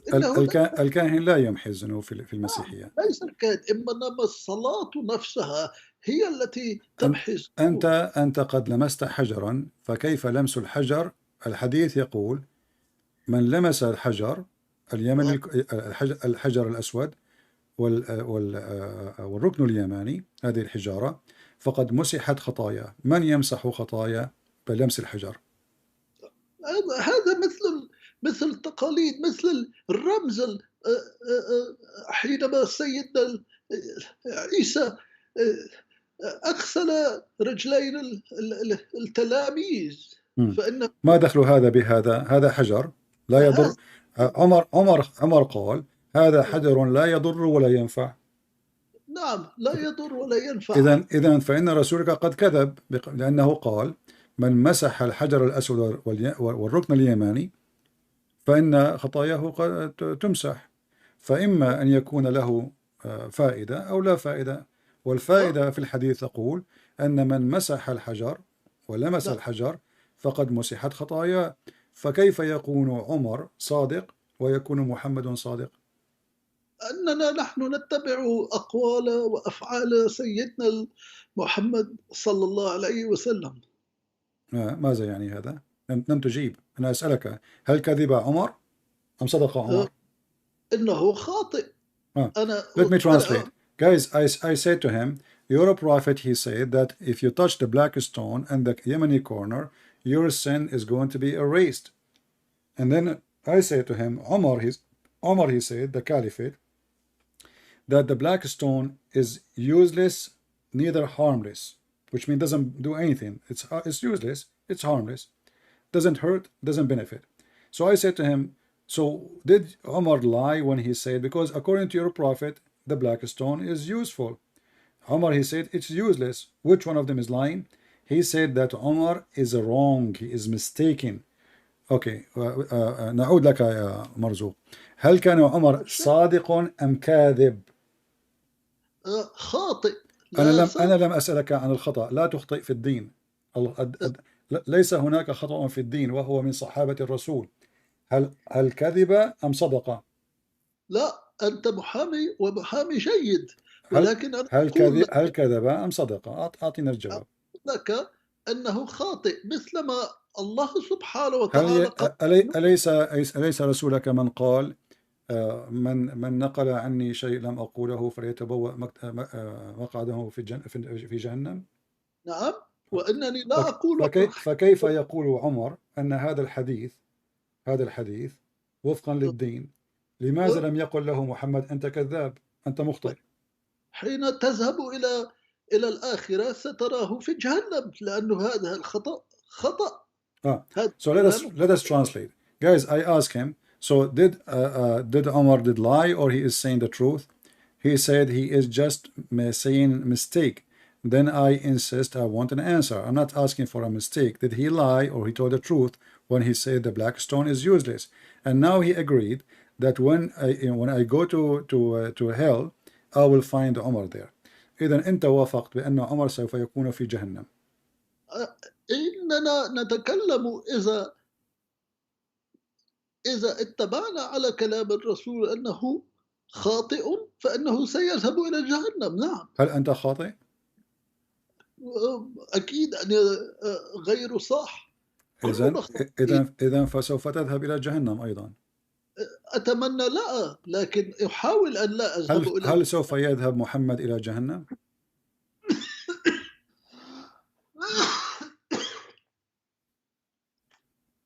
العذر يا أخي. هل سوف يذهب محمد إلى جهنم؟ هذا أنا لست بالله واستغفر الله العظيم. أليس القرآن قال وما منكم إلا واردها؟ أنا لا أقدر أن أجاوب لك هذا الجواب. Guys, I'm asking him. Let me. دعني أترجم. He said, are you going to go to heaven, to hell? He said, maybe. I don't know. I'm not sure. I'm not God. I said, what about Muhammad? He will go to hell? He's not sure. I said, well, isn't it the Quran says, not even a single one of you, but he will enter hell? And then he said, I cannot answer this question. لماذا لا تستطيع أن تجيب؟ وما منكم إلا واردها. القرآن قد أجاب. وما منكم إلا واردها. ورد الشيء أي أتاه وأقبل عليه ودخل فيه. أنني لا أعلم. لا أعلم. أنت لا تعلم، القرآن يعلم. القرآن يقول بأنه وليس منكم حتى شخص واحد إلا واردها جهنم. Not even a single one of you, but he will enter hell. فكيف ترد بقول لا أعلم؟ هل عدم العلم من جهلك أم من جهل الرسول؟ من جهلنا جميعا. إذن رسولك جاهل. طبعا كلنا جاهلين في هذه الحياة. نعم. أحسنت يا مرزوق، أحسنت. هل ربك جاهل أيضا؟ أنا قلت كلنا جاهلين في هذه الحياة. ربنا ليس منا. ربك، ولكن المتكلم هو ربك، فلماذا لا تعلم ربك قال المتكلم وما منكم إلا واردها. المتكلم هو الرسول. المتكلم هو الرسول ليس الله. ليس الله المتكلم. إذا القرآن من صنع البشر وليس من صنع الله. المتكلم هو من أتاه الوحي. هل هو وحي أم أنه كلام الرسول؟ فهو من الوحي الذي أتى للرسول. إذا المتكلم هو الله. المتكلم ليس هو الله، فإنما من الذي قال وما منكم إلا واردها؟ ولما يهمك إن ذهبت إلى جهنم هل تريد أن تصافح؟ Let me translate. Things are getting funny. Those who translate Arabic, they will die with this video. So listen, guys. So I said to him, so your God, Allah, he said, not even a single one of you, but he will go to hell. Not like here in translation says pass over it. He will enter hell. He says, yes, all of us we will go to hell. What is the problem? I said, including Muhammad? He said, including Muhammad. I said, what about Allah? He said, no, Allah is not one of us. I said, okay, how come Allah is saying not a single one of you will enter it, but you said to me, I do not know how to answer the question. Marzuk, وما منكم إلا واردها هل أخطأ محمد أم أخطأ الله؟ سألتني هذا السؤال من قبل قليل. لم أسألك أن أخطأ الله أم أخطأ محمد. هذا سؤال يعني مبتكر. هل أخطأ الله حينما قال هذا الكلام أنه كان صحيح؟ أنت تتبع أسلوب التضليل فتلف وتدور. وأنا أقسم بالله أنك سألتني هذا السؤال. أنا ألف وأدور. لست أنت من تدور حول الكعبة 7 مرات؟ 9 مرات. فأنت إذا متعود على الدوران فدور معي يا أخي. لماذا هل أخطأ الله حينما قال أن ليس منكم حتى بشخص واحد بل سوف يدخل جهنم؟ اسمعني يا صديقي العزيز. نعم. اسمح أن أرد عليك بطريقة ثانية. نعم يا أبو حفص. حين أغرق الله سبحانه وتعالى البشرية جميعا فقال لنوح أنا أخطأت ولا يجوز مني أن أعيد نفس الخطأ. ففي المستقبل أين نجد هذا الكلام الذي قلت لي؟ نعم. العهد القديم. هل أنت تؤمن بالعهد القديم؟ أنا أؤمن بجميع الأديان. هل أنت هندو؟ لا، أؤمن بجميع الأديان السماوية. السماوية. هل الإسلام دين سماوي؟ نعم، فإنه دين سماوي. Let me translate. Guys, he is saying that you are a person who asks questions and you go around it in circle. So I said to him, don't you Muslim, you go 7 times around the Kaaba? Go with me. Let us circle together. He's trying to avoid answering any question. And then now he is saying that Noah, he said, don't make the mistake again when the flood happened. And I said, where do you get this from? He said, from the Old Testament. I said, you believe in it? He said, I believe in all religion. I said, do you believe in Hindus? He said, no. He said, I believe in the sky, heavenly religions. So I'm asking him, is Islam is a heavenly religion? So, Marzuk, هل الإسلام دين سماوي؟ الإسلام نعم أتى من السماء، أتى من الله. هل الله في السماء؟ نعم. في أي سماء؟ هل نظرت إلى الفوق؟ لم أنظر إلى فوق، لا أنا أنظر إلى تحت. يمكن أن تنظر إلى تحت. وهل هناك فوق وهناك تحت؟ والشمال والجنوب والغرب. ليس هناك فوق ولا تحت. أنت الآن إن كنت في النهار تعتقد أن ما فوقك وما فوقك هو تحت في في في في في في ساعات أخرى من الليل سوف تصبح تحتك. ما هو فوقك الآن هو تحتك غدا. اسمع، كيف يكون الإسلام دين سماوي وهو يعلم الزنا والفحشاء وحتى اللواط؟ اللواط؟ نعم. ماذا تقول يا؟ So let me translate. I'm saying to him how Islam is. He says Allah is up. I said we're up. What is up now is going to be down later in a few hours. So I said to him how Islam is a heavenly religion, like the same as Abrahamic religion. If your God Allah he teach fornication and teach even loudness and homosexuality. he said homosexuality. Where is that? Okay. Isn't it أليس رسولك من قال أنه في الجنة لسوق ليس فيه لا بيع ولا شراء إلا صور النساء والرجال؟ هذا من الكلام من أفكار الذي تتبع الامرأة حين تستشهد، وهناك يوجد غلمان ورجال. هل فهمت علي؟ لم أفهم. هل تكلمت بالعربية؟ نعم. أي لغة هذا؟ أنا لم أفهم شيء. أعد. أعد. what نساء؟ أي نساء؟ أسألك هل وعدك الرسول في الجنة بأن هناك سوق فيه ليس فيه بيع ولا شراء إلا صور النساء والرجال، فإذا اشتهى الرجل صورة دخل فيها؟ نعم، صورة للنساء. صورة لا، صور للرجال والنساء. صور للرجال صور، وإذا من اشتهى صور موجودة. إن كانت امرأة فتشتهي. لا. Okay, let me translate. Guys, I said to him, isn't it your prophet? He says that in heaven there is a market where there is no buying nor selling except images of men and women, and if a man he like an image to have sex with it, he enter it. He says, yeah, it says, but it doesn't say men only. If a woman she like a picture, she enter it and she can have sex with it.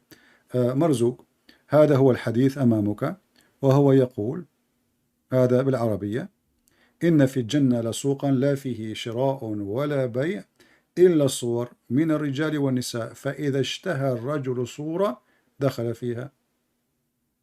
نعم. من الزبون؟ رجل. نعم. كيف يشتهي الرجل صورة للرجل؟ هذا الكلام منذ ألوف السنوات. لا يتكلمون عن المرأة نسبة إلى الرجل. Guys, let me translate. So guys, I said, why your prophet saying, in the beginning he denied, he said this is not true, and now he's saying, it says here in Arabic, you can read it, that those are images of men and women. If the man he liked the image, he go inside it and he if it. He said yes, but in the old days they talk about like men are like women. What the heck does that mean? I have no idea. مرزوق، في تاريخ سابق أيام الرسول هل كانت النساء رجال والرجال نساء؟ لا تفهمني جيدا. أوضح. أقول لك، اعذرني يا أمير، أنا وأقول لك أن هذا الكلام منذ 2000 سنة وأكثر. هذا الكلام منذ أبد الزمان، وحيث النساء لم يكونوا في المستوى الذي نقدر أن نتقبلهم أنهم يشتهون الرجال.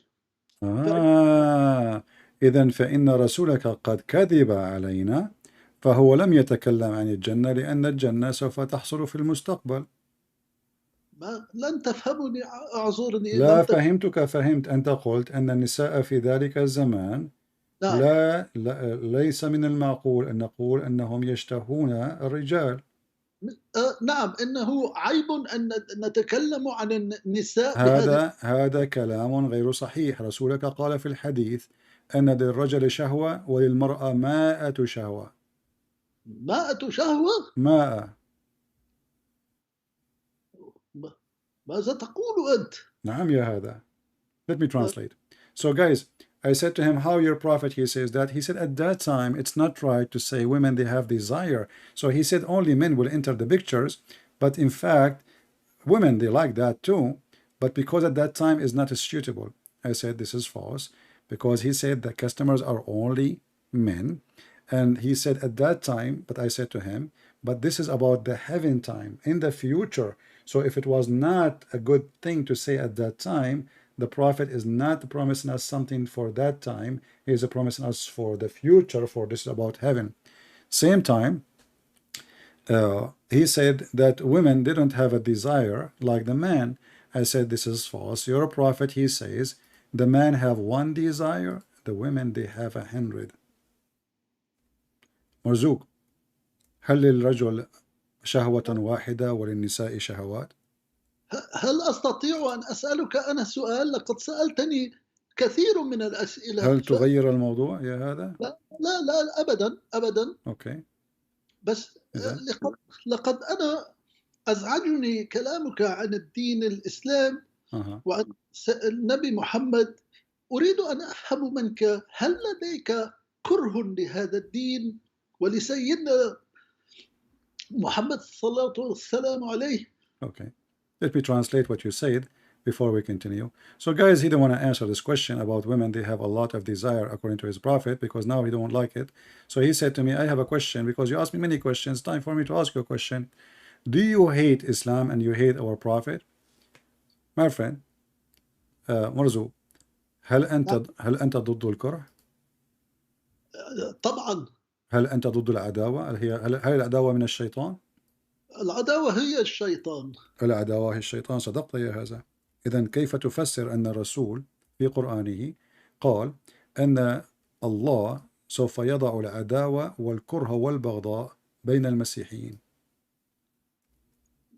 فهذا فعل أصبح صحيح. إذن ربك هو شيطان. الرب ليس الشيطان. أنت من قلت أسألتك من لحظة، سألتك هل العداوة من الشيطان والكره من الشيطان؟ قلت نعم. صحيح؟ لكنك لم تجاوبني على سؤالي من أنا أجيبك الآن. أنا أجيبك. أنت قلت أن العداوة من الشيطان والكره من الشيطان. هل صحيح أنك قلت هذا أم تنكر؟ هذا كلام، هذا غير مقبول. أنت قلت، هل قلت أم لم تقل؟ هل قلت أن العداوة، هذا مسجل، هذا الحديث مسجل، هل قلت أن العداوة والكره من الشيطان؟ نعم أم لا؟ طبعا. أوكي. بس طبعا ممتاز. إذن إلهك الله في سورة المائدة قال إنه سوف يزرع البغضاء والعداوة في صدور النصارى حتى يوم الدين. وأنت قلت هذا كلام صحيح. وإلهك هو الذي قال إنني إله، إنني إله أغار ولكني لا أريد أن قومي يعبدون غير إله. Okay, so Marzuk he lost his oil. He is out of oil. So listen at Marzuk. ما دخل هذا بهذا؟ اسمع. هل الله هو الشيطان أم أنه إله؟ So when my God he says he is jealous, well, he don't allow anyone to worship someone beside him, because he is the one who created us. Why you want to go worship somebody else? So this has nothing to do with our topic. I'm asking you. I said to you, why you said, do you hate Islam? I said to you, are you against hate? You said yes. Are you against enmity? You said hate. I said, so why Allah wanna spread hate and enmity between the Christians? Isn't it Shaitan is the one who spread enmity? You said yes. And now I'm asking you, why Allah, if Allah is not Shaitan, why he spread enmity? He don't want to talk about it. He want to answer. Marzuk, لماذا الله يلعب دور الشيطان؟ أهو شيطان لعين؟ لماذا يزرع البغض والعداوة بين الناس؟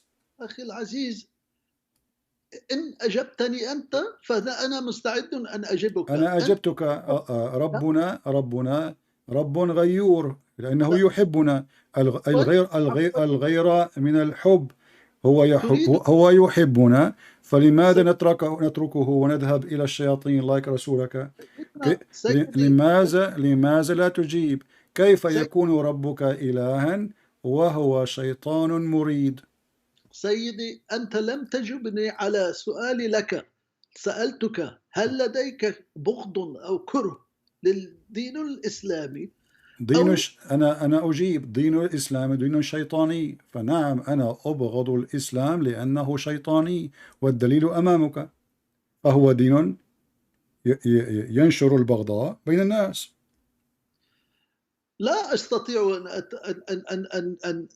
أن أتجادل معك في هذا الموضوع. لماذا لا تستطيع؟ Let me translate. Guys, he said to me, I asked you a question, I want an answer. Do you hate Islam? I said, yes, I hate Islam. I hate it because Islam is a hateful religion, spreading hate between mankind, and the verse in front of you. And he's even targeting the Christians. So now he's saying, I cannot talk about this topic with you. مرزوق، لماذا لا تريد أن تتكلم عن هذه المسألة؟ لا، أنا لم أقل أنني لا أريد أن أتكلم، إنني أقول أنني لا أستطيع أن أختلف معك على هذا الموضوع. إنني من رأيك أنا لا حسنا. إذن فإن الله شيطان. أنا من أزرع بين البشر الكره والبغض الكره فهذا من الشيطان. نعم. هذا من إذن الله هو شيطان. إن الله شيطان إذا هو الذي يزرع هذا الكره بالبشر. نعم. ممتاز. دعني أترجم. مرزوق وافق معي بأن if Allah هو الذي I'm translating English and Arabic now. He agreed that if this is true, and he agreed and he said this is true, therefore Allah must be shaitan. So he said yes, Allah is shaitan then, because if he is the one, he really spread hatred between mankind. Obviously he is shaitan. So Marzuk now, he agreed that Allah is shaitan. شكرا يا أخي العزيز مرزوق لأنك وافقت بأن الله شيطان. هل فرحت الآن؟ أنا فرح بأنك أصبحت متعلم وواعٍ. هناك نسبة عالية جدا من المسلمين يا أخي الذين أعينهم مفتوحة إلى الحقيقة. إذن لماذا كنت تختلف معي والآن أراك موافق؟ لم أختلف معك، أنت لكنك لا تفهم وجهة نظري. وما هي وجهة نظرك؟ تفضل. لا ليست وجهة نظري. إنني كنت أريد أن أعلم لماذا لديك كره شخصي إلى المسلمين؟ أنا لا أكره المسلمين. المسيح قال أحبوا أعداءكم باركوا لاعنيكم.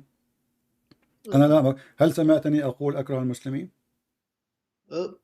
هذا ما كن صادقا. هل سمعتني أقول أني أكره المسلمين؟ أنا لم أقل هذا الكلام.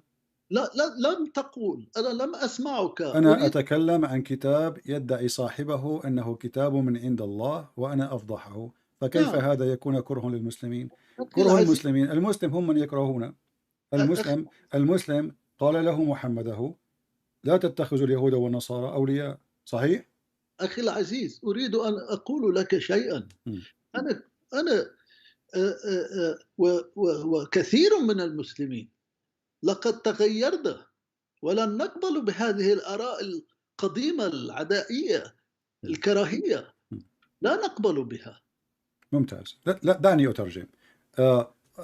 Marzuk saying that Muslims, they are changing and they are not the same, so they don't accept such a thing, teaching hatred no more. So he was wondering.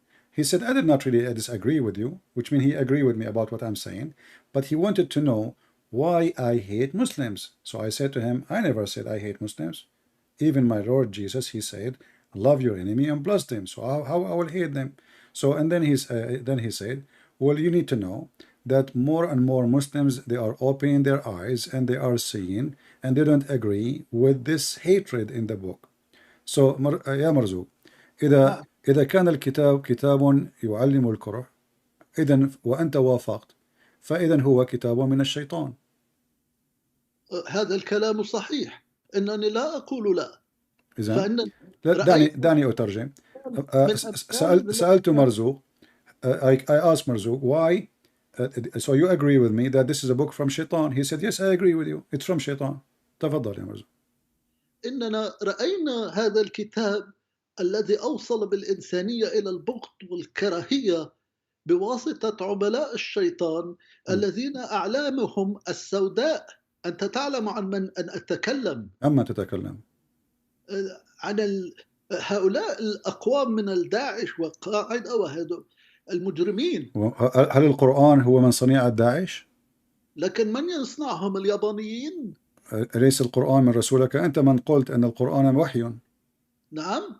أنت من قلت أن القرآن وحي. هل هو كان وحي من داعش أم أنه وحي من الله؟ يا صديقي العزيز، من أين أتى هذا الوحي؟ أتى من يوحي بالبغض والكراهية. من من؟ من الشيطان. من الشيطان. إذا okay, let me translate. Guys, he said to me, those things, the one who practice those things is like people like Daesh, ISIS, Al-Qaeda, etc. But I said, well, you know, but isn't it, this is the Quran? This is the Quran. Is the Quran is the one who inspired the Quran to Muhammad? Is Daesh is the one? Is ISIS is the one who made the Quran? He said, no. It is the one who inspired that is the one who teach hate. I said, who? He said, Satan again. Okay. So let us go now. بما أنك موافق معي بأن الشيطان هو من أوحى القرآن إلى محمد. هذا يعني أن محمد رسول الشيطان. نعم، وما بها هذه ليست تجربة جديدة، إنها معلومة جديدة. هل أنت فعلا مسلم أم أنك أنا مسلم، لكنني لست مسلم من هذه العقيدة. لا. إذا هل بإمكانك أن تقول الشهادة؟ نعم. تفضل. ولما تريدني أن أقولها؟ لكي أتأكد أنك مسلم. بعد كل حديثي الآن وأنت لا ماذا سوف تخسر إن قلت الشهادة؟ قل الشهادة. هل أنت مسلم فعلا أم غير مسلم؟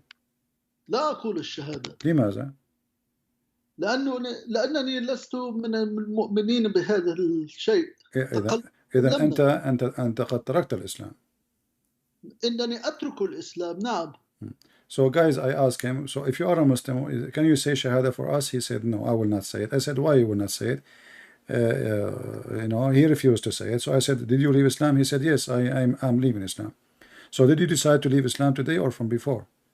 هل أنت تركت الإسلام اليوم أم في السابق؟ إنني أترك الإسلام منذ سنة وأكثر من سنة ونيف. He left Islam for more than a year from now. Long time ago. So أنت تركت الإسلام قبل أن تستمع إليك، صحيح؟ استمعت إليك في الزمن، ولكنني لم أحب البرنامج، فسمعت أشياء كثيرة ولم أفهم أشياء كثيرة، ولكني عندما أحضر الأخبار وأتبع الأجواء السياسية العالمية والكره، فقررت أن هذا الدين ليس لي. دعني أترجم. So I asked him, did you leave Islam because of hearing me or not hearing me? He says, no, I heard you before, but I did not stay long time listening to you because I did not like what you say and I did not understand some of what you say. And then he says, and I start understanding that Islam is evil because the news I hear and everything I hear about Islam. تفضل يا مرزوق، تكلم. فإنني أرفض أن أتبع هكذا دين يريد أن يبشر الناس بالكره والبغض. ممتاز. He says he refused to follow such a religion teaching hatred and enmity between people. وقد ابتدأت أن أقرأ قليلا من الإنجيل لكي أن أفهم ماذا يتكلم هذا الدين. ووجدت أن سيدنا عيسى الصلاة والسلام عليه، فإن هذا القول قول محبة، غفران، ليس كره. He said that he started reading the gospel and he found that the teaching of the Messiah, peace be upon him, as he say, is a teaching of love and forgiveness, which he liked. تفضل. فلم أجد في الإنجيل، هل هناك أي شيء في الإنجيل عن المسيح يتزوج فتاة عمرها لا يناهض العمر 6 سنوات؟ هو يقول لم أجد في الإنجيل أي شيء. Sorry, I'm translating Arabic. He said, I did not find anything in the gospel about Jesus marrying a child. She is 6 years old, but like what Muhammad did. So Marzuk, هل أنت أصبحت مؤمن بالمسيحية أو أم أنك just معجب بالمسيح؟ إنني معجب ومحترم ومحب للمسيح. أنا لست مسيحيا ولا أظن أنني مستحق بهذا الدين، وأنا لا أقول هذا لأنك مسيحي، فلأنني أنا مقتنع بأن هذا دين الحب، فليس في الكتاب كراهية، أما في القرآن فيوجد جميع الكراهيات. No. So he said, I am not a Christian, and he don't think he deserves to be a Christian, But he is not saying that to me because I'm a Christian. He believed that the Messiah deserved respect, and he loved the Messiah, the way the things he say. يا مرزوق هل تريد أن تشارك بأي شيء آخر وتضيف على شيء؟ أريد أن أتشكرك لقبولي في هذا البرنامج الذي ينور الناس ويعطيهم الحقيقة. أهلا وسهلا. يا ليت لنا معلوماتك التي أنت عندك إياها لكي أن نكمل في هذه الرسالة. باركك الله وأطال من عمرك بالصحة والسعادة. شكرا يا مرزوق. السلام عليكم. وعليكم السلام. Yeah, he said, may Allah bless me. So he still believe in Allah. I don't believe in Allah. But anyway, this was how he wanted to express himself. So he said, thank you very much for having me. And I'm thankful for the information you share, you know, etc. Well, I don't know. I thought he is going to debate me and argue with me. It turned to be that the guy agreed that Muhammad is a fraud.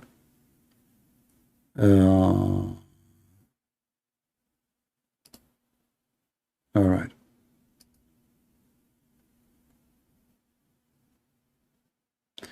Somebody is asking me a question. I am a Christian. A question about the name of Allah in Arabic Bible. If we can speak about that, for sure, no problem. The answer is very simple. This is a translation, and it's a false translation. This is, you know, even the translation of the Arabic, by the way, Arabic Bible, if you go and you see it, you will see that the one who shared in the translation even was Muslims. So this is a false translation. Any translation, like, you know, the Muslim here, they say the word Christian. You see in the screen, it says a Christian. But in the Quran, there is no word for a Christian except Nasara. And we don't accept to be called Nasara. But the Muslim translations say Christians. So same as those who they translated the gospel into Arabic, they use the word Allah instead of using the word God. That is a false translation. You ask them why, they said, well, those Arab, you know, we are Arab, we live in between the Arab, and if we say different word, they will think we worship different God, and, you know, that will cause problems. So they are doing taqiyya. This is hypocrisy, and this is false, and we don't believe in such a garbage. If you go if you open the Aramaic book, the Hebrew book, the Greek book, you will not see anything. So the word Allah appear only in a Christian translation. For the Bible in a country, the majority of it is Muslims. That is the effect of terror.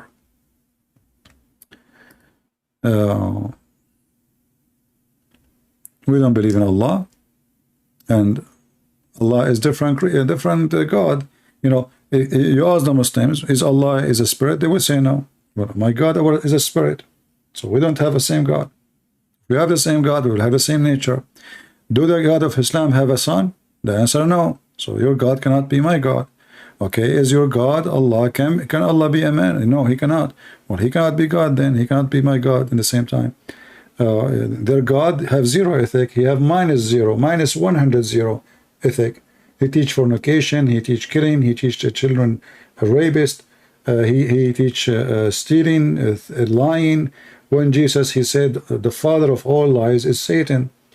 So we don't have the same God. So the Muslim, when they hijack some names and they add them in their books, it's just to fool you. However, if somebody is a Christian and he uses a false translation, that is his sin. This is not from the Bible. We don't believe in Allah, and Allah has nothing to do with us. Allah is two words, Al and La. La is the one God. As simple as that. If you go in the Quran, chapter 1, verse number 2, it says, Alhamdulillah. Even the Quran get Allah busted. If you look at this word here, and you look at this word here, you will notice they are not the same.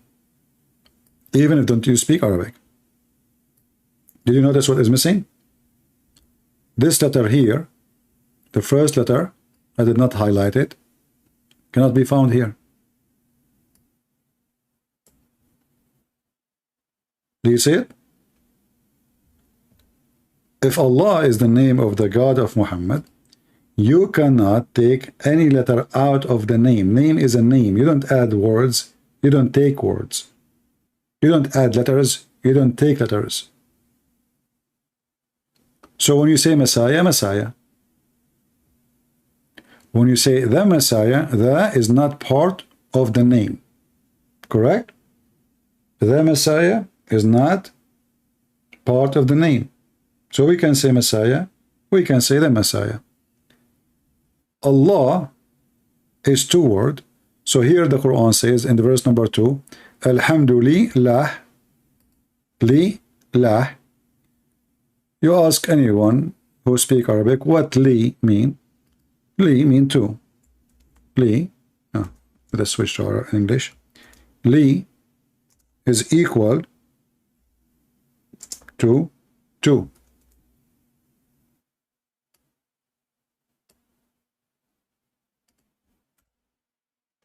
So thanks to Allah. Okay, wonderful. So li is 2. What is left of the word? Lah. That is the name of their God. Thanks to lah. Go right now and search what the word lah is. It is the moon god. It's not something we can change history. I mean, this exists for thousands of years before Muhammad he came to exist.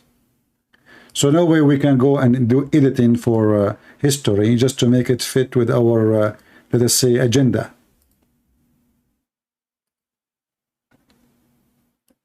If you go to the Quran, this God, he have many names. The same God, La, he have many names. You go to chapter 36, verse number 1. It says, Yasin. Yasin.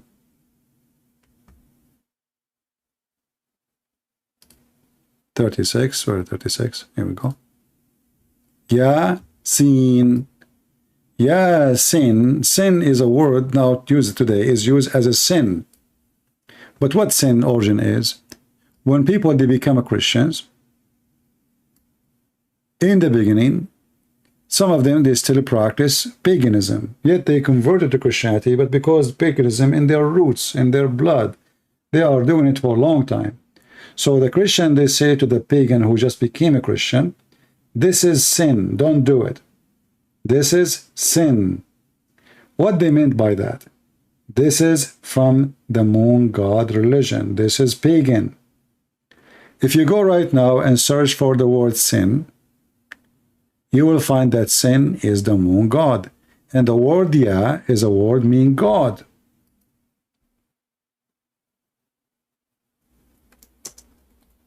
We are not making things up.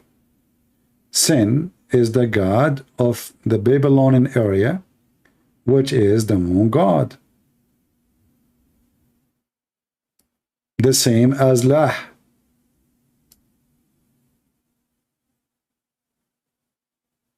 Do you see it? And not only that, you will see that this god, he have a crescent moon in the top of him.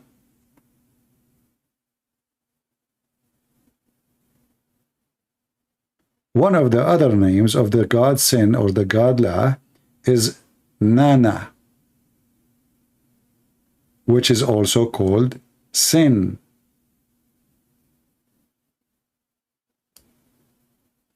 Ya, sin. The Muslim, they say, it's a miracle, brother. Nobody knows what they mean, save Allah. And this is telling you that this is not an Arabic word, and the Muhammadan, they have no idea how to explain it. And look how funny what they say. This is letter is a miracle, brother. How letter is a miracle? Okay, I will make a miracle now. Foo. Yeah, fee. Well, those letters are exist already. So what is the miracle in it? Tra. Be. You.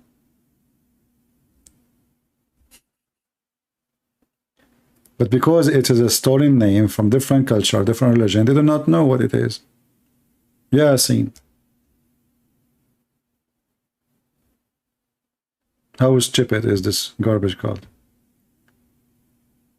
How far stupidity can go. Unlimited. All right, guys, I think we have a good time today. We don't see any Muslims trying to contact us. So I will log off my Skype.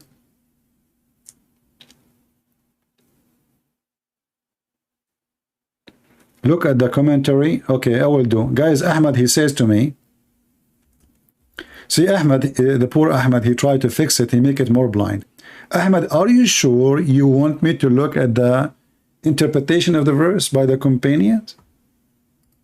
I'm trying to save you, Ahmed, because if I show you, you will see that they agree with me. This is from the Aramaic language, have nothing to do with Islam, and those are stupid, they are making up a meaning. So let us go and see what it's mean according to the interpretation. Chapter 36, according to Ahmed, he said, let us read the interpretation, please, no problem. Chapter 36, verse number 1. And now Ahmed, he will be sorry. You will see it says it clearly. This is Aramaic. This is Aramaic. This is Aramaic, Syriac language. Do you see it? Who said that? Ibn Abbas. Do Ibn Abbas speak Syriac? No. So how he can know the meaning? So he says, oh, human. But in Syriac, this does not exist. So they confirm that this is a Syriac language. And this is what the language of people of Iraq, they speak. Ya sin, it is nothing but a Syriac language. And the Quran says that this is a pure Arabic.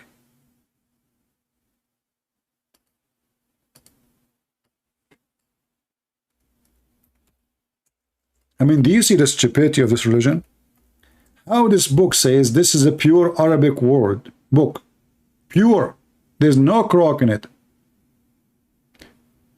All those words saying the Quran is Arabic. Arabic. Here even it says in chapter 16 verse 103, this is a clear Arabic. And not only that, it says chapter 20 verse number 113, very pure Arabic. In chapter 26 verse number 95, it says very strong Arabic. In chapter 39 verse number 28, very pure Arabic, and there's no foreign language in it. And then your scholars, they say this is Syriac. Why? Your God was speaking to the Syriac?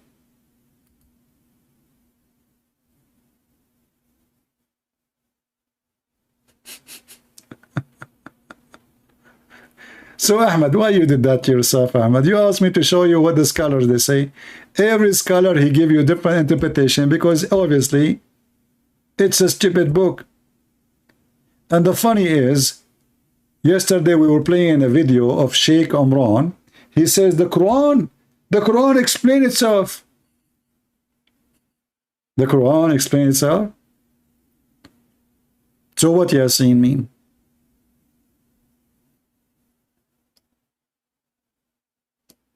Abdul is asking, who wrote the Bible? Allah. According to your God, Allah. Allah, he sent the Bible written to Jesus. Are you against your God now? This is your silly God. He says, we send down the Injil. A Muslim is asking question. He played dumb now. You know, like, what? Who wrote the gospel, huh? Who wrote the gospel? Who wrote the Quran?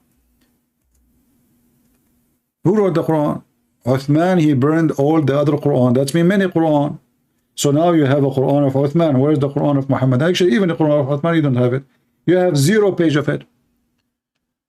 Chapter 3, verse number 3, it says, we send down to you, Muhammad, the truth, confirming the book which is with them.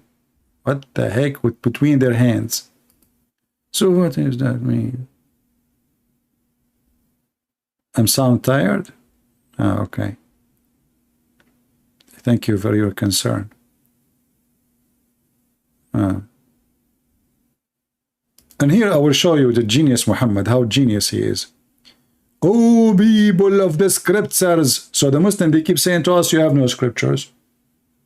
Your book is corrupt. And then the stupid Muhammad, he keep calling us in his book, the people of the book.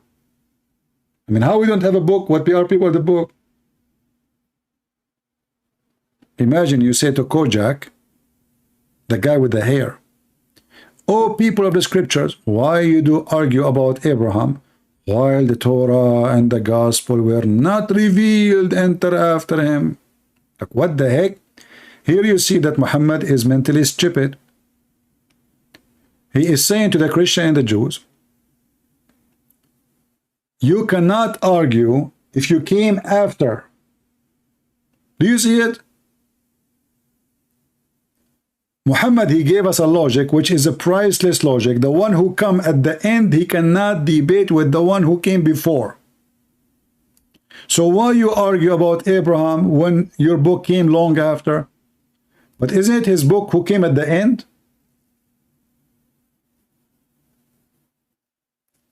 The correct word for God, there's many words. They are not even. You see, Arabic is not Arabic. Arabic is a collection of languages. So in the Quran, there's many words used in the gospel and should be used. As an example, Rabb. Don't you say Rabbi? Rabbi. This is the word Rabb. Rabb means God. My God, Rabbi.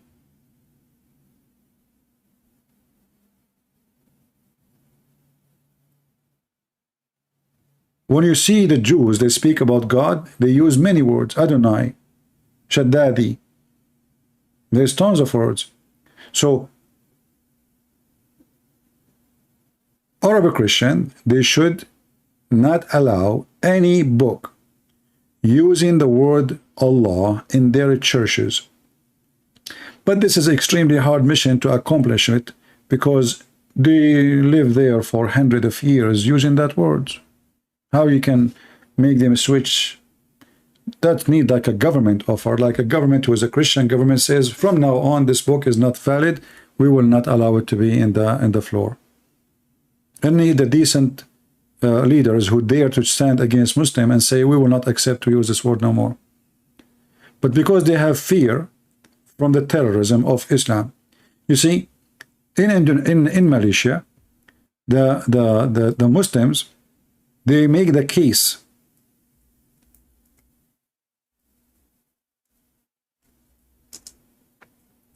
against the Christians, and the court judge that Christians from now on, they cannot use the word Allah, for this is not their God.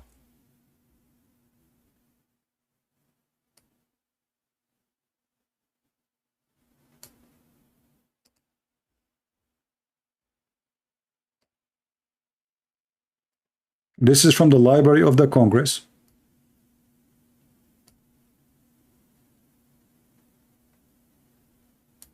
I heard that they have an appeal, and you know, I don't know even why even the Christian there they wanted to use it. That is a very stupid decision. But they forbid them from using that word, for this is this is not for non-Muslim, and I agree with them. Even if you are using it to refer for God, Allah is not your God. You have nothing to do with it. There's a million words you can use in the language for the word God.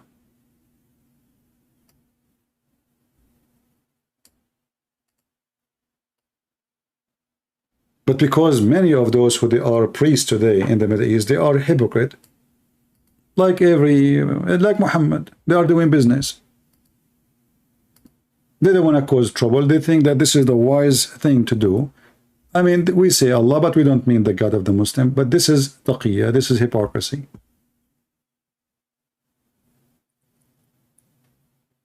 Here I see that in the year 21, after the Muslim, they forbid the Christians in Malaysia to use that word for many years.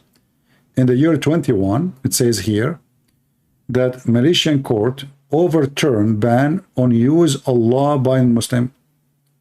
And look what happened.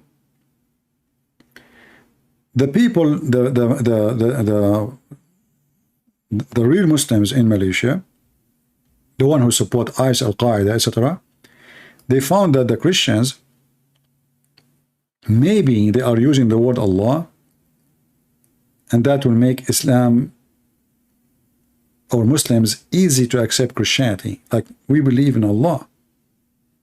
So he is not feeling like he is changing God. He's just changing some essence of God. But this is not true. Allah is not our God. Allah is Satan. Allah is a satanic pagan God. So because they notice a lot of people are converting to Christianity, so now they say to themselves, maybe because they are using the word Allah in their churches, that make the word is like their belief is more appealing. So let us forbid them from using it. And they did. And then, I don't know, it says here, like in the year 21, March 10, 21, as it says in the news here, that the court,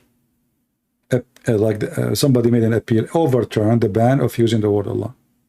For me, if you ask me, I wish they never did. I wish they ban it forever from all Arab Christian or any Christian who live in Muslim country. I encourage it, actually.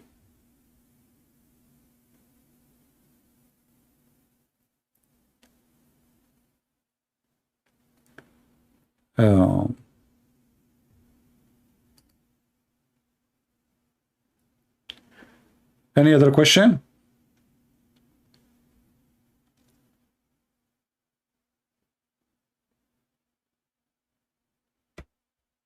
You know, name is not really important much, because you see, even when God is speaking in the Bible, he is not really giving a name. But this is not the right thing to do, especially, you know, that this word does not mean really God. It is a name of the pagan God. So imagine like you call your God Satan, and you say, oh, I mean God. And that's not right. So the excuse of what I meant, oh, I don't mean the God of Muhammad, I mean my God. So if your God is not the God of Muhammad, why you have the same name? That is a false act.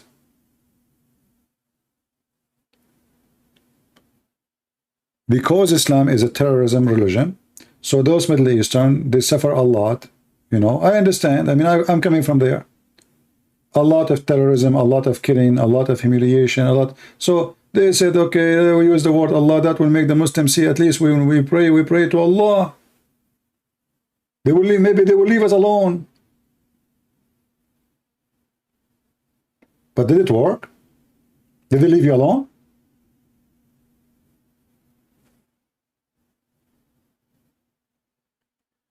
Yeah, there is some authentic Arabic translation, but I don't know where to find you. I used to have actually a link for it. Maybe I will try to find it. There's a couple of them actually, not only one. I will try to find it and publish it myself.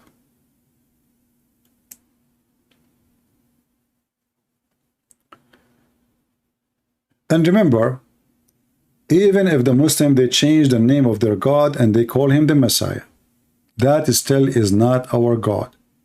Do we agree? People, do we agree? Changing the name of their God will not make our God their God. Like here we go, it says the God of Abraham. But we know that this is a lie. They are not talking the same God. So even if the Muslim, they change the name of their God and they stop calling him Allah, they call him Yahweh or they call him Elohim, still he is not our God. We don't follow a name, we follow a person. Isn't it the Messiah? He says, be aware of false messiahs. So there's many, they will come and they will say, I'm the Messiah. If you are a fool person who follow a name, anyone he say I'm Messiah, you follow him. Correct? But we don't follow a name. The Lord, he said, from their fruits you shall know them. And we know our Lord from his fruit, not from his name. Because anyone can use a name. talk about Salman Rushdie. We spoke about him yesterday. And, you know, we deliver our message to the Muslims. Here we go. You try to intimidate, you try to kill. We will never stop.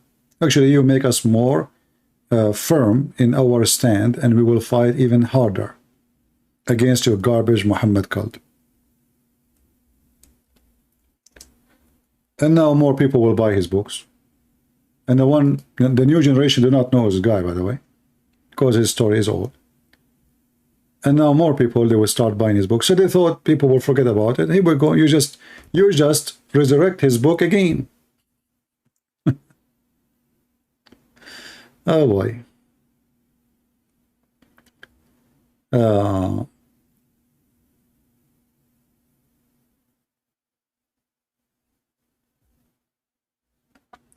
The funny, by the way, it says here in the news that the one who attacked Salman Rushdie he said he is not pleaded, he's pleaded not guilty for attempted murder. He's pleaded not guilty.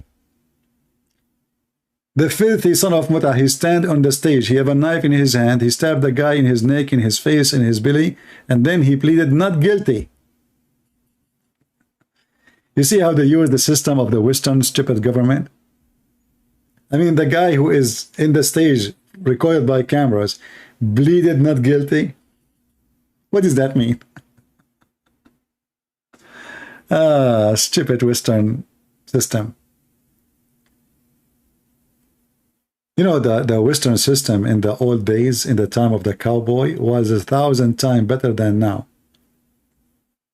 You know, a person, he commit a crime, they hang him. That's it. I mean, there's 1,000 people, they saw the crime.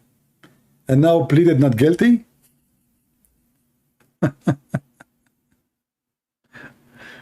Yeah.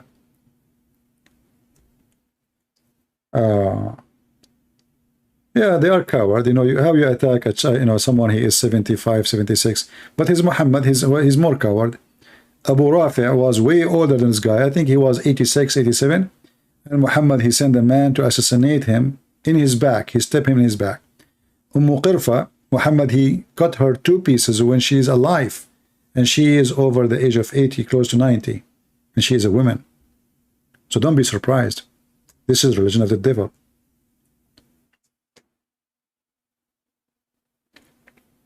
This is the religion of the devil.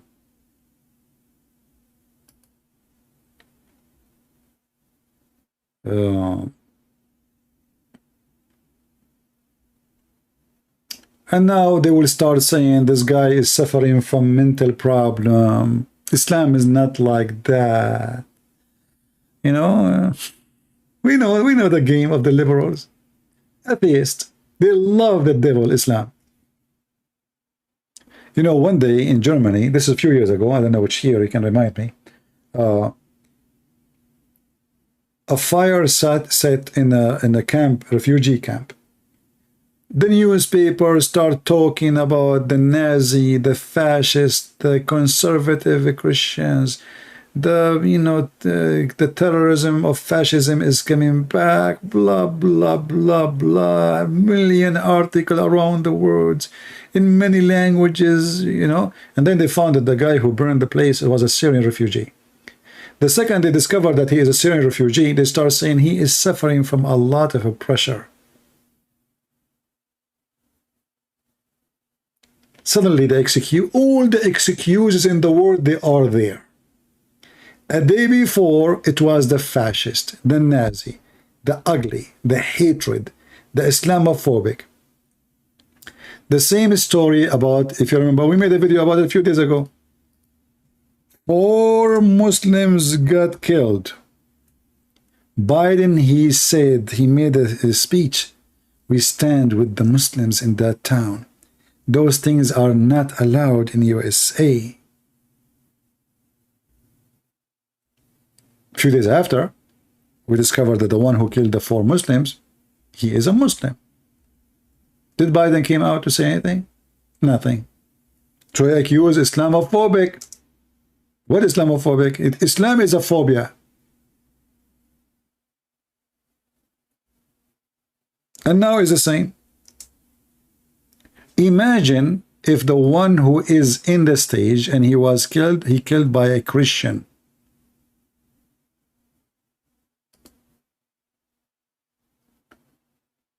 Washington Post, New York Times, NBC, CBC, all the garbage, they will eat you alive.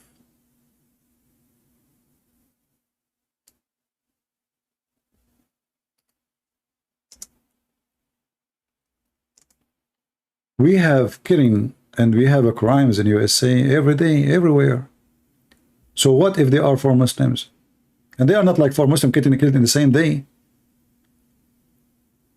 Just because they are Muslim, suddenly now if there's a phobia and Islamic, and hate crime, so what about the Christians who get killed every day? Should we accuse people of hate crime too? How we know that the one who's killing them not Muslims? Or maybe atheists? What's the point of saying Muslims? Why you say in the title Muslims?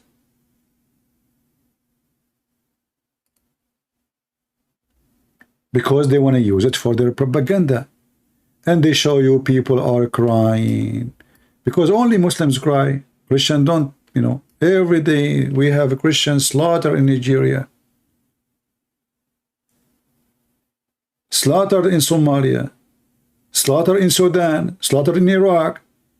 Nobody speak about hate crime. What about the Christian in Pakistan? Biden condemned the hateful attack and for Muslims. And then when we find that the one who killed him, he was in the funeral. He's one of them.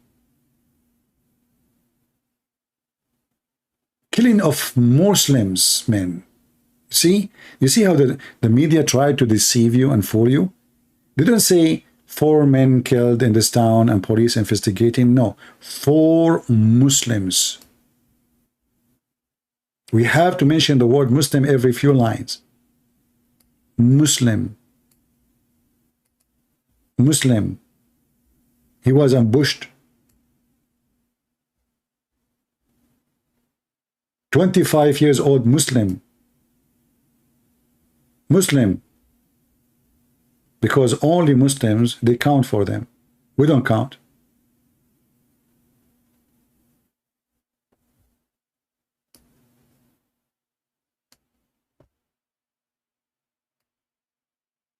Biden, he served the devil. He's a hypocrite. Why Biden don't go and say something about the attack on this guy, Rushdie? He's our guest. He's a very famous author. He have even a government title from the Queen of England, Sir. Sir is not just a title. It's very high title. Why Biden don't stand with an author? Because he is a hypocrite. There's an election coming, and there's a small towns here and there. They have a big number of Muslims, so he won their vote. Already he's losing ground everywhere. Hypocrites. So my friends, we are victorious and what we are doing is working great. This is why I say to you, download my videos. You see, my video is long. I try to make them short, I cannot. I'm trying my best, but I cannot. Even when I say I want to go 15 minutes, it turned to be 3 hours. So this is what you can do. You can download the video, cut it pieces, depend on the topic we spoke about. There's many topics. Cut them and reload again. And guess what? You can activate advertising in your YouTube channel. Good for you. I'm not against you to make money from my videos, but don't claim to be me. Don't call your channel Christian Prince.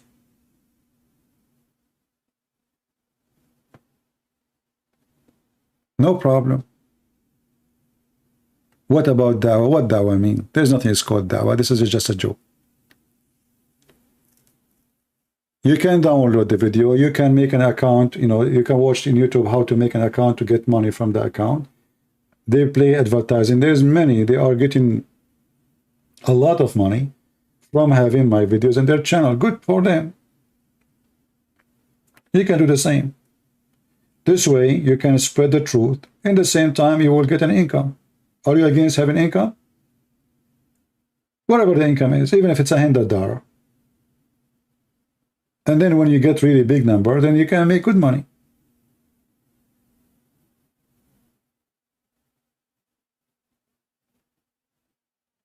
I'm not against you to do that. Good for you. But never claim to be me. Don't say this is channel of Christian Prince.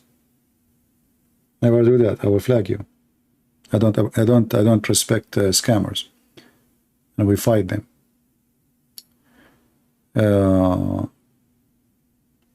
Thank you, Sulaima. Any question, guys?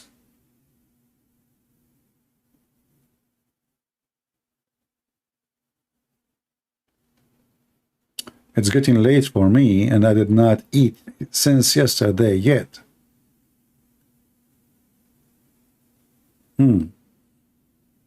Not sure what I'm going to eat today.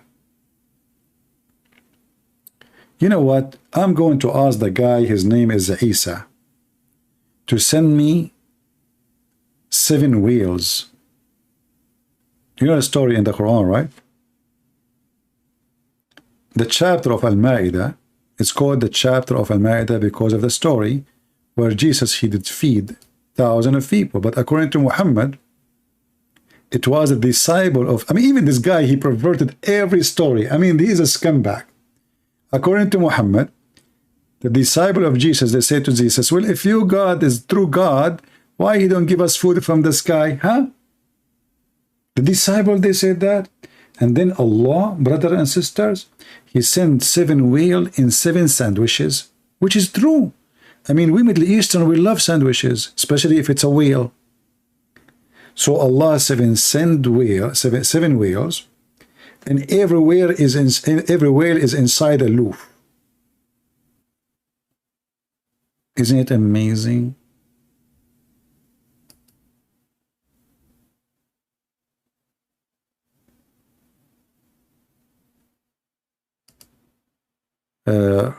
Rick, you can post this link later in the comment section. Just you posted the comment, people they can search it.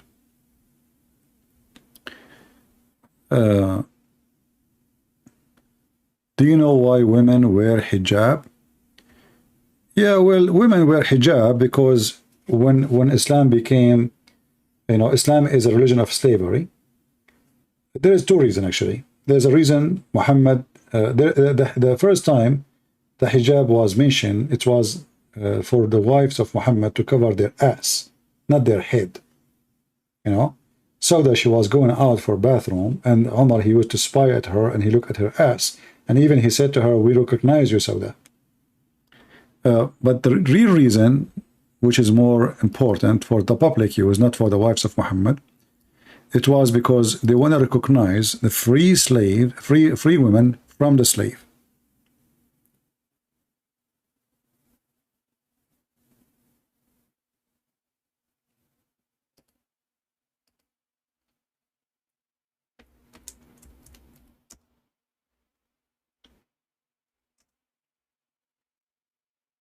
When a woman, she walk in the street, if she is wearing a hijab,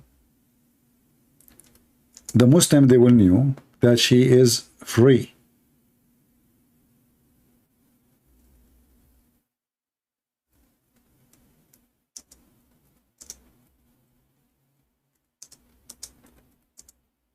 So they will not molest them or kidnap them.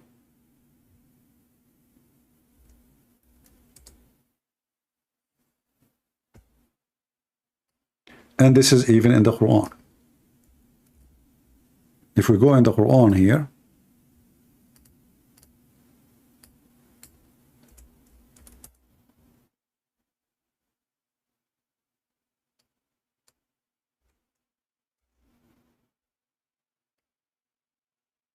chapter 33, verse number 59, it says it clearly, so they will be recognized and they will not be hurt. So they will be recognized. Who will recognize them? The believers, because Muslims are allowed to kidnap and to molest and the slaves. They can rape them easy. So make them do that, so they will be recognized and they will not be hurt.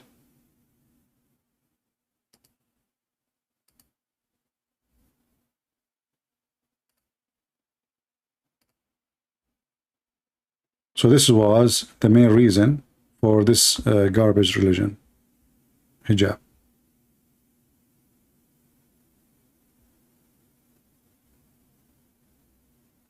It's just to differentiate between the free and the slave. And the Muslim, they have way more slaves than the free.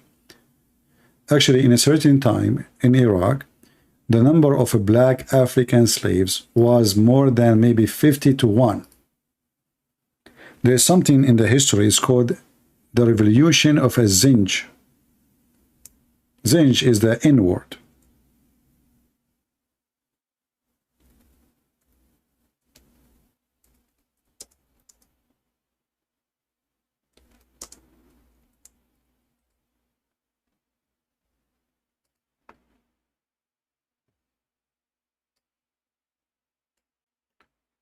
You can go even, you know, in Prophet Wikipedia, Zinj rebellion. It gives you the history, it gives you the time, it gives you what happened. So you will see that all of Iraq, all the white Arab, they don't work. They do nothing for work. They bring the poor African from Africa, they kidnap them, and they bring them into slavery. And they have cities, and those cities, there's nothing there except black slaves. And when they have revolution, those African, because they become so big in number, they kill them all. And if you go right now to Iraq, I think you will not find even not even zero African. What happened? Because simply they killed them all. This is the truth about Islam. And then the Muslim, they will go and they will say to the those, you know, ignorant, uneducated people, do you know what the white man did to you? Do you know what, you know? But the truth is, nobody enslaved in history as much as, not even the Roman. See, the Roman, they enslave everybody, white, black, doesn't matter. The Muslims, they focus very much on the African slaves. And the market of slavery was Muslim market. What is Morocco? What is Libya? What is Egypt?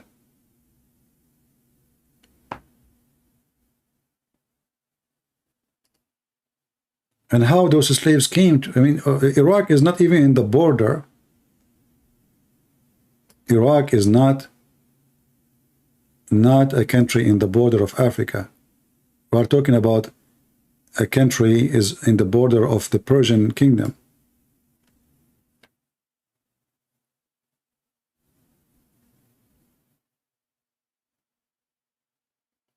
Slave war in the medieval Iraq. They killed them all. By Adam Ali. Even the one who's speaking about it is a Muslim, supposedly.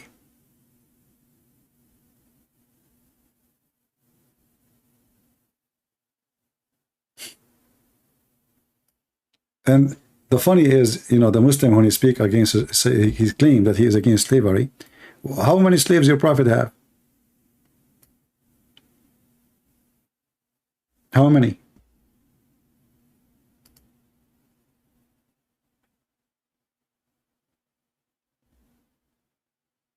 That is something, isn't it?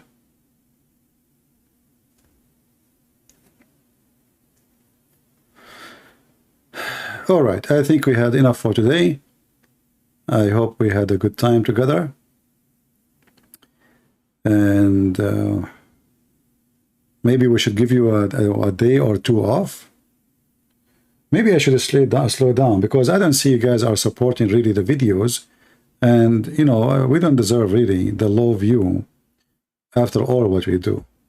Obviously, you guys are not doing a good job.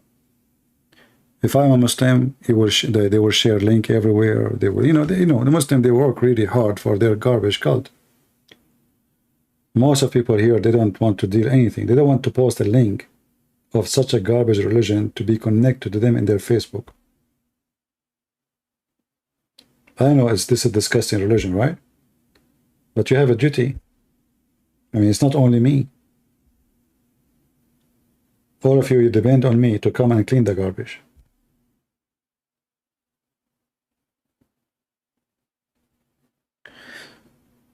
Anyway, I want to say thank you for being here. May the Lord bless you. Until we see you soon again. We pray to the Lord to open the eyes of those who they are blind and to show them the truth, and the truth will set them free.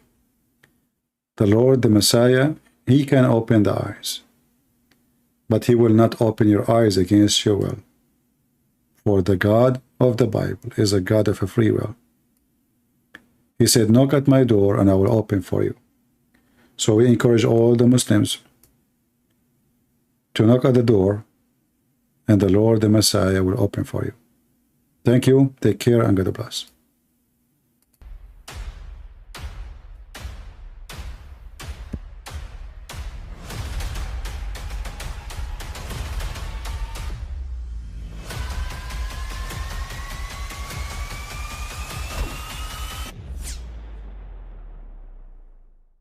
I mean, again, he doesn't know who Gabriel is, right? Because he didn't come from an Abrahamic faith.